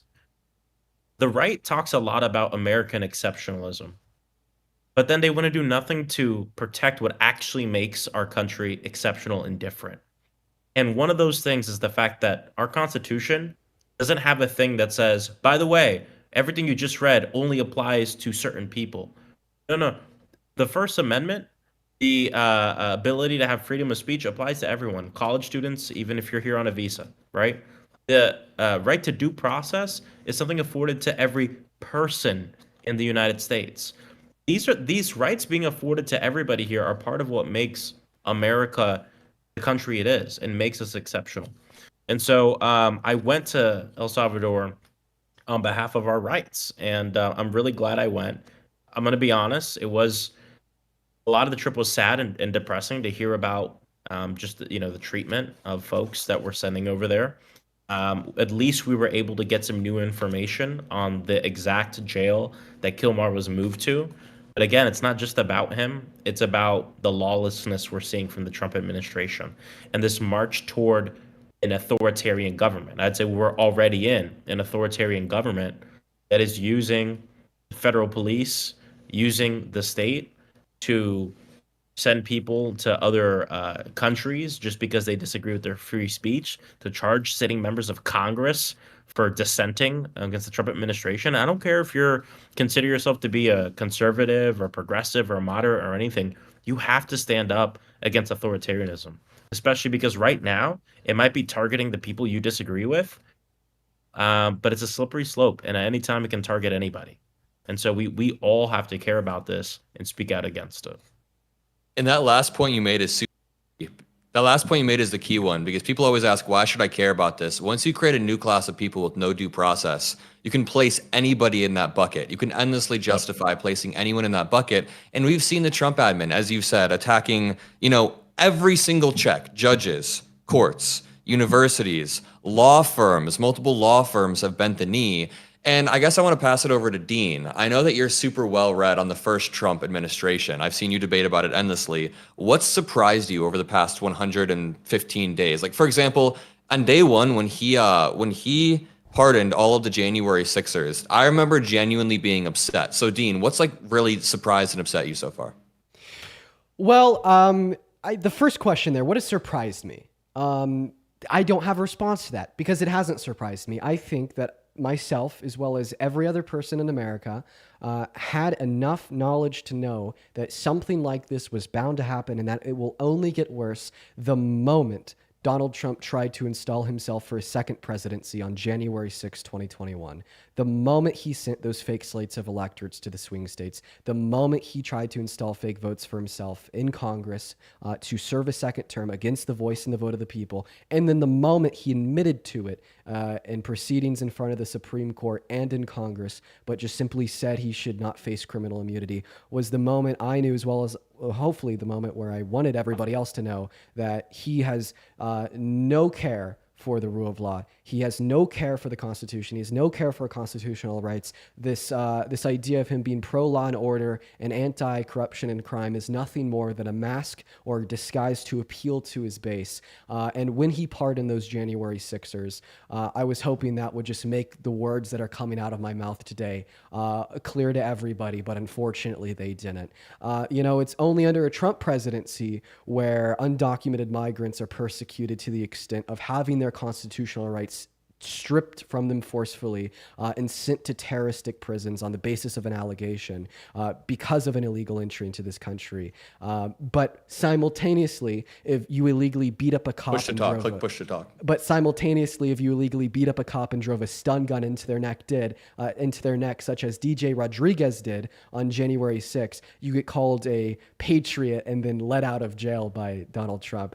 It is so surprising to me that every single American hasn't woken up to the same revelations I'm sharing right now, and very sad as well. And you said that frustrated you when it occurred. It should have frustrated everyone, and the fact that it hasn't is why I'm here. That is the surprising part, that not everyone has woken up. And that was the first thing he did on day one. At least he ended the Ukraine war first, right? Oh wait, no, he didn't. At least he lowered prices first. He didn't do either of those things. Representative Frost, how are you communicating with people when you're like, okay, so this is my question. When I talk to people like young Trump supporters about Elon Musk gutting these institutions, they always say, I feel disenfranchised. These institutions aren't helping me in the first place. How do you describe that a lot of these institutions are necessary, even if they're bloated? Yeah, no, I appreciate it. I think a big part of it is bringing it home for people. We have to bring it home and talk about, like, and this is the thing I would talk to my colleagues all the time about. We actually shouldn't be seen as a party that is trying, and the people that are trying to defend the status quo, because the status quo sucks. And there's a lot more we need to do to make this country work for everyone. However, there are a lot of things that people before us have fought for generations, so that way we have some help as working people to be able to get through here. And so for me, it's less about defending institutions, but it's more about defending the programs and the people that those programs help. And so, for instance, on the Department of Education, right? It's not about defending the Department of Education. It's about defending Head Start. It's about defending Title I funding, right? It's about ensuring that we can have good rural education for students who don't live in cities, and that we have resources for students with disabilities. So I really talk about the programs more than the building itself, and that helps people realize, like, whoa, I've been fed a ton of BS in terms of what the Department of Education does. It's the same thing when I talk about what's going on with the VA. I mean, when we keep the conversation to a thing in DC, it is a lot easier for somebody like Donald Trump to just lie to his supporters about what's going on.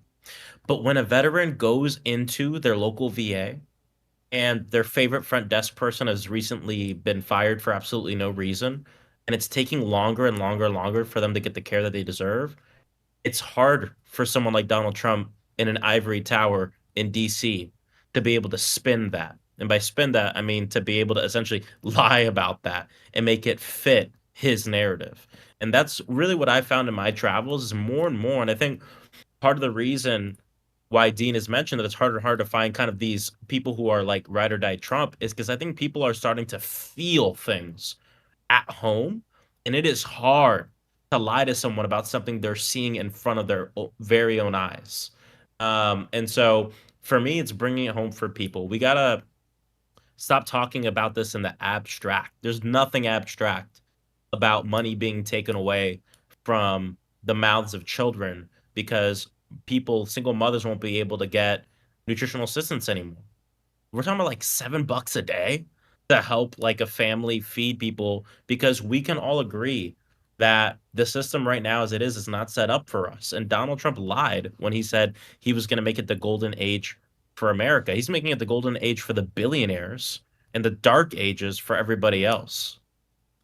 Dude, that's what I've been saying lately as well, that Elon's making the government more efficient for himself and his own companies, Exactly. especially the one where all of these regulatory investigations are just paused or halted after Trump fired the inspectors general. Clear public intimidation. Dean, I actually want to know how you'd respond to the same question. Say you're debating a Trump supporter, and like, not even the illegality of it. Of course, Elon Musk subverted the power of the purse. Of course, Elon Musk subverted the Constitution. They don't care about that. How do you explain that some of these programs are actually necessary? What's your argument? Well, this is a way that I like to address it to the average Trump supporter that comes on my live. The Trump administration with the Department of Government Efficiency will still be spending more of your hard-earned money than Kamala Harris's administration without the Department of Government Efficiency. So these projections are coming from the Congressional Budget Office. All of Donald Trump's proposed policies estimated to cost somewhere in between $10 and $15 trillion. Keeping in mind, around 6 to 8 trillion of that 10 to 15 trillion is just for tax cuts, which disproportionately benefit the most wealthy of those among us, right? Meanwhile, we look over at what Kamala Harris had proposed for her presidency. We were looking at maybe 6 to 8 trillion dollars of overall new debt-related spending, with the majority of that being spent on tax cuts for you and 100 million American workers just like you. So when the Trump administration will boast about how efficiently they're cutting down these programs, even though they have no clue what those programs are or how they benefit Americans, at the end of the day, he is going to turn around and spend trillions more than he could ever cut, Elon said the most they could cut it is around $1 trillion on systems that benefit the millionaires and the billionaires. So I don't even find it efficacious to try to sit there and describe to some of these rather dense people I'll speak with about what the particular systems are that are being cut. I leave that to those that are significantly more knowledgeable than I am, and just simply point out the fact that at the end of the day, our government's going to be spending more money than it would have if he wasn't elected. And I mean, that same trend was true in his first term too. According to the CRBF, the Committee for a Responsible Federal Budget, they spent $8.6 trillion. You look at Biden and Harris, they were down at $4.6 trillion. This myth of being fiscally conservative, wanting to cut down on the wasteful expenditure of our government, vanished with the start of Donald Trump's first administration. The fact of the matter is today, the party that's not only focused on ensuring that there is good and efficacious social safety nets to provide for those that are the most needy around us, not only ensuring that the purchasing power is in the hands of the workers, in the hands of the average American, but also ensuring that we are keeping our government expenses lower than that of the other party is the Democrats, is the left, is the liberals 110%. It is Trump who's bloating our federal expenditure. He's just hiding that and masking that under this guise of the DOG. Trump Hey, man, bloated. Brother Dean, can I cut in here for a second, guys? You've got a lot of fans. I want to acknowledge some folks in chat, if you're good. Jillian and Ton say these dudes know their shit. We got some. I want to shout out also Terry, Evelyn in Arizona, and we got another comment here, Kayla. Happy to see so many young people fighting for our country. If you have questions, guys, please leave them in the chat. You can get to our YouTube at Win the Fight Live. But we have a question here from Robin Levinson. The GOP, most of them, are not upholding their oath to office. What can be done to get them out before elections? I'll kick it to you, maybe Rep Frost. Yeah, I appreciate the question. And look, I've been hearing a lot about this because, like I said, I'm touring these districts where there are Republican representatives who will not meet with their constituents and not host a town hall. And I got to tell y'all, as a representative, it's kind of a disrespectful thing to go to someone else's district and host a town hall. But you know what's even more disrespectful? Not even hosting a town hall for the people you're supposed to represent. And so we've seen a lot of that. I mean, the best thing we can do right now is focus our energy on making sure they feel the pressure everywhere all the time. Because I'll tell you, for instance, just a few days ago, a senator, Josh Hawley, who I agree with on, I would disagree with on 99% of stuff, came out with a pretty forceful rebuke of this big, ugly bill and said, I can't support it with these Medicaid cuts. We'll see if he holds us to the end, but I can promise you that he would not have said a peep about this in the negative direction if it wasn't for the pressure that his constituents are putting on him. So I would encourage everyone, if you're upset with your Republican representative and your representative because they're not meeting with you or they're not, speaking out against this bad bill, or they're going to vote for it, pull up to their office, protest, make sure that the press is hearing about it, make sure people hear about it in unlikely places that aren't political, and keep that pressure on all the way till the midterms, and then work to vote them out. I think we are better served if we put our energy towards pressuring these people and calling them out. You see them in the grocery store, walk up to them and say, hey, why are you voting to take away health care to millions of Americans? What the hell is wrong with you? Like, make sure people hear about this and keep the pressure up. And I'll say that I'm asked all the time by people when I travel, what can I do? What can I do? I can tell you generally what you can do, but here's the best answer. Find a local group that'll tell you what to do every day. Because I promise you, all these groups have been begging for your help for a long time. So now's the time. It's never too late. Get involved because they need you, and they need you for the fights we don't even know about yet. Are there any groups that are particularly helpful for you guys in Congress? Any folks you'd recommend they try to connect with? I mean, there's so many of them. It's hard to, kind of name them off. People should just look at what groups are active locally. Obviously, there might be like a Democratic Party group local you can join. I used to be the national organizing director for March for Our Lives before I ran for Congress, which came after the shooting that happened in Parkland. If you care about gun violence, there's groups like Sunrise Movement, there's Indivisible, there's MoveOn.org. There's a lot of different groups that you can get involved in depending on what issue you care about. Working Families Party. So I suggest, really think about the issue you want to engage on and just go all in. Because another part that's important about organizing is the fact that you are with other people in person, that you generally believe the same things and want to fight together. Fascism and authoritarians thrive when the opposition works in not in solidarity but in solitary. And so we got to work together and have more places where we can come together and fight together. So don't discount the power of just organizing in groups in person. It's really important. I have to shout out this person, Thomas Giarita, I believe, shared with us. I'm an 82-year-old veteran. I swore an oath to protect my country. I have no intention of quitting now. How do I get people to hear and listen to me? And I just want to shout out Thomas, 82-year-old veteran. We were going for young men, but we are so proud to have you watching, sir. But I'll turn that question back over to you guys. I can hop in really quickly. First of all, another good org that you can join is Vote Vets if you're a veteran. That's one that I've been working with lately. They're really, really solid.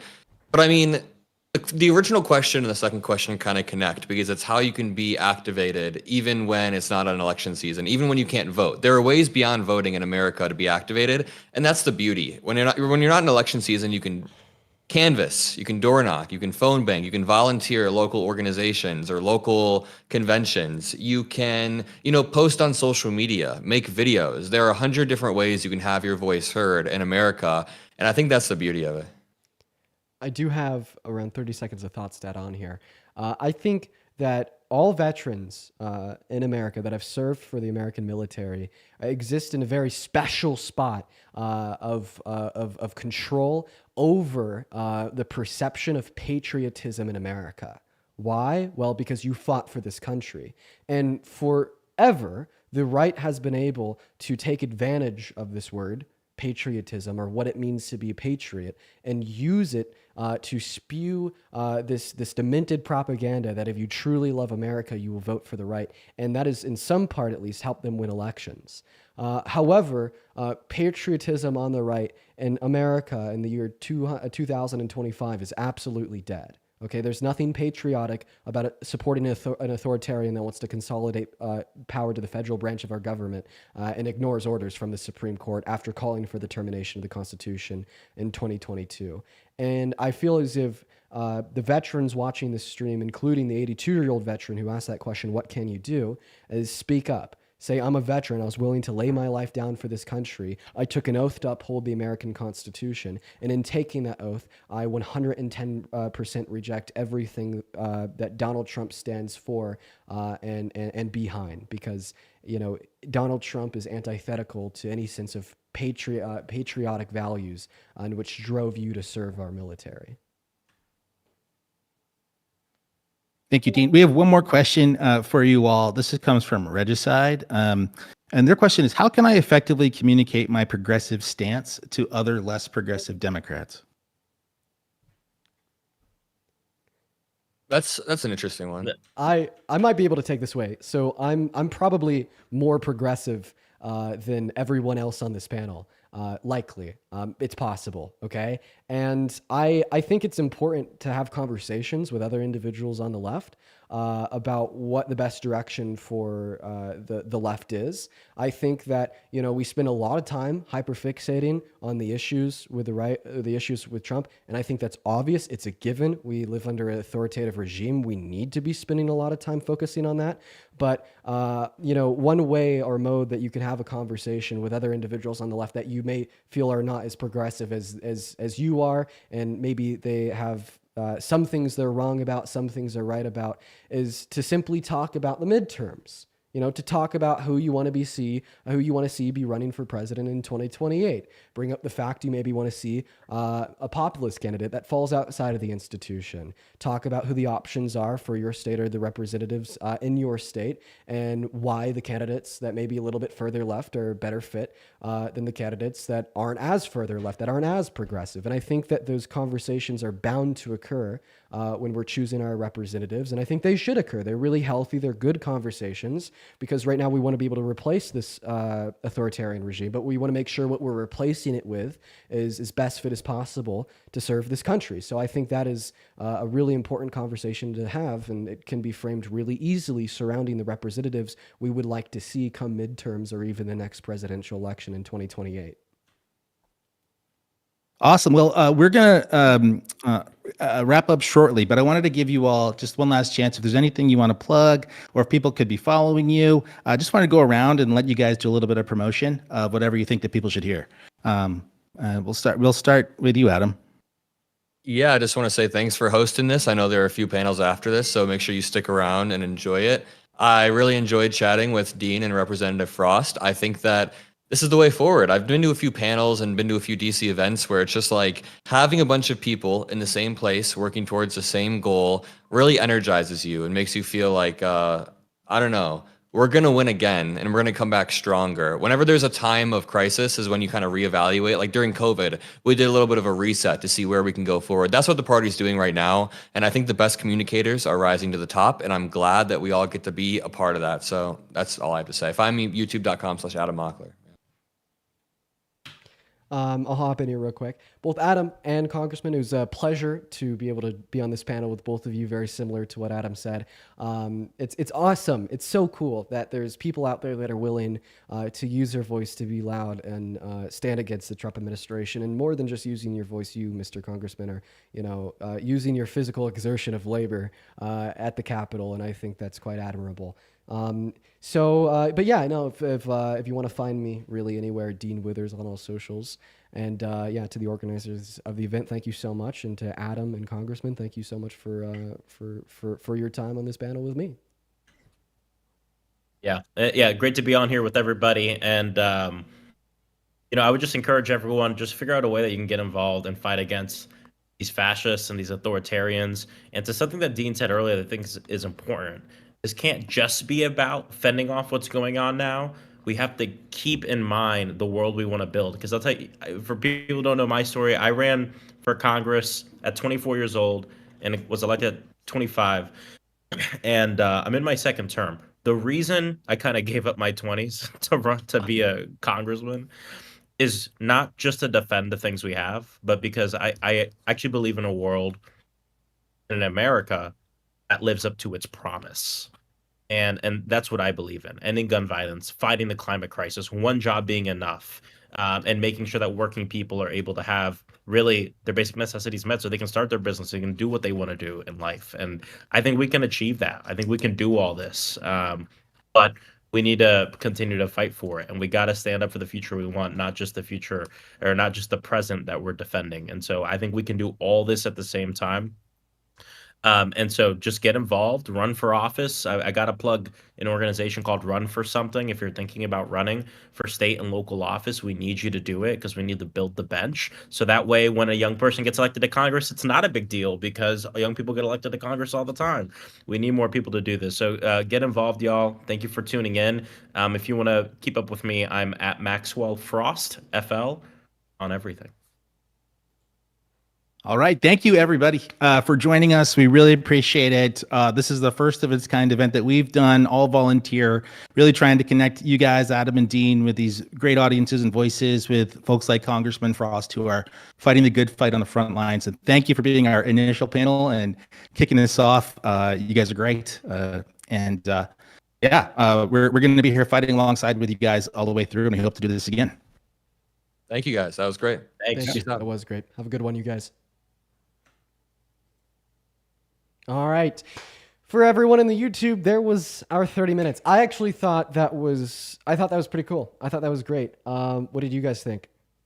I thought that was pretty cool. I thought that was really cool. Yeah, man, I think that the big takeaway from that get together, Kim, thank you for the $10 over on YouTube Super Chat. Saying, Dean, great job. Thank you. I think that the big takeaway for me was just be able to like push the right messaging. You know what I mean? Like, oh, yes, it is actually not crazy at all to call Trump a fascist. You know what I mean? Oh, yes, it actually is great to have conversations about what we want to replace the fascist regime with come midterms in the next presidential election. How's the Democratic Party doing? You know what I mean? So I think that those are some really good points that are being promoted. And yeah, some great conversations there. Everybody, I have been live closing in on close to 5 hours, so I'm very tired. and I'm going to get off for the night. But before I do, I got to thank Veteran for the $50 super chat over on the YouTube stream, saying that you're an inspirational representative of the future, sir. Veteran, you are so kind. Thank you so much for the love. Wow, that is so incredibly kind. That is so incredibly kind. I see a lot of people saying you need to run for something. Maybe one day. We'll see. We'll see what my future holds. I certainly don't know yet. But huge shout out to Veteran. And everybody, I am going to go ahead and end this stream for the night. Thank you all so much for joining. If you want to go watch some debates, go hit up Parker. If you want to watch other people speak, I think it's called Win the Fight Live. But I love you all. And yeah, peace, love, take care. Good night, everybody.